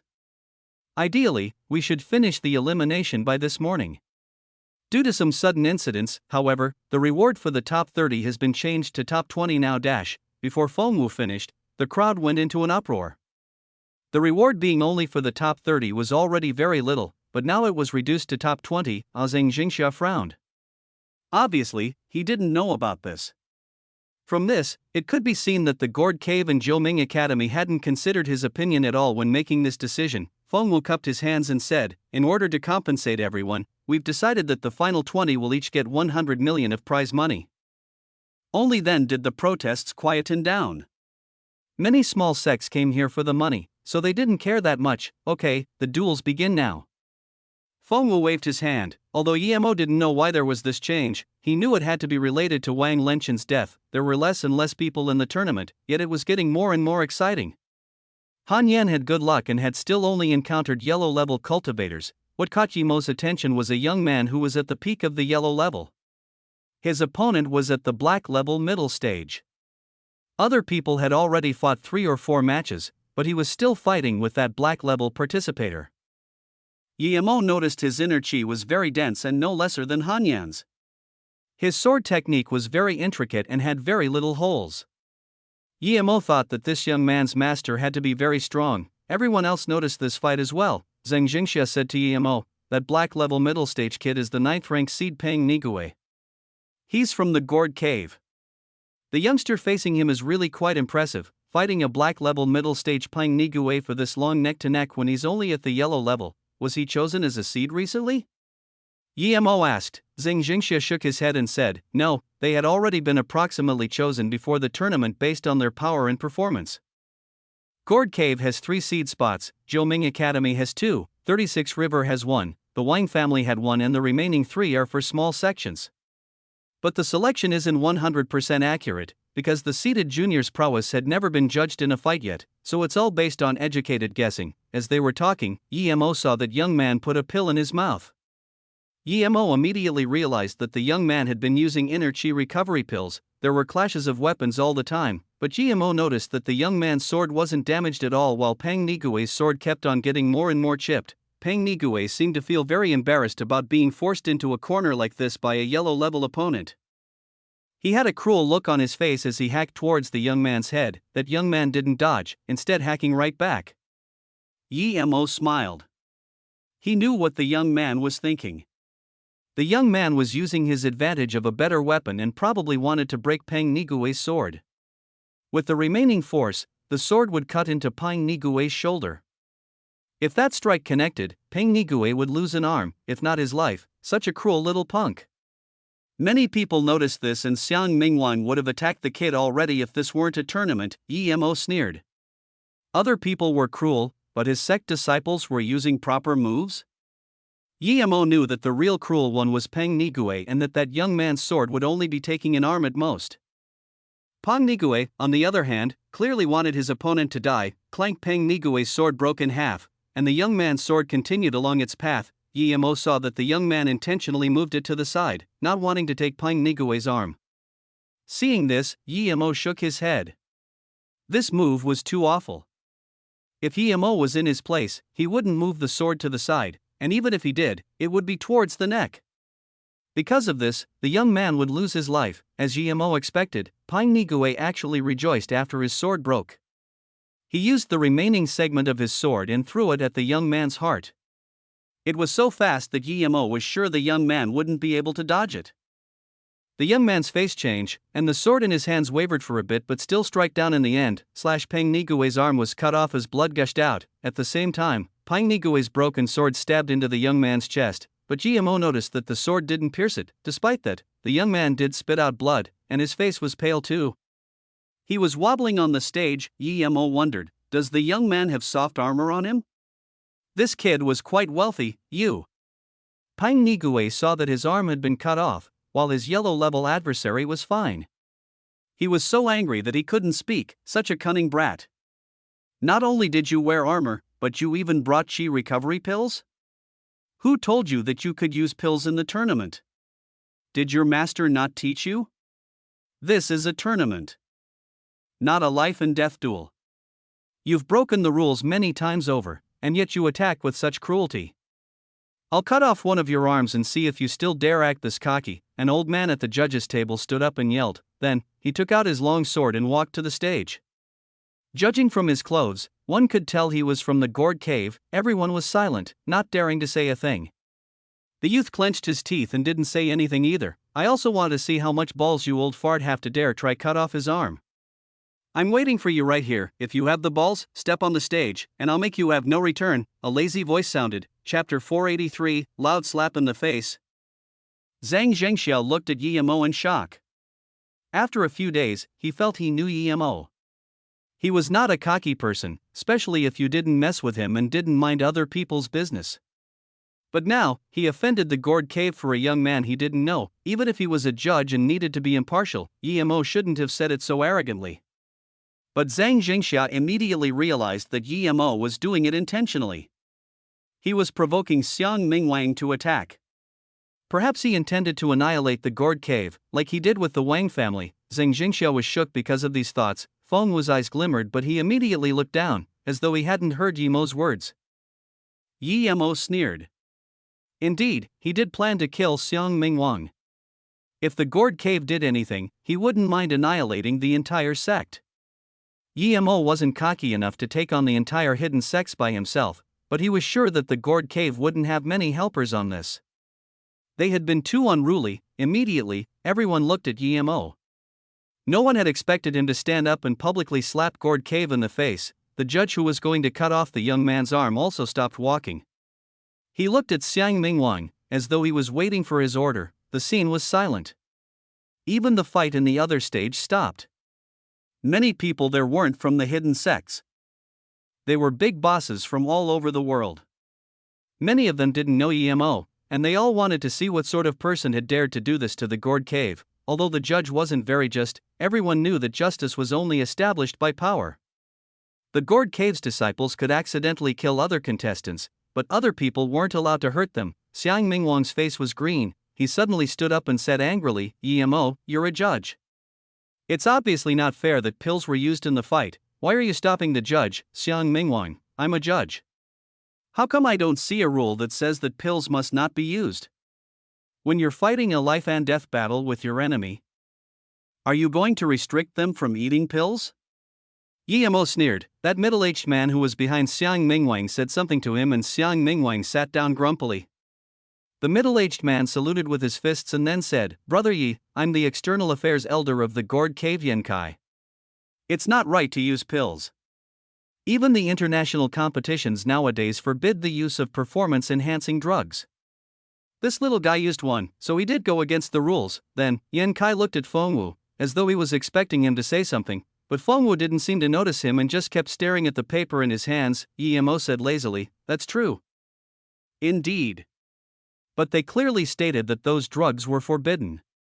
How come I don't see that on the rules for this tournament? Secondly, there's a system of heavyweight and lightweight in international fights. How come I see a black level middle stage against a yellow level tertiary stage, young man? Thirdly, since when have judges been able to go on stage in international events and punish contestants? Although Emo had said this, he was disappointed that Xiang Mingwang hadn't charged at him. He didn't have an excuse to kill that old fart. He couldn't just go attack him first. I'm a judge. Am I not allowed to punish a rule-breaking contestant? The judge said with a red face. He had lost all his face that day. Emo stood up and smiled. Indeed, you've just reminded me. I'm the grand judge. I can deal with judges that go against the rules. Seeing Emo stand up, Feng Wu immediately knew things weren't good. He stopped the gourd cave judge and said at once, Emo is a grand judge, and you're a judge. Go back. Please, let this go on my account, Brother Yi. That elder knew what Emo meant. Feng Wu had saved his life. He quickly ran away. Emo sneered.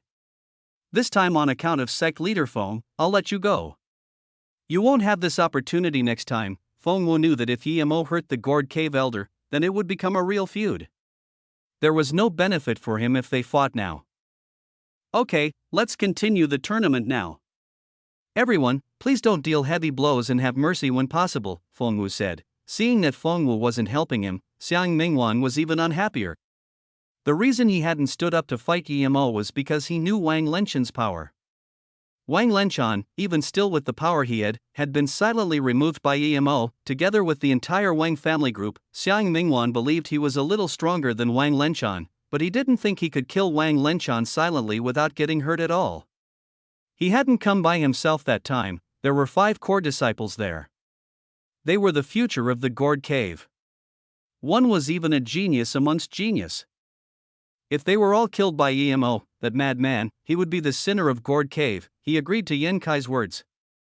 Emo needed to be killed, but not now. Martial brother, we'll let that Emo be cocky for now. There's still another round in the afternoon. I can let Lu Ran face Han Yen. With his power, he will kill Han Yen before she can react. This is a tournament. Even if Han Yen is killed, Emo can't do anything about it, Yen Kai said. Xiang Mingwang nodded. Okay, we'll kill Han Yen first in the afternoon. As for Emo himself, Yen Kai said ghastly, don't worry about Emo, we'll talk when we get back. I have a way to make him die and get all of his fortune. Everybody at the scene was shook. Emo had dared to come out and provoke the gourd cave, but what made everyone even more shocked was that Xiang Mingwang had actually done nothing about it. Who was that Emo? Everyone was trying to find out. Han Yen also looked at Emo in disbelief.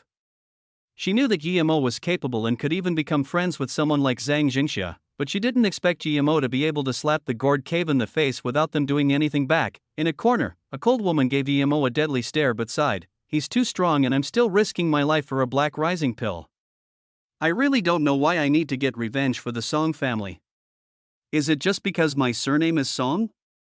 Why do I have to do all of this when there are so many other people who escaped? Chapter 484, Scheme against Han Yen. Scheme against Han Yen. At this moment, that youth on the stage understood that if it weren't for Emo, he would have either been dead or mauled by now. As the young walked off the stage, he bowed in front of Emo and said, "This Wanbei is Zhang Hua from Wudang Mountain's Guangyao Temple. I thank Xianbei for saving my life, and prepare for your next match." Emo nodded. He knew that there were a lot of places that might not be famous, but that didn't mean they didn't have a proper heritage. He had heard of the Wudang Mountain but never of this Guangyao Temple. From their name though, Emo could tell their expertise had to be in the area of pills. No wonder the youth had chi recovery pills. Emo knew that the gourd cave wouldn't be letting things go like this, but he couldn't know what they would do exactly. Despite Feng Wu telling everyone to be gentle, the tournament became more intense instead since there were only 20 spots now. Everyone used every allowable means. After this round, there were 7 contestants with light injuries, 5 with heavy injuries, and there had even been 1 death, but no one cared about it and neither did Emo. Although some sects wanted Emo to do something about it, it seemed as though Emo didn't see it. He would only concern himself with the gourd cave. Since other sects chose to participate, they needed to take responsibility. At lunchtime, Han Yen asked while eating, "Big brother Yi, I feel like you're targeting the gourd cave. Do you have enmity with them?" Emo nodded. "I've killed quite some hidden sects people before, and their sect wants to be the leading avenger. Xiang Mingwang won't let me go for sure, but neither am I going to let him go.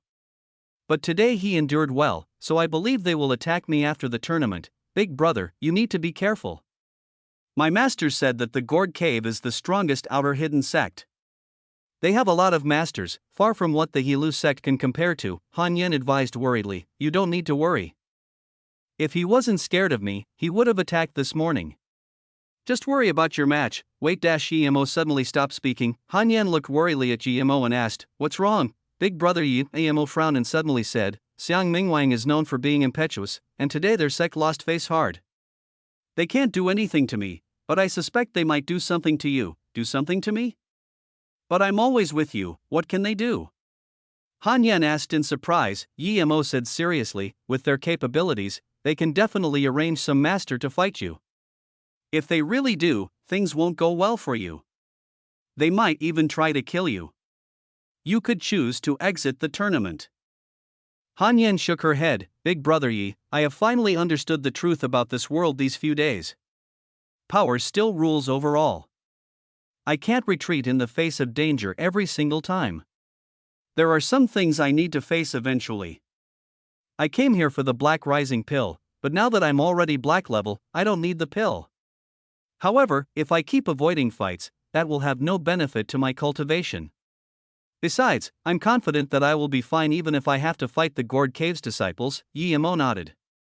He knew she was right. Thinking about this, Emo took out some materials and made 2 wind blade rune papers for Han Yen. Keep these 2 rune papers. In desperate moments, just throw them out, saying Lin. Emo was afraid the fireball would cause too much of an uproar, so he gave her 2 wind blade runes. Han Yen looked at Emo and said awkwardly, Big brother wouldn't that be a bit crazy? Emo smiled. If you trust me, just save it for your opponent. Han Yen smiled and accepted. Thank you, big brother Other than my grandpa and my master, I trust you the most. If the Gourd Cave's disciple tries to kill you, you can just kill them. Don't worry about the consequences, Emo said. There were only 40 people participating in the afternoon matches, and there was still one more elimination round left. Han Yan's match was more to the end. Emo noticed that the frigid woman he had saved seemed to have gotten stronger and easily beat an opponent that was the same stage as her. Emo felt like her inner chi didn't seem to be the same as yesterday's. Emo frowned. Was it due to that yin-yang fish or the jade slip she took? He had checked both of those items with his spirit sense and hadn't found anything. Although Emo was confused, it's not like he could ask to see those things again. The girl called Zisu wasn't so lucky. She met a black level fighter and was kicked off the stage. At this moment Zhang Jingxia said to Emo, I just got the list. Han Yen is fighting the Gourd Cave's Lu Ran. This guy is the 2nd seed. He's about to reach the peak of the black level. This battle doesn't look too good for Han Yen. No wonder Xiang Mingwang didn't say anything yesterday. Emo smiled in derision. It was just as he'd expected. Brother Zhang, don't worry, even if Han Yen is no match for him, that Lu Ran won't be able to do anything to her. Emo had given her the rune papers and taught her a few moves. He was sure that if she was familiar with those moves, she wouldn't lose too badly even if she couldn't win. Not to mention that she had a defensive bracelet. The next fight was that Zhang Hua kid fighting a yellow-level tertiary stage fighter. Although that fighter wasn't bad, he still lost to Zhang Hua. After Zhang Hua got off, it was time for Han Yen's fight. Although Emo didn't know this Lu Ran, when he got on the stage, Emo could tell that he was strong. There were 2 other contestants Emo knew of. One was Shi Zhongji from Jiuming Academy and the other one was Zhang Zhengxia's personal disciple, Zhang Shiho. These 3 could be ranked in the top 5. When Han Yen saw Lu Ran get on, she knew that Emo's conjecture had become reality now. She had been paying attention and knew who was strong and who wasn't. It was customary to salute with your fists, but knowing that the opponent was there to kill her, Han Yen couldn't even be bothered to do it. Lu Ran looked coldly at Han Yen and sneered. You're Han Yen? I didn't expect a small place like Guanghan Sect to have someone reach the top 20. I guess you're lucky yet also unlucky. You're unlucky because you met me. But seeing how you're a woman, if you crawl in front of my feet, I can let you go. Han Yen ignored his words with contempt on her face and attacked with her sword. Seeing this, Lu Ran's face went cold. You may die now. Then, he also took out his sword and attacked. Han Yan's sword flower attack was scattered upon meeting Lu Ran's sword raise. Zhang Zhengxia's face changed, and he immediately said, Lu Ran is using the dust-removing sword. That's one of the 3 great swords of the Gourd Cave. Han Yan's sword mustn't clash with it. Clank clank clank dash, Han Yan's sword clashed with the dust-removing sword, but it didn't seem to get damaged at all. Zhang Jingxia rested easy and said, I forgot brother ye had a lot of good weapons, huh? Although Han Yan's sword didn't break, her heart sunk. Lu Ran's sword technique was better than hers, and his inner chi was far greater. A mere few clashes, and she was already almost spitting blood. Lu Ran snarled, Die, bitch. Before Han Yan could steady herself, he stabbed out his sword at her chest. Chapter 485, Yi Mo was too frightening. Han Yan's heart froze. She thought she already overestimated Lu Ran, but she found out that the difference between them was too great. It took only one move for her to be in disadvantage. Just when Han Yan had given up hope, a white light flicked out of her wrist and formed a protective barrier. Although it was very short, it still stopped Lu Ran's sword rays. The ray stopped for a moment and then penetrated the barrier. In this second, Han Yan managed to gather up her chi again and used the first move Emo had taught her, the 10-sword style. More than 10 sword rays flew towards Lu Ran and, because Lu Ran's move was near the end of its force, Han Yan's sword rays stopped Lu Ran's sword ray and continued forward. Lu Ran didn't expect Han Yan to be able to use sword techniques that strong. In his desperation, he quickly retreated and used his sword to block. His reaction speed was much stronger than Han Yan's, and due to that the sword rays only cut a few slashes on him. Lu Ran was angry and shocked at the same time. How did his sword ray get stopped mysteriously, and why did Han Yan know a sword technique that strong? He must not give her a second chance. Ignoring his wounds, he scooped up another sword ray and flung it towards Han Yan, Emo side. Han Yan had only learnt the superficial part of that move. Otherwise, no matter how strong Lu Ran was, he wouldn't have been able to dodge it. From this, he could tell the 100-sword style and random sword style he taught her would be even worse. The moment Lu Ran retreated, he used his killing blow and he brought sword light clashing into Han Yan. Their sword chi clashed together, and because Han Yan had weaker inner chi, she immediately felt an immense pressure. The force made her spit blood, but she bit her teeth and didn't take a step back. She knew that if she did, she would lose. She wouldn't have the power to use a third sword attack. Lu Ran was too strong. Although Lu Ran completely blocked Han Yan's move, and even took the upper hand, the direction of Han Yan's sword chi was hard to deal with, and when he completely took down all the chi, Han Yan also stabilized her stance. Lin. Regardless of whether the charms Emo had given her were useful, Han Yan immediately used her final card and threw both rune papers out.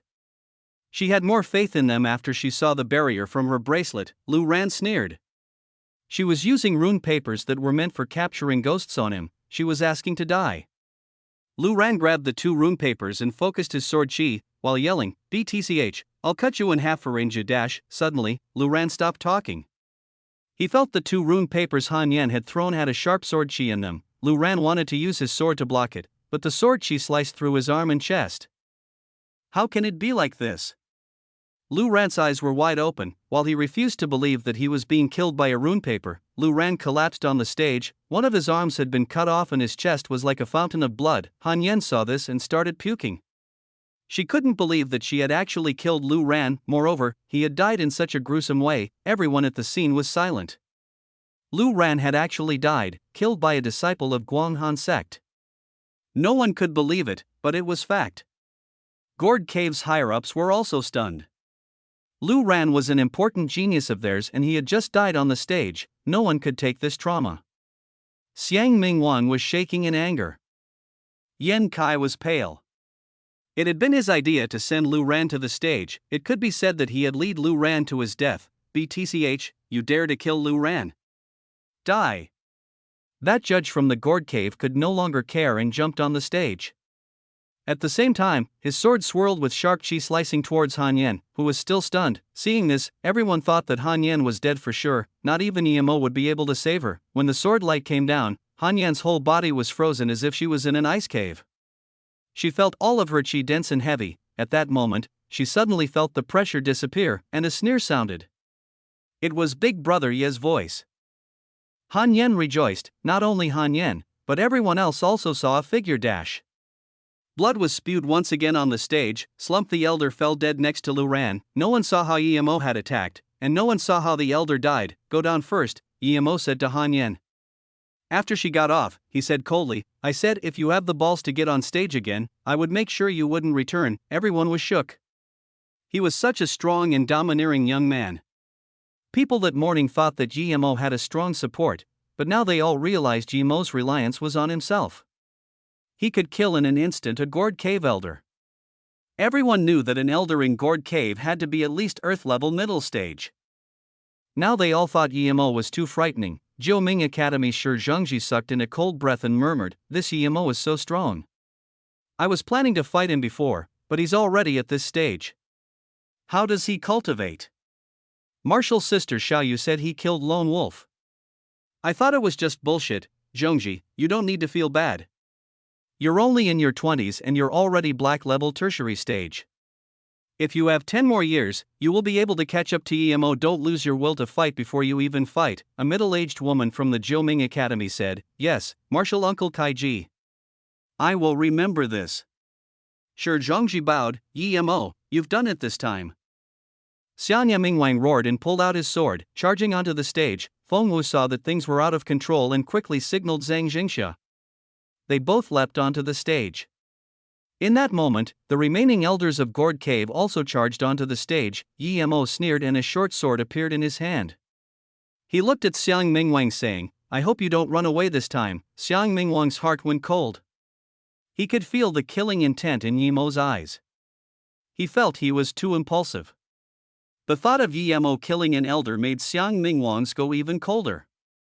Would he be able to do that in such a short time? Chapter 486, second time retreating. Xiang Mingwang felt he was acting impulsively. But he had no way back. When Yemo saw Feng Wu charge, he knew that his plan to kill Xiang Mingwang had failed again that day. He wasn't going to be able to kill Xiang Mingwang quickly, so he didn't bother to attack. Feng Wu stopped Xiang Mingwang and said with regret, "Brother Xiang, the judge attacked a Wanbei disciple first. It was wrong of him in the first place. Now, Brother Xiang is representing the hidden sects to hold this tournament. You must be reasonable. After all the hidden sects people are here.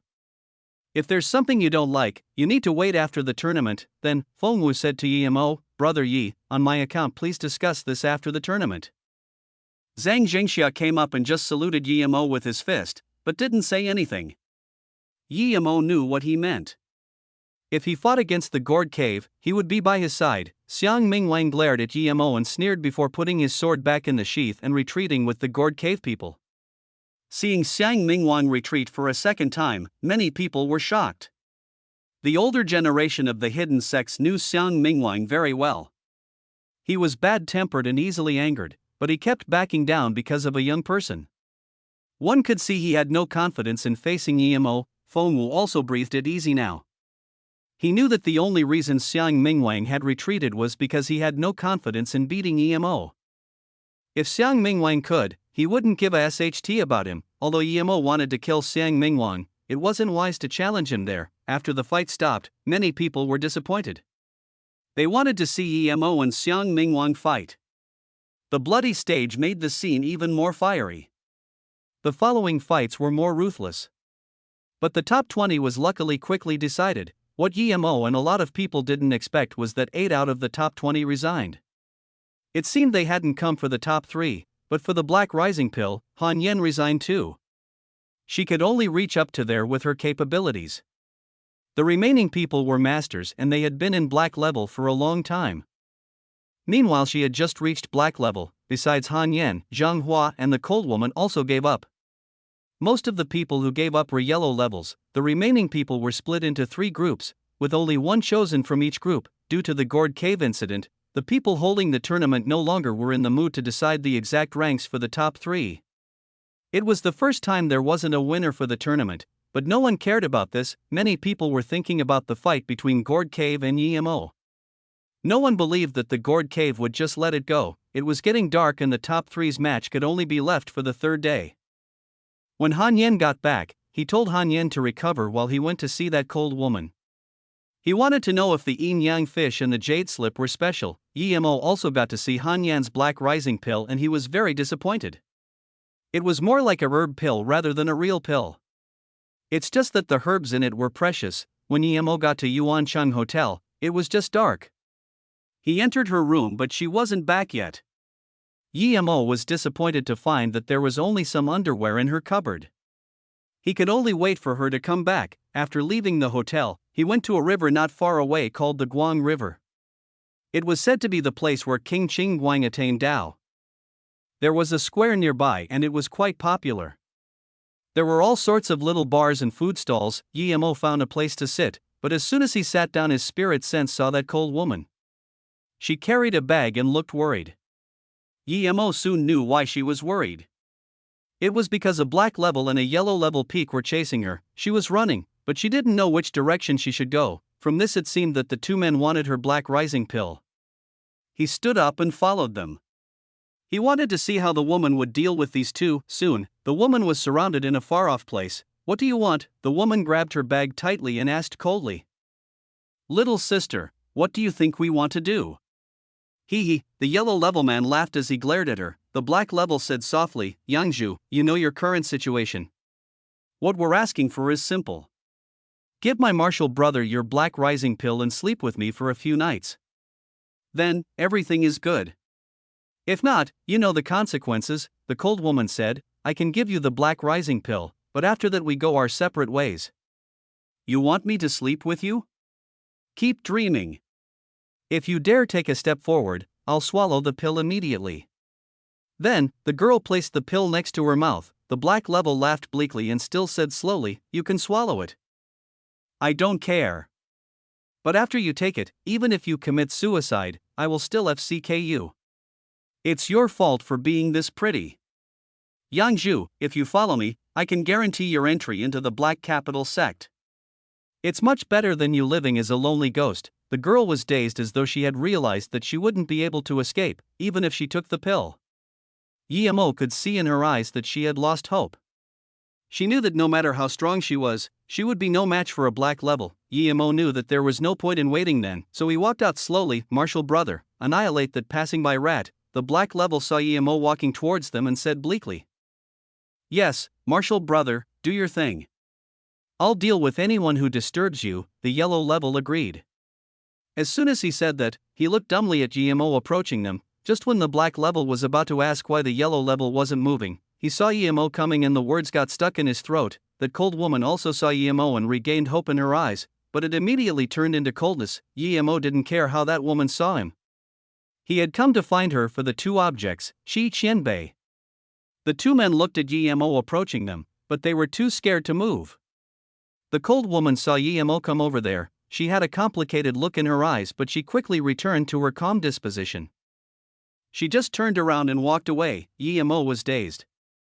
He saved her, but she didn't even say thank you. But Yemo wasn't worried about her going very far. She was living there and he would go find her to her room later on. Chapter 487, Black-Clothed Man, Chenbei, Aswan Bei are both disciples of the Black Capital sect. "Please forgive us once," the Black Level man begged. "Black Capital sect?" Yemo felt that name was familiar. He remembered that after he killed Daoist Xian, he got a card that read Black Capital. So, they were from Daoist Xian's sect. Thinking about this, Yemo was no longer in the mood to ask any more questions, so he just threw 2 fireballs casually. After this, Yemo headed to the cold woman's place. When Yemo arrived, he felt something wasn't right. The woman hadn't gotten there at all, which meant that she ran away as soon as he saved her. Did she know that he wanted to look at the things she got last night? That was impossible. She didn't know who had brought her back last night. Yemo frowned. She was such a cunning woman. Yemo felt she had some enmity towards him, but he couldn't understand why. Yemo shook his head and stopped thinking about it. The woman's power didn't pose any threat to him. Even if she got something related to immortal cultivation, without resources she was still no threat to him. After a while, Yemo was sure that the woman wouldn't be coming back. So he left the hotel in disappointment. When Yemo came back to the top floor of his hotel, he found Zhang Hua sitting there talking to Han Yen. The two saw Yemo arrive and both got up. "Zhang Hua, why are you here?" Yemo asked strangely. Zhang Hua quickly bowed. "Chenbei, I got the Black Rising pill and I know that if I didn't come here, I would have no place to go." Yemo immediately understood. Zhang Hua was very smart to think of coming to his place. He knew that no one would dare to rob at his place. Yemo nodded and said, "Okay, you can stay here." He didn't mind the youth borrowing his power. "Yi Qianbei, Wanbei is a disciple of the Wu Dang Wan Yao temple. My master has passed away. And Wanbei is sure that people would be interested in my Dao technique if I go back. So I have no place to go now. If Qianbei's sect needs disciples, Wanbei is willing to join Qianbei's sect, Zheng Hua said respectfully, so it was another lone wolf. Zheng Hua wasn't stupid. He knew he had caught everyone's attention. That smart young man was indeed a good seed. His flowing snake needed people like him. Thinking about this, Yimo said, I don't have a sect, but I have a pharmaceutical company called Luoyu. If you want to join, you can go to Flowing Snake. I'm not that much older than you, no need to call me Qianbei, yes, big brother Yi, I'm willing to join Luoyu. And I'm also skilled in making medicine.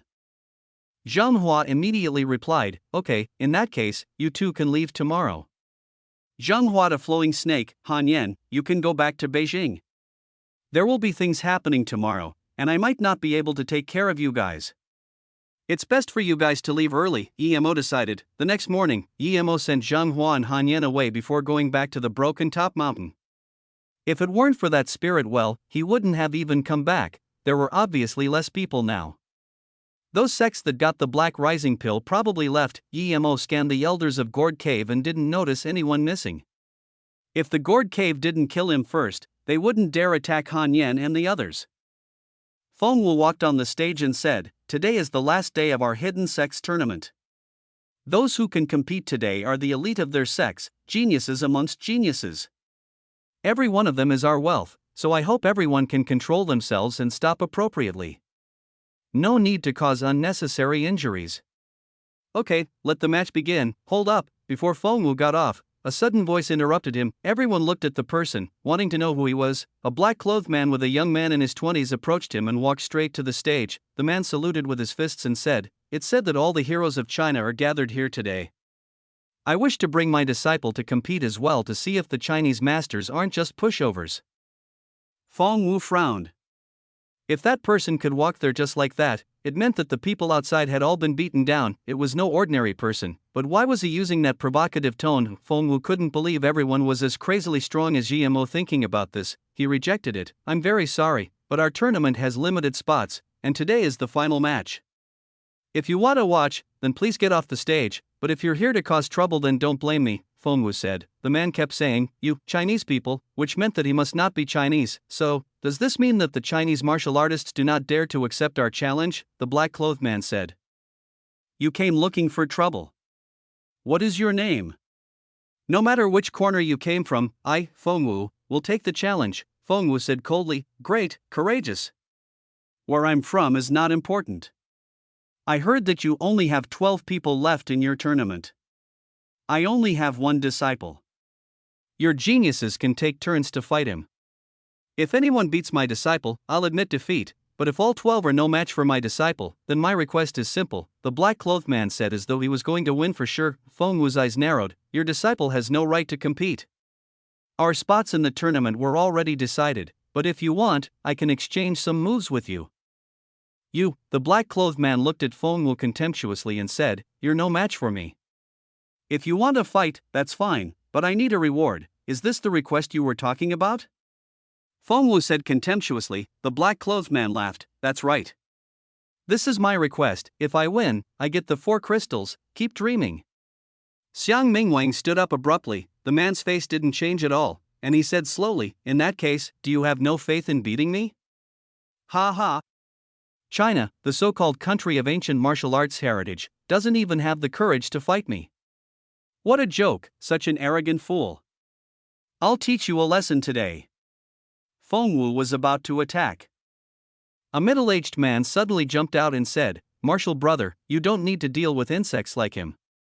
Leave it to me. Feng Wu saw it was Zheng Chao and immediately nodded. Although his martial brother loved stealing the show, he was a good fighter indeed. Even he would need to put some effort to take him down. Thinking about this, he said, be careful. Seeing this, the black-clothed man said to the young man, Shihu, watch how master teaches people lessons. Yes, master. The young disciple got off the stage. Zheng Chao sneered and grabbed the long sword from his back. Coward who doesn't dare to tell us his origin. Get ready. Zheng Chao's sword chi covered the surroundings as he charged at the black-clothed man. The black-clothed man laughed pridefully, and 2 short blades appeared in his hand. Just when everyone was surprised by his weapon, the man's blades clashed with the long sword. After crackles of sparks, the man's body twisted unbelievably and landed a shot on Zhang Chao's back. Zhang Chao hadn't expected it and immediately spat blood, but before he could even fall on the ground, he was kicked off the stage. Everybody at the scene fell into silence. An Earth-level tertiary master had been kicked off the stage? The black-clothed man was too strong. Chapter 488, came for the crystals. No one saw how the black-clothed man kicked Zhang Chao off the stage. Feng Wu looked on in disbelief. He was sure that he wouldn't be able to kick Zhang Chao off as easily. Emo frowned. He saw clearly that the black-clothed man's moves were filled with eeriness, and so was his inner qi.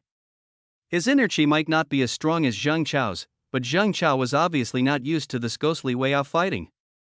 Just then, the black-clothed man had twisted his body into a double helix shape. It was very brief, but Mo picked up on it with his spirit sense. Mo was sure that if the man used a style of fighting Zhang Chao was used to, victory would be hard to predict. As for him, the threat this black-clothed man posed was far less than Wang Lenchan because under his spirit sense, this black-clothed man's elusive moves were clear as day, but for others it was different. Even Wang Lenchan wouldn't be able to be certain of victory if he wasn't familiar with the black-clothed man's moves. Unless Wang Lenchan used his killing blow as soon as he came out, but who would use those killing blows that had strong aftereffects immediately? This petty power, yet you dare act cool. The black-clothed man seemed to have done something insignificant as he tapped his hands. Feng Wu's eyes went cold. Even if he was no match for this person, he had to attack.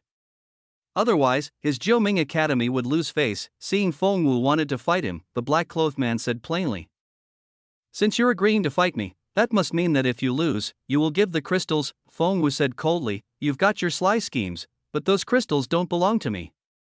There's no way you can have them." Feng Wu had to be careful. The black-clothed man laughed. "Is the country with the biggest ancient martial arts heritage too scared to even bet this much? I'll be frank here, I came here for the crystals today. If you don't want to fight, that's fine. Just say that you Chinese ancient martial artists are no match for me. Shameless thing, let me test how strong you are." Zhang Jingxia stood up and pulled out the sword he had gotten from Mo. "Humph, I'm ready to fight anytime. Anyone. But if you come, that means you accept my challenge and you will give the crystals if you lose," the black-clothed man said. Feng Wu waved his hand. "Since you're so confident, let your disciple come first, and I'll choose a disciple from our side." "Okay, Shihu, go test how genius those Chinese geniuses really are," the black-clothed man sneered. Feng Wu stopped Zhang Jingxia and said quietly, "This person is a bit strange. We didn't even see how he knocked Zhang Chao off the stage. I suggest watching his disciple first, and then we can attack." Zhang Jingxia agreed. Mo sighed. With the unpredictability of those moves, this black-clothed man's disciple would likely win. If Zhang Jingxia's personal disciple were to go on, Mo would need to help. Thinking about this, Mo started to prepare some wind blades. At this moment, the Chihu walked up and said, "Anyone dare fight me?" As soon as he spoke up, a black-level primary stage youth jumped on the stage. "Some shameless coward dares to challenge our China? You're asking to die." This young man was one of the final 12. He whipped his whip towards the Chihu as he spoke. Chihu heard this, and his face sunk. He also took out two blades that resembled rulers. At this moment the whip was already nearing him. If he didn't dodge, he might be split in half by that. At the moment the whip arrived, Shihu fell to the ground as though whipped down, but Mo knew that the whip hadn't touched him at all. Mo sighed. This youth holding the whip was going to be in trouble, as expected. Before the young man could even let out a laugh, he suddenly had a fearful expression on his face and soon fell dead on the stage. Mo had noticed that Shihu's body became a lot longer when he fell to the ground, and it extended to the youth's back before Shihu smashed his ruler into the young man's heart. "Martial brother way." A cry of agony sounded from below the stage. A man jumped up and pulled out his sword, about to kill Shihu, but before he could properly thrust his sword, Shihu had disappeared. When everyone focused on the stage again, the man who had jumped on it was already dead. Cause of death could be guessed from the hole in the back of his head. This was too ghastly. No one had seen how the eerie youth attacked. Only Feng Wu and Zhang Jingxia had seen a little. The scene sunk into silence. This pair of master and disciple was too creepy. No one could see how they attacked, and they left no attacker alive. Even Feng Wu and the furious Xiang Mingwang fell silent. What, will only those two be coming up? Does China have no one left? The black-clothed man challenged in contempt. "I'll go up?" A handsome youth got up full of anger. It was Shi Zhongji, the number 1 ranked seed. Feng Wu said, "Without my orders, Jiuming Academy must not fight." Yi Mo said to Zhang Jingxia, "Brother Zhang, tell your personal disciple, Zhang Shiho here, to come. I'll teach him a move and let him go up." Zhang Jingxia called Zhang Shiho over without hesitation.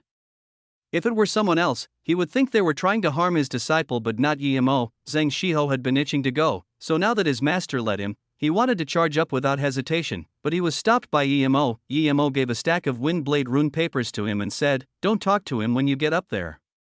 He isn't as strong as you. He's only relying on some eerie movement technique. You just need to throw this stack of rune papers and shout out Lin." "Yes, martial uncle." Zhang Shiho took the paper respectfully. Due to his master, everyone in 36 River respected Yi Mo. Yi Mo had made an entire set of wind blade rune papers this time. It wasn't like a single rune paper. He had proper killing intent for this cruel Shihu. Zhang Shiho walked onto the stage. Shihu looked coldly at him. "How nice, having the guts to die. You're better than those cowards. China has a few fighters at least." Zhang Shiho simply pinched his 2 fingers in the air, imitating the killing of an ant. Seeing this, Shihu had aggression show on his face. "We'll see how cocky you are after I kill you." At the same time, Zhang Shiho threw out that stack of rune papers and yelled, "Lin!" Zhang Shiho felt countless blade rays and blade chi flash across his eyes, and all he thought was, "What a strong sword chi!" Splash, blood shot out everywhere. Even Zhang Shiho was dazed. He knew that the rune papers Yi Mo gave him would be useful because he had seen Han Yin use them, but he didn't expect them to be this strong. This Shihu was actually killed without resistance. Soon after, Zhang Shiho wanted to vomit. Shihu's head and feet had been completely split apart. Huh? It took that black-clothed man a while to react. His beloved disciple was split into a bunch of pieces. In his fury, the man charged up the stage and raised his metal ruler to smash it down on Zhang Shiho. But he somehow missed. When he realized what had happened and saw Yi Mo take away Zhang Shiho, he didn't continue his attack. Yi Mo looked at him coldly. "Just with your meager strength, you dare act cocky and have designs on the crystals, you Japanese." The black-clothed man calmed down and showed the fury he had before. He said with extreme frigidness, "I, Yoyan Karu, challenge you to a fight. If you lose, I can let you go, but you must give me him." He pointed at Zhang Shiho. Yi Mo said plainly, "Talk after you win, you can't win with your mouth." Chapter 489. A bit strange, the black-clothed man's expression got ugly. He suddenly clashed the 2 rulers in his hands and, just when everyone wondered what he was doing, he disappeared on the spot. Everyone watching the fight shivered. What sort of martial arts could make someone disappear for a brief moment? Anyone would be caught off guard in that situation. Although Yi Mo was strong, could he dodge an invisible attack? Even Zhang Jingxia was worried, since it was the highest level of ninjutsu. Before everyone could think, there was a howl of pain. Everybody focused on the 2 people fighting on the stage. Yi Mo stood where he was without moving, but the black-clothed man had lost an arm. After a moment of silence, the crowd burst into applause. The black-clothed man was too cocky and he was undermining Chinese ancient martial arts, although no one had seen how Yi Mo had cut the black-clothed man's arm. It wasn't important now. Only Xiang Mingwang looked unhappy. He didn't expect Yi Mo to be that strong. It would have been hard for him to fight the black-clothed man, but Yi Mo could instantly cut off his arm. What he didn't know was that in a real fight in Yi Mo's eyes he was much stronger than the black-clothed man. At this moment, Yen Kai, who had been gone for some time, came over and whispered something to Xiang Mingwang's ear. Xiang Mingwang heard this and his expression got even unhappier. After a long while, he sighed and nodded. The black-clothed man didn't seem to care about the arm that was cut off, and instead looked at Yi Mo and said, "You can see where I truly am?" Yi Mo sneered. Even ghosts were visible under his spirit sense, much less that little trick. "I'm no match for you. What is your name? I will come back in the future for payback." The black-clothed man appeared cruel. Yi Mo said plainly, "You won't have a future. Since you've come, there's no need for you to leave. China is a big country. Is this how you treat your guests? This tournament is just a meeting. Does it mean you must die if you lose?" Just when he was going to keep talking, Yi Mo threw a wind blade at him. Yi Mo still wanted revenge for the Japanese men who had captured Qingshua's plane. Now there was no way he was going to let the black-clothed man get away. The black-clothed man suddenly sneered. "Do you want to kill me?" Keep dreaming, Lord Black Sun won't let you go." At the same time, the black-clothed man disappeared from the stage. Everyone looked at Yemo, who was standing alone on it in shock. What was that martial art technique? Had he just disappeared again? Yemo said slowly. "Playing this trick in front of me will be your demise." Then, Yemo kicked a ruler that was on the stage. It flew up like a comet, hitting the black-clothed man, who was trying to run away through the door, and it pinned him on a post. The metal ruler pierced through his neck. Everyone looked at the post in astonishment. They didn't know how the black-clothed man had gotten already to the door. How long had it been? The black-clothed man grabbed the ruler. He wanted to say something, but he could only make strange sounds. Yemo walked up to him and said coldly, "Your earth mobility is quite good." After hearing this, the black-clothed man rolled his eyes and died. Yemo took out a black sun badge from his clothes and he thought about it. He hadn't had time to find them, and yet they were already messing with him again. Yemo put the badge away, but he was even more confused. He didn't know why these people wanted the crystals nor how they knew about the spirit well and the crystals. Yemo was sure that they didn't know where the spirit well was, just like them, otherwise they would go straight there. Fengwu thought he was already overestimating Yemo, but he had clearly underestimated him once again. If he had gone on the stage, he wouldn't have been able to beat that easily the black-clothed man's eerie moves. It was very likely that he would have lost the match and his life as well. But Yemo had killed him quite easily. Seeing Yemo return to his seat, Zhang Zhangxia smiled and said, "Brother Yi, nice kill. How can a mere Japanese guy dare to act cocky at the heart of the ancient martial arts sects?" Fengwu could only come and congratulate him too. Then, he announced, "Now, let the tournament continue." The top three were decided soon after that. They were sure Zhangzhu, Zhang Shiho, and Yi Shuang from the Lianhangjing Temple. Lu Ran should have been in the top three, but he had been killed, hence, the Gourd Cave didn't have one of theirs in the top three. This made Xiang Mingwang hate Yemo even more. The awards ceremony was coming up next, but Yemo didn't care. He only cared about how to get to the spirit well. Where was this place? If it was a place with spirit chi, they couldn't blame him for taking it all. Resources were scarce there and he had used all possible means to finally reach chi gathering middle stage. Without luck he would never reach stage 5, even if he cultivated for another 10 years, so if there were any resources that could cause a breakthrough, he would take it. Yemo's logic was that power comes always first. Without power you are nothing. If he hadn't reached stage 4, he would have been completely devoured by many people. After the tournament ended and all the guests left, the ghost city returned to its original peace. The tournament had been very turbulent. Despite many people thinking it had been due to Yemo, no one dared to say anything about it. Yemo wouldn't care about what they said either. Now, he was preparing to go with Fengwu, Xiang Mingwang, and Zhang Zhengxia to the spirit well. Zhang Zhengxia didn't know where it was and Xiang Mingwang and Fengwu had no intention of telling them. After seeing everyone leave, there were only the 4 grand judges and the top 3 left. A total of 7 people. It wasn't long before 2 helicopters landed there. Fengwu stood up and said, "Regardless of past discords, I hope that everyone will prioritize the big matters. The spirit well is everyone's hope for ascension. We need to work together to open it." Then, Xiang Mingwang arranged for Zhang Zhengxia and the top 3 to go on one helicopter. After that one left, Fengwu was just about to go on the second helicopter when Xiang Mingwang suddenly said, "Brother Feng, we've been in this city for so long, don't you think it would be a bit rude if we just left like this? Regardless, the government has helped us a lot with the tournament. I think we should go say goodbye before we leave. How about you guys leave first? I'll say goodbye and come back." Hearing this, Fengwu thought for a second and then nodded. "Brother Xiang is right. How about Brother Xiang and Brother Yi leave first? It's more suitable for me to do it like this." Yemo felt something was off. If it was Fengwu bringing this up, he would feel it was normal, but it was Xiang Mingwang. Chapter 490, Depth of the Snow Mountain. The helicopter rose up very quickly with only Yemo, Xiang Mingwang, and the pilot in it. Yemo and Xiang Mingwang didn't talk. He felt like it was too strange. Xiang Mingwang organized 2 separate helicopters, and Fengwu was also sent away by him. Yemo knew that Xiang Mingwang probably had some schemes going on, but he wasn't afraid. If it weren't that he wanted to find the crystals, Yemo would have really wanted to kill Xiang Mingwang right then and there. Xiang Mingwang sat down and never said a thing. 1 hour later, Yemo noticed a snow mountain underneath the helicopter. The mountain was at least tens of kilometers long, and its peak pierced into the clouds. making it quite a spectacular view. Emo decided that once he got the spirit stones, he would have a good look around it. Is this the Mayeni Snow Mountain? Emo asked subconsciously. He suddenly thought of that ancient tomb the Fu brothers had talked about. Was all that here? Although Emo was talking to himself, Xiang Mingwang still replied calmly, yes, this is the Mayeni Snow Mountain. The spirit well is also here. We can all open it together when Brother Feng and sect leader Zhang arrive. Emo nodded. If this Xiang Mingwang played ant tricks on him, he would kill him.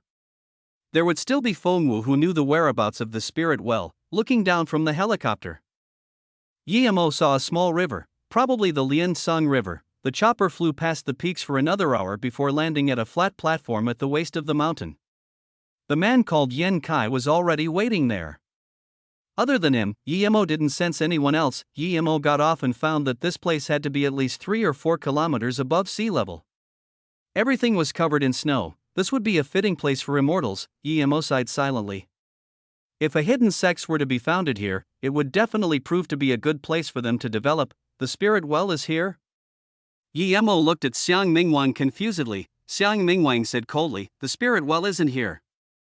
But this is the origin of our gourd cave, the valley beneath those clouds is our sect. Emo's voice turned cold. Xiang Mingwang, do you think I don't dare kill you or that I can't kill you? Xiang Mingwang didn't resemble a rash person at all now and just said, if you're scared, you can immediately get the pilot to fill up gas and take you away. It was our sect who discovered the passage to the spirit well. To be precise, the spirit well belongs to us. Emo laughed. He wouldn't believe that the gourd cave would be so honorable as to share their own spirit well. Xiang Mingwang didn't seem to notice Emo's scorn and just kept talking. The spirit well can only be opened by great heaven masters or 4 masters who exceed the earth level peak stage. The duration it opens for is only 3 days. Our sect leader has been in solitary cultivation for more than 10 years, and so we can't open it ourselves. Thus, we invite other sects to open it together. Usually, it's me, Brother Feng, Wan Lenchan and Dian Shihai, but this time, those 2 didn't come, so we invited you and Zhang Jingxia, so that was it. Emo nodded. This was actually quite credible, but Emo felt that there had to be a hidden reason why Xiang Mingwang had sent Fengwu away. Whatever it was, he simply needed to be careful. Thinking about how he had even successfully sieged Diansong, Emo couldn't help but feel prideful. So what if it was the great and mighty gourd cave? Even if they were the number 1 sect. He wasn't afraid of them. Xiang Mingwang then turned to Yan Kai and said, Yan Kai, take Emo to the spirit well. I will meet with Brother Feng first. Then, he went on the helicopter and quickly left. Seeing Emo frown, Yan Kai opened his hands and said with a smile, Sect Leader Yi, please come with me. Then, he just walked down the stairs to the gourd cave. Emo smiled and followed without hesitation. Seeing this, Yan Kai smiled even more. As he walked, he started to talk about the snow mountain like a tour guide. Emo listened, and even though he wasn't interested at all, Yan Kai kept on talking like a woman. An hour and a half later, the 2 had walked over countless barriers and harsh terrain before reaching a metal chain bridge. Emo scanned it. The metal chain was at least 500 m long. His spirit sense couldn't see the end of it. His eyes were covered by white mist, so he could only see tens of meters ahead. It couldn't have been easy to set this chain up. That's the number 1 sect for you. Yan Kai turned around and said to Emo, after this chain, we will be almost there. Then, he jumped on first, and his figure soon disappeared into the white mist. Emo smiled in contempt and went onto the bridge too. Yan Kai was very fast and in just a few moments, he had passed more than 700 meters of metal chain. He let out a breath of relief and looked back subconsciously, but then, he found out that Emo was already standing on the platform with a sneer on his face. Yan Kai's heart skipped a beat. He didn't even know when Emo got in front of him. He was an Earth-level middle stage. Thinking about this, he couldn't help but shiver. If Emo had wanted to kill him just then, he would already be a body by now. Yan Kai smiled up to Emo fawningly and informed that after 10 more minutes on this road, they would be reaching the gourd cave. Emo had a plain expression on his face and said, you just need to lead the way, don't worry about anything else. Yes, Sect Leader Yi, please follow me, Yan Kai said carefully. As Yan Kai twisted and turned a few times, the view opened up to show a broad terrain. Emo couldn't help but be amazed at the hidden sect's searching skills. Whether it was Din Sun or Serenity, they were all too well hidden. Without someone to lead the way, he wouldn't be able to find the place even after half a month. Yemo was even more bewildered to find that the landscape did indeed resemble a gourd. After arriving there, Yemo clearly felt the temperature rise up. Yemo suddenly thought, if one day, I am sick of city life, it wouldn't be bad to live here. The only thing Yemo didn't like was that the terrain was a valley, and it didn't have that view you can only have from the peak of a mountain. Yemo walked down a stone tablet road which led to a huge palace in a square. At the door, Yemo's face sunk. More than 30 people walked out from all directions. And he saw that Xiang Mingwang had already returned. Did he believe they could kill him? An old face appeared from the middle door, and someone stood on the square looking at Yemo as they said, "You're the Yemo who killed so many of our sect members." Chapter 491, Strong Old Man. Yemo looked at the old man and his heart sunk. For the first time, he couldn't see what his power level was. Also, this old man gave him a death threat feeling. It was the first time he had such a feeling. The old man was a strong enemy. He had a certain temperament of vastness to him that almost made Yemo think of the pressure foundation establishment cultivators had. If Yemo hadn't been sure that there were no cultivators in Gourd Cave, he would be running now. The old man was too scary. Yemo gathered all his chi, so he was ready to break through their barricade. He had been too careless. He didn't expect there could be someone that terrifying in Xiang Mingwang's base. If Yemo had known there was an old guy like that, he would have killed Xiang Mingwang at the top of the broken top mountain. I am the Yemo, the one who has killed your Gourd Caves members. Yemo breathed. Since he had already come, he needed to face it. Even if he couldn't run away, he would drag a few with him. You're very bold. You killed my sect members, but you still dare to come here empty-handed, this old man said plainly and then took a step forward casually. An invisible force charged at Yemo and his clothes flailed. It was as though a big hammer smashed him in the chest. He subconsciously used his chi around his body to calm down. Still, he was shook hard. Was that old man at Great Heaven level? If he was, then what was Tan Jiao supposed to be? Didn't people say there were no Great Heaven masters? Where did the old man come from? These big sects were not easy to deal with indeed. It seemed that the Jiuming Academy and the Wang family might also have people like these as well. If that was the case, then he really had been underestimating this world. The old man saw that Yemo had taken his inner chi blow and was a little surprised. That move seemed simple, but Yemo could take it without taking a step back or getting injured. This was no simple challenge. For the first time, Yemo caused in him a strange feeling. The old man sighed. He seemed to be struggling to talk. Yemo, you could accomplish great things. Such a pity. Sect leader, he killed our elder and humiliated our sect. Our genius sect member Lu Ran was also killed by him. Even Peng Nigue lost an arm. If you hadn't come out in time, our 1,000-year-old heritage would have been gone to waste and we wouldn't have been able to keep the spirit well, Xiang Mingwang said respectfully. Are you the sect leader? Yemo was shook. He didn't expect the sect leader to suddenly finish his solitary cultivation. That's right, I am the sect leader of Gourd Cave, Rinpingchuan. Since you killed that many sect members of mine, then no matter how genius you are, you need to stay here today, Rinpingchuan said plainly. Yemo sneered. He was going to give his all, he couldn't dodge it either way. He looked at the extremely old man and sneered again. Sect leader Rin, I respect your power, but not your character. Your sect provoked me, am I not allowed to retaliate? Rinpingchuan said slowly, my Gourd Cave sect is the biggest sect in the outer hidden sections. We don't need you to teach us what to do.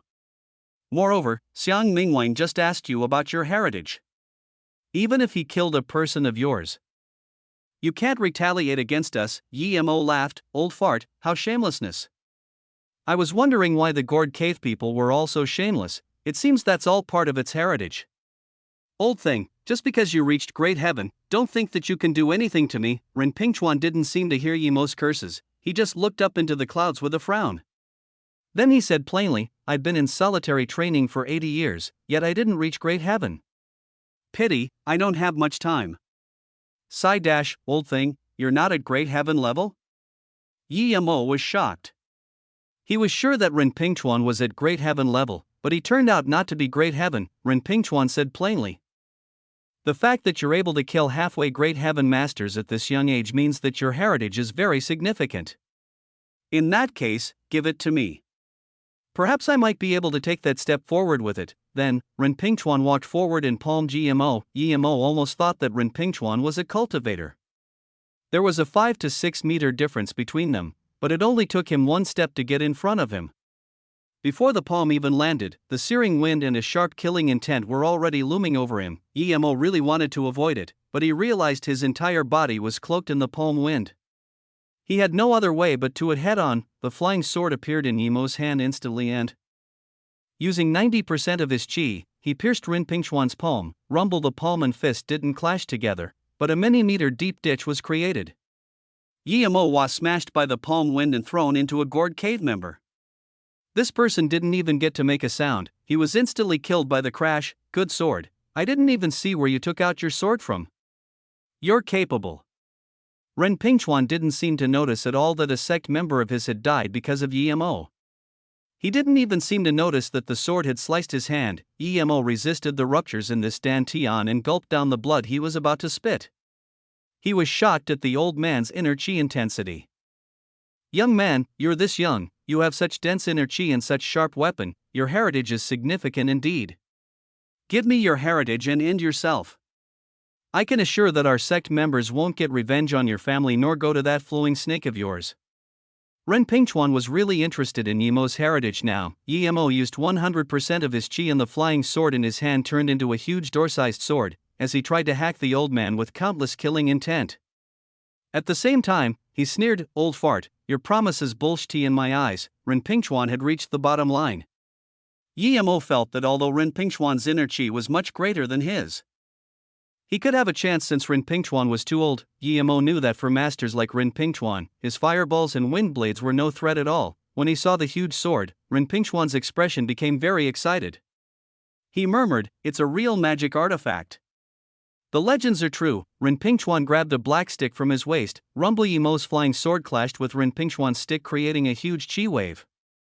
The weaker sect members were knocked out while the others retreated in fear. Yemo was smashed into a wall again, his body was covered in blood. Yemo felt his bones were breaking, even his dantian was about to break. He didn't think too much. He immediately took 2 lotus life pills. After taking them, his wounds recovered rapidly. Luckily, he had lotus life pills with him, otherwise he would be over. He had too little offensive means. After all, the resources were limited there and a lot of means required chi. Yemo had to use the sword control now. It was his life-saving trump card, but Ren Pingchuan was too strong and he had to use it then. Ren Pingchuan also didn't take the attack lightly. Blood seeped out of his mouth. "Young man, you've completely annoyed me now," Ren Pingchuan said. He hadn't seen Yemo take the pill, and even if he had, he wouldn't care. There was no pill that could help him recover after such heavy injury that quickly. "You go cut off his legs and bring him over. He shouldn't be able to move anymore after that." Ren Pingchuan pointed at a black-level tertiary stage man and said, "Yes, martial ancestor." The person rejoiced and ran to him. Yemo subconsciously looked for the road he had come from and found that it was sealed. Xianya Mingwang thought Yemo was hoping for Feng Wu to appear and sneered, "Feng Wu and Zhang Jinxiu won't be coming, don't count on that. Even if they came, they wouldn't help you." Yemo ignored Xiang Mingwang. His flying sword moved again and split the black-level stage man in half. "How dare you!" Ren Pingchuan yelled. His stick brought a whirlwind of killing intent. As it smashed Yemo's leg, Ren Pingchuan couldn't control himself after seeing Yemo still had the ability to kill after that. Chapter 492, Gruesome Battle. Ren Pingchuan's cane brought a bursting force with it that shook the entire square. Even the sect members on the side were suffocating from that attack, much less Yemo, who was at the forefront of it. Seeing the tornado-like wind come pressing in, Yemo's heart sunk. He knew that Ren Pingchuan wanted to break his legs completely. If that hit his legs, then even if he immediately became Foundation establishment level, he wouldn't be able to recover them. At this moment, Yemo had to use his trump card. He knew that the flying sword wouldn't be able to hurt Ren Pingchuan at all. But he still used it. At the same time, he gathered all the chi in his body and released it at the tornado force. The reason why he used his flying sword to attack Ren Pingchuan was to stop him from using the inner chi into the tornado. If he let Ren Pingchuan continue inserting his inner chi like that, he wouldn't be able to block that move no matter what, and this was Ren Pingchuan not wanting to kill him. If he did, Yemo would be squashed into a pancake. Rumble, Yemo's chi and Ren Pingchuan's chi clashed, creating a huge explosion and shattering the rocks nearby. This scene would really mean nothing much for immortal cultivators, but for mortal ancient martial artists, it was quite shocking. Sword control. Run Pingchuan said in shock. He saw Yimo's sword pierce at him from a weird angle. He wasn't some Wang Lenchan. He could tell that this flying sword was controlled by inner chi. There was such a thing in the world? Ren Pingchuan's heart was full of astonishment. He immediately stopped putting chi into the tornado and used it to attack Yimo's flying sword instead. Even if Yimo were at peak condition, his flying sword still wouldn't be able to hurt Ren Pingchuan, much less when he was at the end of his strength. Ren Pingchuan's inner chi clashed against Yimo's flying sword, and he felt a certain very mystical power and control. Eventually, Ren Pingchuan actually closed his eyes as he seemed to have been enlightened. His two hands clashed with Yimo's flying sword subconsciously. It was obvious he was learning something from Yimo's flying sword. If it weren't for that, perhaps Yimo's flying sword would have already simply been grabbed by him. Yimo was pushed back by the force even further away and was smashed into a rock wall. Yimo felt like his hands were about to break from the force. Despite blocking most of the force, his legs were still forced into a squat. The sound of bones breaking sounded once more. Yimo was shocked. He quickly tipped all the lotus life pills he had into his mouth. As soon as he did, his hand broke and the bottle fell on the floor. A few more cracks were audible as Yimo's leg broke too. And he fell on the ground. As soon as the lotus life pill repaired Yimo's injuries, Yimo's bone was crushed again. Yimo felt lucky that he had used his flying sword rather early on and that tornado was at the end of its force. If he hadn't done that and Ren Pingchuan had kept inserting chi, his hands and feet would have been completely pulverized. Yimo looked at his flying sword, and his expression turned very ugly. His flying sword wasn't causing any threat to Ren Pingchuan at all. Instead, he was sitting on the ground with his eyes closed as though trying to understand something. This old fart.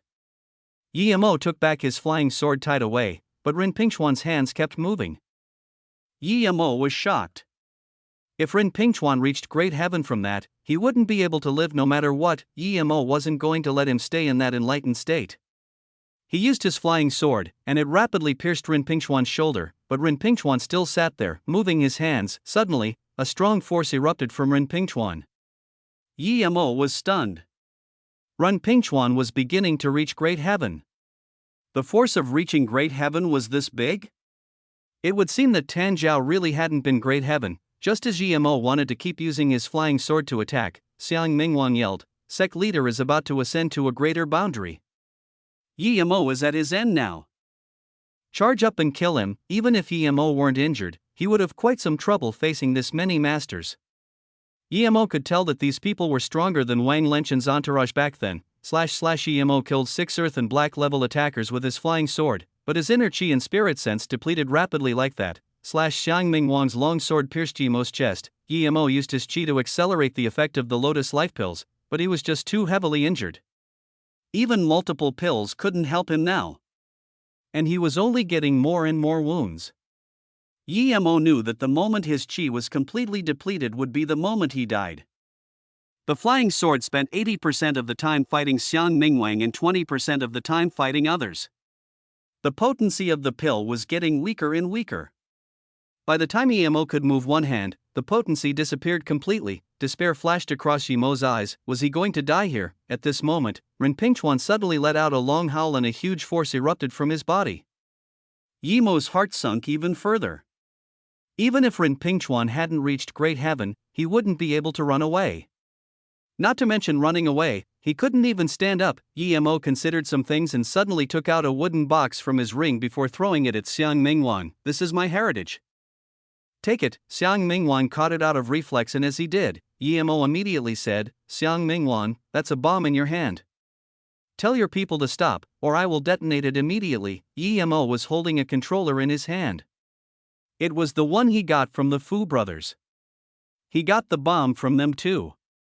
He didn't know how strong it would be, but it wouldn't be weak. Even if he died, he could drag this entire sect with him, and he wouldn't need to worry about these people going to Flowing Snake. Xiang Mingwang subconsciously looked at the box and then at Yimo's controller. A few seconds later, he said, "You're an ancient martial artist, yet you use low means like this?" Yimo sat on the ground and sneered, "If you dare put it down, I'll detonate it immediately." "If you don't believe me, why don't you try me?" And since when are ancient martial artists not allowed to use advanced technology? Xiang Mingwang said calmly, EMO, if you think a bomb can do anything to me, you're wrong. Even if you have a machine gun, you can't do anything to me. Hand over your actual heritage and controller, and end yourself. I promise I won't look for trouble with your family. EMO really wanted to jeer at him, but the burning feeling from his dantian made him spit blood. He knew that even if Xiang Mingwang didn't do anything, he wouldn't last much longer. Pity, his lotus life pills were all used up too. EMO knew that Xiang Mingwang was right. If this was just an average bomb, it would merely injure him or at most kill only him. At this moment, EMO could only hope this was no ordinary bomb. Xiang Mingwang was about to put the bomb to the side when EMO gave a final warning. Xiang Mingwang, if you put it down, I will detonate it immediately. Xiang Mingwang was furious, but he didn't dare to not listen to EMO. If this bomb was really not an ordinary one and he threw it out, the entire sect would be destroyed due to him. At the same time, EMO was trying to gather some of his chi, he only needed a little bit, yet he couldn't do it. Xiang Mingwang, tell your people to retreat to the door or I will do it. EMO threatened coolly. Once they retreated to a certain place, he would be able to fly away on the sword. Xiang Mingwang didn't want to do it, but he had no other option. He didn't dare risk himself and the sect. Meanwhile, Rinpingchan's force was getting more and more potent. EMO was worried. He knew that Rinpingchuan was about to break through. In his desperation, he bit his tongue and spat out blood, forcefully gathering some chi in the end. Then he summoned his sword under his butt and flew into the sky. Before they realized what was happening, EMO pressed the detonator. He knew that if Rinpingchuan woke up, he wouldn't be able to run away. I have finally reached great heaven. Before Rinpingchuan could properly enjoy his success, a huge explosion sounded in the valley. Rumble, the ensuing shocking explosion and eye-piercing bright light made EMO dizzy. EMO could no longer actively control his sword and fell unconscious on top of it, and the sword plunged into the Liansong River. Chapter 493, Enemies Meet Again. On the outskirts of the Mayani Snow Mountains, a woman was climbing them arduously. The woman wore a blue puffer jacket and carried a huge climbing backpack. It wasn't the best season for climbing, she was the only one doing it at a time like this. Her hair was messy due to the wind, but her cold expression also showed perseverance, as though she would never give up climbing, no matter what. But she also knew that she was still far from the peak. If EMO saw her, he would recognize her as the woman he had saved twice, whose name was Yangzhu. Although she hated EMO, she had to admit that EMO had saved her last night. No matter what, she felt that EMO had some bad intentions towards her. Regardless of whether her instincts were right or not, she left the city that night, but she didn't go back to Beijing. She knew that the one who could protect her, her master Tan Jiao, had entered solitary training once again. Her martial uncle Wan Qingfeng hadn't been back for a while due to some incident last time. Even if her master hadn't gone into solitary training, she couldn't rely on him. Ever since her master had come back last time, his attitude towards her had become apathetic. She knew that it was due to EMO, and she needed to walk her future path by herself. Without her master's support, she didn't dare to go back to Beijing with the Black Rising pill. Even if the people from the hidden sects didn't do anything to her, she couldn't resist the authorities' children in Beijing. Her master didn't like her and the Song family was gone. She was a lone wolf now. She wouldn't have imagined that she would happen to see EMO again when she was attacked in Beijing. Hence, she left the ghost city at night and went to the Mayani Snow Mountain. She had come because she was aware that her power was weak. It was no simple feat to kill EMO and get revenge. When she went to the Broken Top Mountain's tomb, she got 3 things. She found a jade slip and a yin-yang fish. Other than that, she also got a map from the 2 tomb raiders. It was obvious the map led to a tomb which was at the Mayani Snow Mountain. If it had been some other time, she wouldn't have cared about it, but what she got from the Broken Top Mountain changed her mind. That night, she had overheard the 2 tomb raiders saying that the tomb belonged to a descendant of Yuan Tiangang. Yuan Tiangang was a mage of the Tang dynasty. It said that he knew Dao art. If he did, she might be able to get it from the tomb. She couldn't figure anything to do with the fish. But she somehow got an inner chi cultivation method from the jade slip. When Song Yangzhu focused on it, the jade slip turned back to normal. She had thought it was just an illusion, but when she practiced according to the cultivation method, she found that in one night her inner chi had become stronger. This discovery made her very happy. Still, she was disappointed to find out that she couldn't get anything from it when she tried investigating. This made Song Yangju more fervent about going to the ancient tomb in the Mayani Snow Mountains. The only thing she was confused about was that she had fallen unconscious in the tomb that day. Who had saved her and brought her back? It was stuck in her mind. The Songlian River was very beautiful. When Song Yangju got there, she had already forgotten her purpose. She rested at one of the river's branches. The water there seemed a little red. It had the name of the Peacock River. Song Yangju looked into the river and got lost in her thoughts. If she didn't have to take revenge for her family, she could imagine herself going there with the person she loved. Such a pretty place, Song Yangju murmured and then put down the bag. She decided to stay there for the night and leave the next morning. Song Yangju made a simple tent by the river, then she walked over to the river to wash her face. She had been on high alert for a few days and now she could finally relax a little. But when she approached the river, she found a shocking scene. Moments ago there had been nothing there, but now there was a body. Was this person dead or alive? Song Yangju dragged the man to the river bank and she realized he was covered in sword wounds. Song Yangju could see that the person was probably an ancient martial arts cultivator. He had probably died from such serious injuries already. Thinking about this, Song Yangju grabbed a branch and flipped the man over. When Yemo fell unconscious on the flying sword, he knew it wouldn't end well. Since he didn't have any chi, he didn't manage to stop himself and fell straight into the river. The cold water woke him up briefly. Yemo couldn't do anything to heal himself, he couldn't even move. He could only change his breathing into inner breathing, but that would only make him last a few more days. When he was flipped over, he woke up for a brief moment. But he knew that it would only last for a short while. He was soon going to fall unconscious again. It's you? Song Yangju looked at Yemo dazedly. She wouldn't have expected that the person she had tried to kill with all her might would fall into her hands in that state. Was that the subtle cause and effect that exists in the world? The heavens had given him to her so she could get revenge. In that moment, Song Yangju pulled out a dagger without hesitation. Chapter 494, Enemy?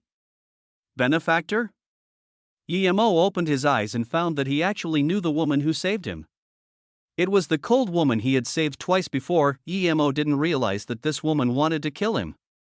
After all, she had seemed to merely dislike him, not to the extent where she wanted his life. Perhaps she disliked him due to what happened at the Special Forces barracks. He thought Song Yangju had saved him and upon seeing her, he felt relieved. Good people got good returns indeed. He saved her twice and now, she saved him. Thinking about this, Yemo forced a smile through the pain and said, "It seems I'm quite lucky today." Then, Yemo closed his eyes and started to heal himself with chi. Without the Lotus Life Pill, he could only rely on himself to heal his injuries by performing inner chi cycles. Hearing these words, Song Yangju was struck. It had been him, it had actually been him? She remembered how that night at the tomb, she was so scared she fainted, but she still had some bit of consciousness left. She vaguely remembered being carried and hearing the words, "I'm in a good mood today. It's your luck, I'll bring you out." When she woke up again, she found herself in her hotel room. She knew that hadn't been a dream but just didn't know who it was that saved her. The way that man had said lucky was the exact same way as Yemo just now. Song Yangju was dazed. She didn't think the person she wanted to kill would turn out to be her two-time savior, enemy, or benefactor? Enemy or benefactor, Song Yangju's hand was shaking. She wasn't sure if she should kill Yemo or not now.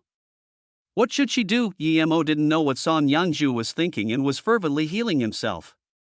He didn't expect himself to be wounded so badly this time. Yemo knew that his power was at the peak of the outer hidden sex, yet he encountered this hardship. Without some fortune, he wouldn't be able to power up any further. That Ren Pingchuan was really strong, but that bomb was pretty powerful too. Even Ren Pingchuan might not have been able to survive that explosion. It would be best if he died from the blast. Yemo was sure that all the other Gourd cave members were dead. Seeing the unconscious Yemo, Song Yangju struggled before praying by the river. "Grandpa, Yemo was an enemy of the Song family, but he saved me.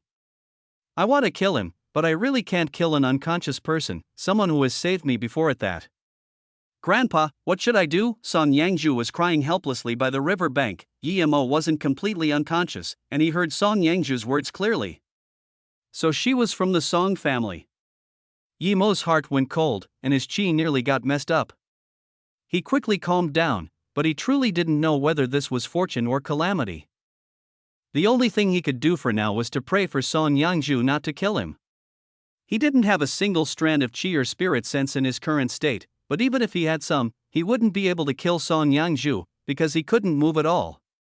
Furthermore, he didn't have his flying sword anymore. Without his flying sword, even if he recovered, his fighting power would be weakened. Song Yangju cried as she picked up the dagger and walked in front of Emo. Emo thought, am I not going to escape death after all? Emo, I can distinguish clearly between enmity and kindness. You saved me once, so I won't kill you today. Before, you brought me out of the tomb, and today I pulled you out of the river. Whether or not you can survive is up to you. From now on, we have nothing to do with each other, but the Song family was still destroyed by your hands. The next time I see you, I will kill you to get revenge for my grandpa. Song Yangju's tears kept flowing as she said this. Afterwards, she packed her things and left without turning back. She didn't know whether Emo had been conscious or not. Emo could hear Song Yangju's footsteps get further away and let out a breath. Although he was still in the middle of snowy mountains and if he wasn't able to recover, he would still die, that was definitely better than being killed right there and then, in the depth of her heart. Song Yangju hoped Emo would die from his injuries or get eaten by some wild animals, but she stopped herself from thinking about it. Songlian River got very cold at night. Emo was very grateful that Song Yangju didn't kill him. Who would have thought that someone from the Song family would rescue him? He had made up his mind that next time Song Yangju tried to kill him, he would let her go. He had only killed a couple of the Song family members anyway. Since he had let most of them go, of course he could do the same for Song Yangju who had saved him. The main thing with Emo was to never touch his bottom line. If someone did, then Song Yangju or not, he would kill them all the same. Weird sounds were coming from the Peacock River, but Emo didn't mind it and just laid still at the river bank. He was much happier than a few hours ago already. He could properly run meridian cycles with his chi now, which meant that his speed of healing would rapidly increase. It was lucky that he'd eaten that entire bottle of Lotus Life pills. If he hadn't, he would be dead by now. A wild bird flew by Emo and startled him as he was still healing. Emo opened his eyes and found that it was day already. Ice had formed on his clothes. He struggled around and found that his leg bones had started to heal, and his hands could move now. His spirit sense had also recovered quite a bit by then. Emo sighed and took out a few normal pills, quickly eating them. He was slowly beginning to recover. When he could mobilize most of his chi again, he would go back to find his flying sword. Once he did, he would go find some more herbs and concoct more Lotus Life pills. With that, he would heal even faster. After digesting the ordinary pills, Emo knew that it would be useless to eat any more of them. He took out a sword to support himself in getting up. Regardless of whether he had managed to kill everyone at the gourd cave, it wasn't a good idea to keep staying by the river. Emo knew he was even weaker than an ordinary person at the moment, so he wasn't in a rush to find his flying sword. A few hours later, Emo appeared by a rock not far from the river and found a hole to slide into. Afterwards, he blocked the hole and started to recover once more. Meanwhile, tens of kilometers away, Song Yangju was looking for the entrance of the tomb with her map. Chapter 495, There are people deep in the mountains. It took another 2 days, but finally Song Yangju stood at the bottom of the valley and she was filled with joy. She knew she had found the place that led the tomb. It was only 10 meters away from the bottom of the valley. Song Yangju wanted to find a place to stay for the time being. She was planning to cultivate while digging out the ancient tomb. But in this moment, a voice sounded. Were there people talking in the depth of the snow mountain? Song Yangju looked behind in shock and saw 2 men carrying big bags. They had shotguns in their hands and they were walking towards her as they spoke. 2 hunters? What were they doing there? Song Yangju didn't head towards the tomb. She couldn't expose it. When Song Yangju spotted the 2 men, they also saw her. The 2 hunters said something to each other and headed towards her with their guns. When they got close, Song Yangju saw that one of them was a white-skinned foreigner. He had a bulky build. The other man was Chinese. He was very short but sturdy. His face had many scars on it, which made him look very hideous. They were obviously surprised to see Song Yangju there. Who are you? Why are you in the depth of the Mayani Snow Mountains? The short man asked. He was vigilant, as though one wrong word and he would fire. Who are you guys? Song Yangju rested easy. These men were probably really hunters.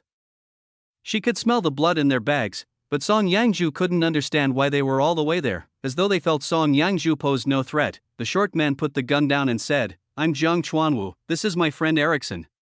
We came here for hunting." Song Yangju looked at the two men with confusion and suddenly said, "Did you come to hunt the snow fox?" She was more and more certain they had come here to hunt the snow fox. Snow fox fur was very precious, and it was said that only the Mayeni snow mountains had these animals. These animals were not only nationally protected, but also internationally. Jiang Chuanwu's expression didn't look good, but he still said, "Are they that easy to find?" "We just came here to hunt some regular animals." Song Yangju didn't continue asking, it didn't concern her. It was good as long as they didn't come for the tomb. "What are you here for?" Jiang Chuanwu looked at Song Yangju confused. She was that pretty and young, yet she was alone in the depths of the snow mountain. It seemed eerie. "I'm just hiking, but I got lost." She could no longer be bothered to talk to the two hunters, so she turned around and walked away. With them there, she couldn't dig the tomb. She had to wait until they left before she could. Jiang Chuanwu turned to the foreigner and said, "Erickson, do you believe her?" The tall white guy looked at Jiang Sihuanwu and smiled. "Mr. Chuanwu, the woman is really pretty." Hearing this, Jiang Sihuanwu thought about it and wanted to say something, but Erickson continued, "Mr. Chuanwu, we've been in this place for half a month but we still haven't seen any snow foxes. I don't think it's worth it if we continue like this." Jiang Chuanwu immediately knew what he meant. He was hired by Erickson. If they found the fox, he would get a large sum of money. If not, he would just be a tour guide. He knew that Erickson wanted the woman, but he had his concerns. A young beautiful woman that dared to venture the depths of this mountain, he couldn't believe that she didn't have the means to protect herself. "Mr. Erickson, she's no regular woman if she can wander in the depths of this mountain. There are many capable people in China. If she has an important background, then we dash." Jiang Chuanwu said worriedly. Erickson smiled, "We'd be sent to jail for poaching snow foxes. Now that she knows our purpose, if she reports us, then we would dash." He didn't finish the sentence. Jiang Chuanwu knew what Erickson meant.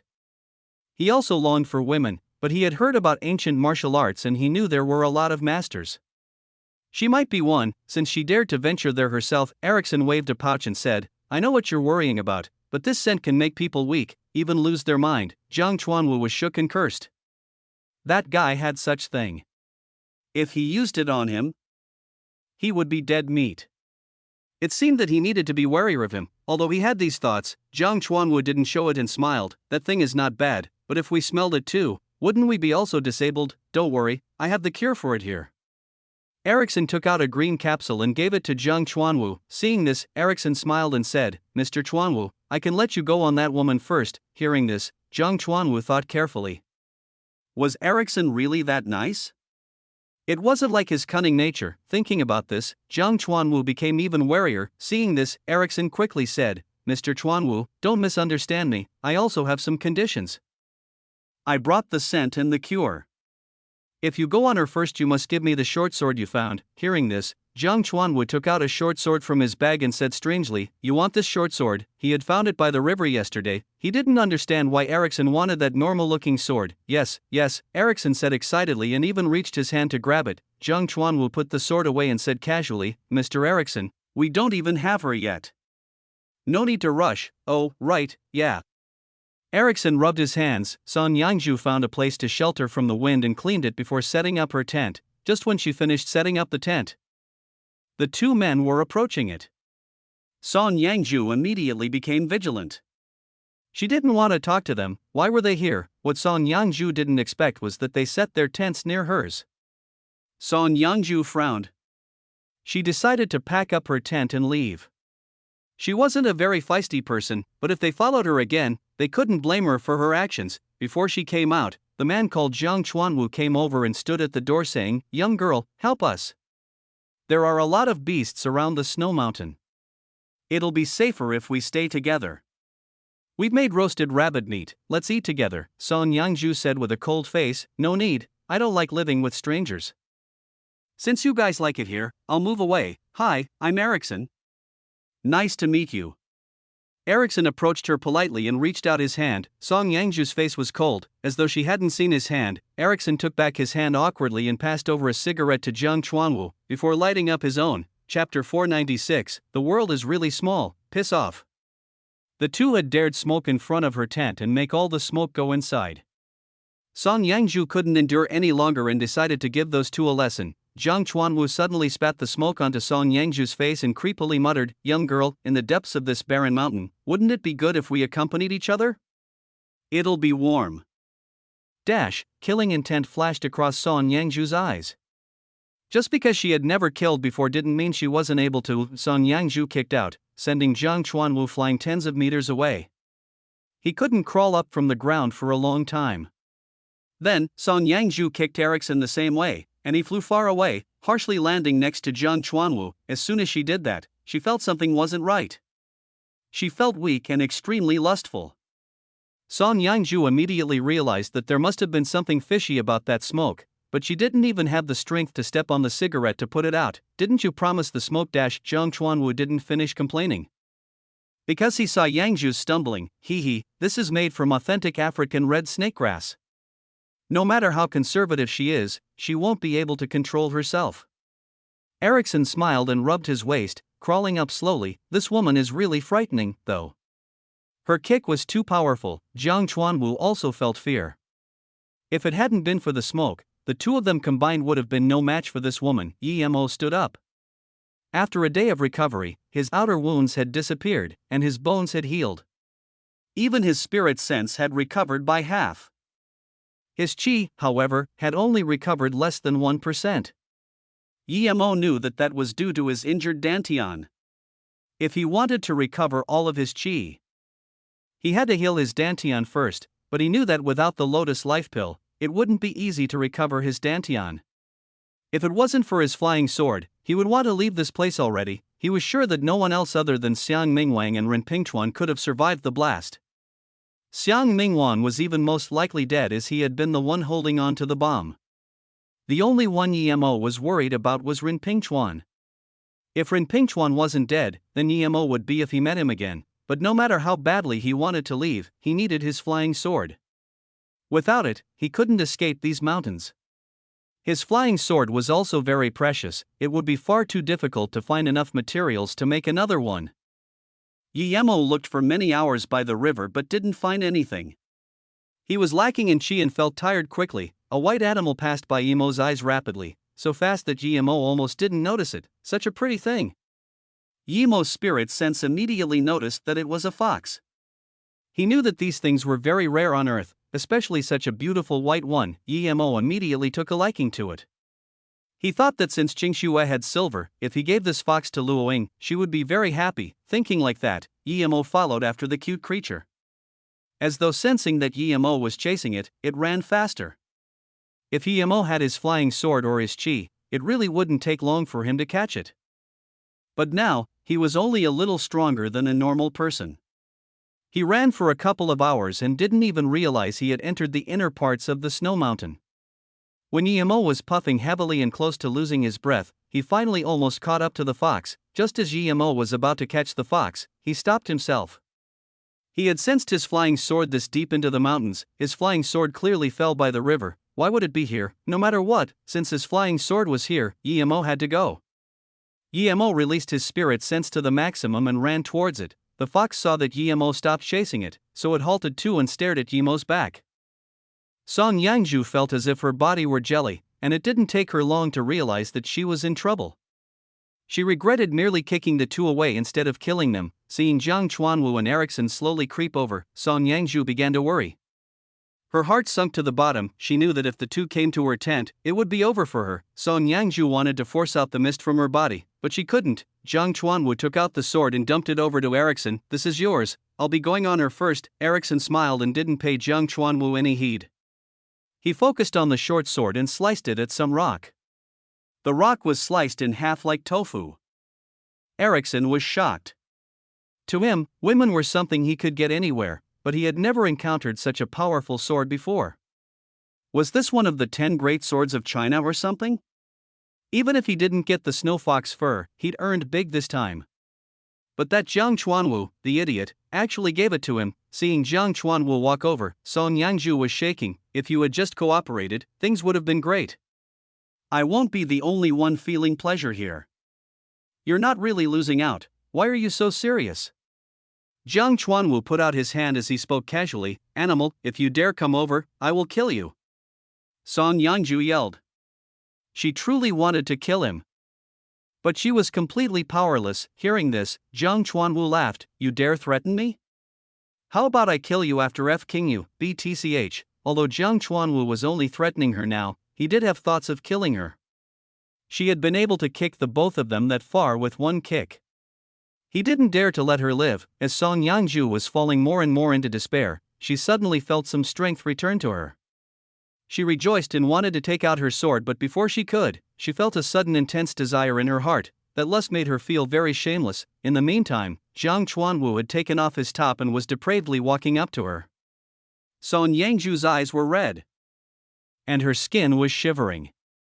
She was finally able to gather up some strength to resist it for some reason. Soon you'll understand how good it is. Jiang Chuanwu grabbed her shoulder and helped her take off her clothes. Song Yangzhu bit the tip of her tongue to cling onto the little inkling of reason she had left and kicked Jiang Chuanwu in the stomach, and he flew out of the tent again. Immediately after, though, she sunk into deep desire and started ripping off her clothes. Erickson just when Jiang Chuanwu wanted to reproach Erickson for the weakness of his mist poison, he saw Song Yangzhu take off her clothes in a frenzy and took back his words. From Song Yangzhu's resistance, Jiang Chuanwu knew that the mist was indeed very potent, but that Song Yangzhu's will was simply very strong as well. It seemed that after this was over, he needed to get some from Erickson. With such a fearsome poison, what woman couldn't he get? Hearing the call, Erickson said slowly, hurry up and do your business, that mist is very strong. If you leave her untouched for too long, she'll go crazy. Jiang Chuanwu could no longer hold himself back and took off the rest of his clothes as he charged over to the tent. Emo happened to walk into the valley right on time to witness Jiang Chuanwu rushing into the cave. What shocked him especially was that Song Yangzhu seemed to be ripping off her clothes. Emo couldn't help but sigh. This world was really small. Emo immediately knew that Song Yangzhu had to have been drugged. He couldn't let this go, especially since Song Yangzhu had saved him before. Emo let out a sneer. Great, abusing women in the depths of a mountain. Jiang Chuanwu heard it and quickly stopped. He saw Emo walk over, and he reacted quickly, calling out, Erickson, kill this guy, quick. Emo saw the flying sword in Erickson's hand as he was putting it down to take out his gun. Emo laughed at the irony and manipulated his flying sword to slit Erickson's throat in an arc. Chapter 497, First Woman, Blood Splashed. A few seconds later, Erickson's headless body dropped on the ground. Jiang Chuanwu stared at the head rolling far away. He didn't know how that young man had killed Erickson, they were clearly so far apart. He even forgot to beg for mercy. Emo was tired, however. He had very little chi and had chased the fox for quite a long while. Big brother, you can have that woman for a dash. Jiang Chuanwu finally reacted, but before he said anything else, Emo's flying sword pierced his neck. That day at the break of dawn, two heads rolled to each other. Emo wanted to use a fireball to burn them both, but he really felt his chi wasn't enough. When he saw that Song Yangzhu was almost in a frenzy, Emo didn't dare waste time and quickly made his way over. He went into the tent wanting to use acupuncture to force the poison out. But Song Yangzhu had already charged at him and put her arms around him. She started to pull Emo's clothes. Emo sighed, but he didn't push her away. He used a golden needle to pierce into a chakra point. As soon as he did, Emo's expression changed. He just realized he was out of chi. How was he going to force the poison out? Song Yangzhu was obviously poisoned by some extremely strong aphrodisiac. She wasn't going to last much longer. Emo was angry, those two men were too vicious. However, he was out of chi and he couldn't cure her. Even if he did that with Song Yangzhu, it might not go away completely. But if he didn't do it, Song Yangzhu would immediately be in danger. But in the case that only a little bit of poison were left, as long as she didn't lose her mind, she could force it out herself with her yellow level peak power. Just when Emo was deciding on what to do, his top got torn. Emo only had a thin shirt on him. Now that it was torn off, Song Yangzhu's burning body touched his. Emo, who had never had sex before, immediately felt hot. He had many mind-calming chants, but they required chi to use. How could Emo, who was depleted of chi, resist against this attack. Although Yemo had the power to push her away, she was in danger indeed, and his heart was already aroused by Song Yangzhu. He didn't want to push her away. He even pulled out the golden needle. Yemo felt guilty about Ning Qingshui and Luoying, but he could only lie and convince himself that Song Yangzhu had saved him before. He knew it was an excuse, but he still used it to comfort himself. Rumble when Song Yangzhu's hand grabbed his private area, Yemo couldn't think about anything else. He was drowned by Song Yangzhu's fire, he could no longer care about anything else, as he grabbed the feeble Song Yangzhu. They were both noobs, but they didn't need anyone to teach them, they just had to follow their instinct. Despite not touching anything with his hands, Yemo felt the lustful fire. When he was enveloped by her warmth, he subconsciously made an animal-like growl. He lost himself for a brief moment. Song Yangzhu clumsily rode on him and the pain briefly woke her up. It was her first time, but the pain wasn't just physical, it was also mental. She woke up, saw Yemo and suddenly started crying. She wanted to stop herself, but she was soon engulfed by that desire again. She had forgotten everything. Yemo grabbed Song Yangzhu. Even if he lost his first time to that woman, he didn't want to be the passive one. He started taking the active role, and he placed her on top of the clothes in the ground. With her clumsy welcoming, he had forgotten who was under him, but lust eventually faded. When Song Yangzhu felt some sort of hot liquid, she opened her eyes. Yemo stopped moving and stared at Song Yangzhu, who stared at him back. Yemo felt his face was burning, like a little kid found doing something wrong. He didn't dare move. Song Yangzhu's face was numb, her eyes were numb. She didn't move at all. When Yemo saw her face, he got anxious. He had never experienced that before. He had thought countless times of him being with Luoying and Ning Qingshui, sometimes even at the same time, but he had never thought of being with another woman, especially one that was from his enemy's family. Yemo didn't know what to say, so the two of them just looked at each other for tens of seconds. Song Yangzhu's eyes got misty and tears trickled down her eyes incessantly. She pushed Yemo away. He felt her hands were shaking very hard. Yemo didn't know what to say to comfort her. I did this to save you. Song Yangzhu struggled to stand up and took a towel from her bag to wipe the blood on her leg. Then, she slowly put on her clothes and packed her things. She just walked outside with that big bag of hers, not even taking the tent, from beginning to the end. She didn't say anything to Yemo and he didn't know what to say either. After Song Yangzhu walked outside, Yemo slapped his head, packed everything up, including her tent, and chased her. Although he didn't love Song Yangzhu and she was her enemy, that woman was still his first one. Yemo was an emotional person and he couldn't just do nothing about it. Don't come over. Song Yangzhu looked back at Yemo with madness in her eyes. Her voice was a little cracked. Yemo believed that if he went to her, she might even try to kill him at all costs. Despite having his flying sword, he only had a bit of chi, hence Song Yangzhu might be able to kill him. Yemo sighed and threw her tent on the ground. This is yours. Song Yangzhu picked it up silently. The madness in her eyes had become dejection. Then, she slowly turned away and left. The moon appeared and its moonlight was reflected on the snow mountain, lighting up the area with a smooth pale light. Song Yangzhu's figure disappeared from Yemo's sight, but he still stood in the same place without moving for a long time. He didn't know how to feel. Was he wrong? Had he become soft? Yemo frowned. In the cultivation realm, power was everything and so was there. If he hadn't had power, he would have been killed long ago. The Song family wanted him dead, so why couldn't he kill them? How could he doubt his heart because of something like this? Cultivation was to pursue the great Tao that went against the heavens. If he couldn't even control his heart, how could he reach the pinnacle of power? Thinking about this, Yemo opened up. Even the confusion towards Song Yangzhu disappeared. He stood there and howled. He felt his wounds recovering a little. He was sure that once he fully recovered, his state would increase a step too. Song Yangzhu heard it and paused for a moment. After Yemo's howl finished, she kept going. A white fox was hiding in a corner of the valley and, when she heard Yemo's howl, she carefully peeked out and stared at Yemo. Chapter 498, Ancient Tomb Passage. Yemo turned back and saw that fox again, which was a bit strange in his opinion. It had managed to not be caught by him during the day, so why did it come back? Was it not afraid of being caught by him? The small fox saw that Yemo had noticed it and turned to run. Yemo smiled and didn't bother chasing the fox, instead walking into the remaining tent to recover. He had had some enlightenment just then, so it would be good to use the opportunity to cultivate. Meanwhile, Song Yangju had returned to the tomb she had been planning on digging through during the day. She didn't know what she should do now. Should she keep digging the tomb to find a way to get stronger and kill Emo, or should she not kill him? She knew that Emo had saved her, but she couldn't bear being saved by an enemy again and again, even losing her virginity to him. Song Yangju's heart was in turmoil. If she were to give up on getting revenge from Emo, she would lose all direction in life. If her master was still the same to her as before, perhaps she could go back and cultivate, but after her master had distanced himself from her, her only motivation had been revenge. Yet now, that motivation had been blurred. Song Yangju didn't continue cultivating, nor did she eat the black rising pill. She didn't want to think about GMO and would rather nothing had happened. She could only bury the memories in the depth of her heart, never to remember them again. She even hoped that she would never have to see Emo again. Song Yangju sat by the tomb for a long time before starting to dig.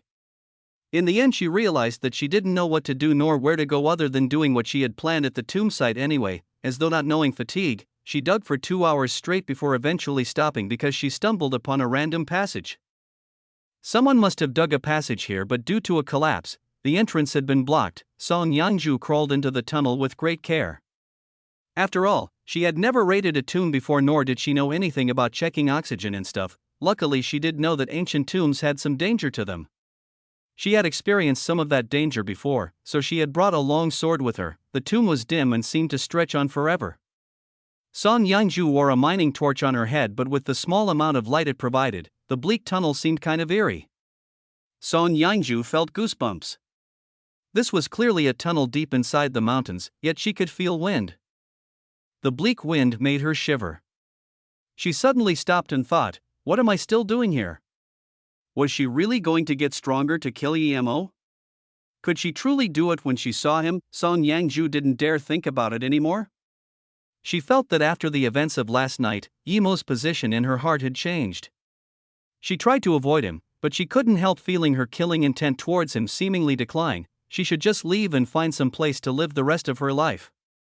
She didn't want to see him ever again, nor anyone else she knew, but before Song Yangju could turn around and depart, she felt a sudden coldness from behind her and swung her sword back subconsciously. There was an almost indistinguishable shriek, and Song Yangju was scared into sweat. She was sure that her long sword had cut something. There was a huge rumble, and Song Yangju sensed the tunnel behind her collapse. Song Yangju was shook and quickly took out a shovel to dig. But before she could start, she felt that coldness behind her back again. Song Yangju dropped the shovel and slashed backwards once more. The frigid feeling disappeared, but Song Yangju didn't dare to start digging again. She felt as though the thing would try to scratch her as soon as she turned around, and this was a danger she could see nor sense. Song Yangju gazed into the tunnel and saw nothing special. She carefully picked up her shovel again, but before she could apply force, it actually broke. Song Yangju looked dumbly at this very high-quality shovel. She didn't know why it could possibly break. Were there really ghosts? Even though she was at the peak of the yellow level, Song Yangju still felt scared. She thought of the ghost she saw back at Broken Top Mountain. After standing still for a long while, Song Yangju felt a little sleepy. She bit the tip of her tongue and remembered that this place had to be lacking in oxygen since the tunnel collapsed. Was she going to die here? Why should she be afraid of death? Song Yangju thought, what would be the point to living anyway? Suddenly she didn't want to dig anymore. And she brought her long sword along as she walked deeper into the tunnel. It was as though the thing was scared of Song Yangju's sword, because Song Yangju walked for a long while without being attacked. As she walked along the path, Song Yangju saw a faint harmonious light emanate from somewhere. Had she walked out already? Song Yangju sped up. Even if she was going to die, she didn't want to die in a dark tomb like this. Seeing the source of the light, Song Yangju was stunned. From her birth till now, she had only ever heard of luminous pearls in fairy tales, yet now, she was actually seeing 8 of them. They were all embedded in the stone door, giving the tomb a royal feeling to it. 2 sets of bones laid together in front of the door, along with some scattered arrows. Song Yangju dazedly walked to the door and pushed it open. When Emo woke up, it was already daylight. His chi had recovered a bit more, and although he couldn't leave on his flying sword yet, he would be able to in a few days at this rate. He shot out a few fireballs and burned the tents and the bodies before walking out of this silent valley. Although he didn't know what Song Yangju was doing here, since she'd left already, he didn't need to think about it. Even though Yemo was also embarrassed at the incident, he didn't feel regret. If he hadn't done what he did, Song Yangju might have gone mad. And since she chose to leave, so be it. Seeing how he was already in the Mayani Snow Mountains anyway, Yemo thought for a bit and decided to go check where the tomb the Fu brothers had mentioned was at. When he took out the map, he was dazed. Were there such coincidences in the world? He was standing precisely on top of the tomb. If it were somewhere else, he would go after getting fully healed, but now that it was right under him, it would be a waste if he didn't check it out. Yemo walked along the foot of the mountains for a bit and stopped when he saw a tunnel, which seemed rather freshly made. Was it this type of coincidence again? He just found the place, and someone had gone in already? Wait, Yemo thought of Song Yangju. She was the only who had been nearby yesterday. What was she doing here? Yemo scanned his spirit sense in, and his face changed when he noticed the state of the tomb. The newly dug tunnel had collapsed. If Song Yangju was in there, wouldn't she be buried alive? Although Yemo's chi had only recovered a bit, he dug much faster than Song Yangju. In less than an hour, he made it into the tunnel. Yemo had heard that this tomb seemed to have some ghost that scratches backs. But in front of Yemo, it was just a measly little ghost. It didn't dare near even those who didn't cultivate yet its strong yin chi, much less proper cultivators. Chapter 499, Collapse of the Ancient Tomb. Yemo scanned his spirit sense in the tunnel and immediately saw a ghost in a corner. If he went in there alone, he wouldn't care about a ghost that wasn't going to attack him, but Song Yangju had gone in not long ago, the ghost might have attacked her. With these thoughts, Yemo threw a fireball casually. The ghost immediately vanished and the tunnel seemed less cold. Yemo walked through the cave very fast. After a while, he saw a stone door with luminous pearls on it. There were two bodies next to it. Something wasn't right. Yemo remembered that the Fu brothers had said there were 9 pearls, but he could only find 8 there. Also, at the time they had said that other than the 2 bodies, they also had someone killed with arrows. How come he didn't see that body? Yemo didn't mind that. He cared about where Song Yangju had gone. How come he couldn't see her inside the tunnel? Yemo knew that the stone door could shoot arrows, so he threw a rock at it but no arrows were shot. Had all the arrows been used up, regardless, Yemo took out the 8 luminous pearls. They were worth a fortune. He wasn't going to leave them for someone else. After that, Yemo approached the stone door. He was going to break it apart with his flying sword, but when he pushed the door lightly, it actually opened up itself. Yemo walked inside and found that he was standing on a platform with a circumference of 1 meter. Outside the platform there was a deep abyss. Luckily, there was a stairway that led downstairs in the center of the platform. Just when Yemo decided to go down, the stone door behind him closed. Yemo turned around and tried pushing the door. Nothing happened. As though the stone door had been locked, Yemo was angry. He had gotten tricked to go inside, and the door just closed on him. Without thinking, Yemo took out his flying sword and tried to hack the door off, but his flying sword only got to cut 15 centimeters. He then realized that it wasn't a stone door, but a 30 cm thick steel board. The steel board was covered in 15 centimeters of thick granite on both sides. If it was someone else, no one would be able to dig through the door in their lifetime, but it was Yemo. He used his flying sword and dug out a big hole in the door. Looking at it, Yemo felt satisfied. Probably, not even the guy who designed the door could have predicted that someone could dig out such a big hole in such a short time. Then, Yemo walked down the stairs and kept his spirit sense out. After Yemo had walked 100 meters or so, he saw Song Yangju. Song Yangju was at the bottom of the valley, in the middle of an underground river. Her situation didn't look good. Her face was pale and she stood on a rock in the middle of the river. She waved her sword in all directions, but there was nothing around her. Yemo charged down the stairs without hesitation and threw a wooden board into the river. Then, he stood on it and went towards Song Yangju. But as soon as he did, suddenly countless strange black heads appeared around the board. These heads were trying to bite the wooden board, some even tried to bite Yemo's feet. There was a foul stench coming out of their huge mouths with sharp crooked teeth. Yemo was shocked. He had never seen such disgusting fish. They had sharp teeth and crooked scales. Moreover, there was a strange liquid between the scales that made them look very disgusting and ugly. Yemo quickly took out his long sword and hacked them. Foul stanching blood was splashed into the river and the dead ones were soon devoured by the surrounding fish. Despite so, more and more of them kept appearing. The wooden board underneath him disappeared, hence Emo quickly jumped and landed on the rock Song Yangju was at. Even if those fish couldn't do anything to him, he didn't want to touch them, but especially not since they didn't look herbivorous. If he fell in the river, he would die for sure. Song Yangju had already lost the bag and she has just kept hacking with her sword randomly, without noticing in any way that GMO was next to her. She even stabbed him. GMO seized her and he immediately felt a bleak chi inside her body. It was because she had encountered the ghost, so after GMO eradicated the bleak chi, Song Yangju calmed down. Although she had lost her torch, Yemo's familiar smell made her stop resisting. She sunk into silence. She didn't know how Yemo had gotten there as well. Before Yemo could talk, even more and more of those fish came to them, as though they were attracted by the smell of blood. Yemo took out one of the luminous pearl and Song Yangju at once managed to see her surroundings. She got so scared that she screamed. When she encountered ghosts or when Yemo took her virginity, she didn't scream, but when she saw those ugly fish, she couldn't resist the fear in her heart and screamed. The rock was too small and the water seemed to be rising, and neither Yemo nor Song Yangju wanted to fall in the river.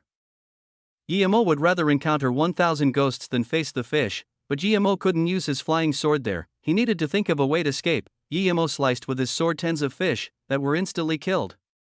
Before more fish could charge at them again, Yemo gave a luminous pearl to Song Yangju and said, "I'll send you up first in a bit. As soon as you get out, leave immediately." Then you would dash. Song Yangju murmured subconsciously, "You go first, I'll come up soon." Then, Yemo grabbed Song Yangju and threw her onto the stairs perfectly. Yemo kept killing the fish. He didn't have a better way to leave the river. He still had the wooden board, but there were countless more fish than before. Song Yangju stood on the stairs and looked dazedly at Yemo fighting on the river. His image got blurred under the dim light. Just when Yemo was trying to figure out how to get out of there, he realized something scarier. The fish could only stretch out their heads before, but now, after eating their own kind, they had started to grow legs and could slowly crawl onto the rock. Yemo felt goosebumps as he wondered whether he should use his flying sword. If his chi wasn't enough, he would fall into the river and he would be finished. The fish reminded him of the insects in the desert. They had also become stronger after eating their own kind. What were they? What are you still standing there for? Yemo saw that Song Yangju was dumbfounded on the stairway and he couldn't help but yelling that. What was she doing, you dash? Song Yangju also got angry, but then she saw the fish slowly crawling up and felt extremely disgusted. She would rather die than see those fish again. Song Yangju turned away and left. When she reached the door, she saw the huge hole. She realized that it must have been made by Yemo, and she turned back to look at him. Rumbled dirt started to fall and the stone door also seemed to be falling apart. If she stayed there a bit longer, she would be covered in earth. Song Yangju subconsciously ran forward as rocks and earth started to fall from everywhere. When she got outside, there was a larger rumble. The tomb was collapsing. The entire snow mountain seemed to be shaking. When Song Yangju got to a safe distance, she rejoiced. If she had been a little slower, she would have been buried alive, but then moments later, she was dazed. Where was Yemo? Yemo had saved her, but he hadn't made it out himself. Song Yangju's mind went blank.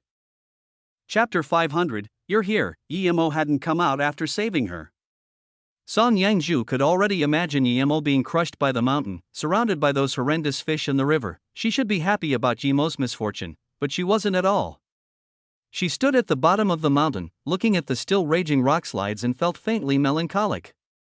She didn't want to cry for Yemo, but she couldn't hold back her tears. Why was she crying for her enemy? Why? She couldn't understand. It was as if she could still feel Yemo's warmth on her body.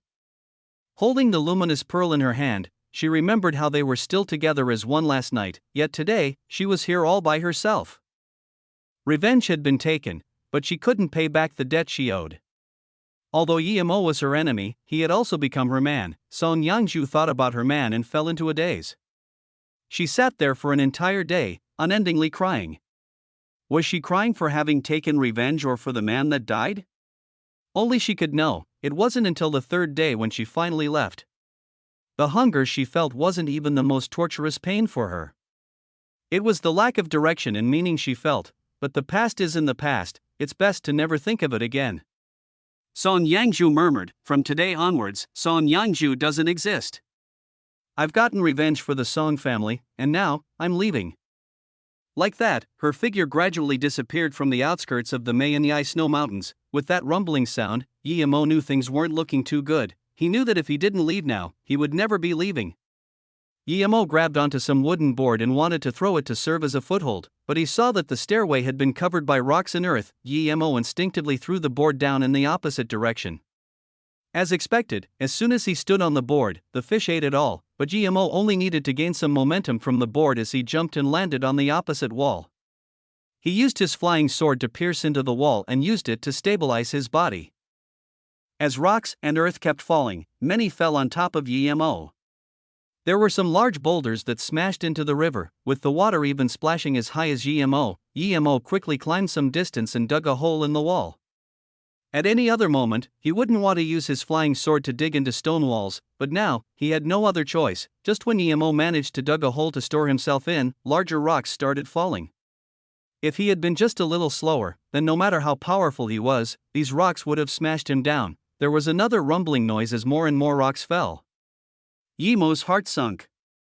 He knew something special must have happened. The entire mountain was shaking. He suspected that the wall he was in might fall too. Yemo realized that he wouldn't be able to save himself like this, so he quickly started digging into the wall again. Another hour later, the rumbling weakened, but it was definitely still there. Yemo estimated that he had to be somewhere in the middle of the mountain.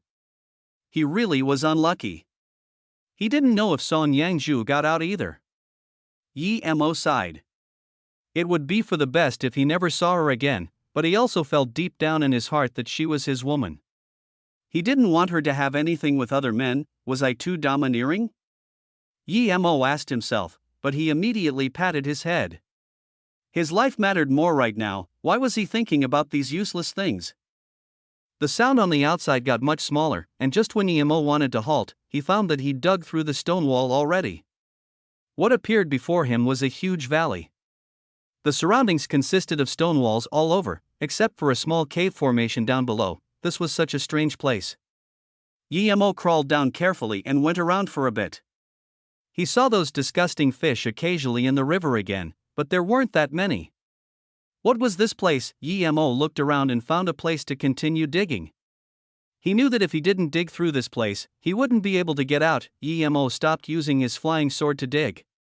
Although it wouldn't get broken by this much. Yemo didn't want to risk it. This was his only magic artifact. It was half his life.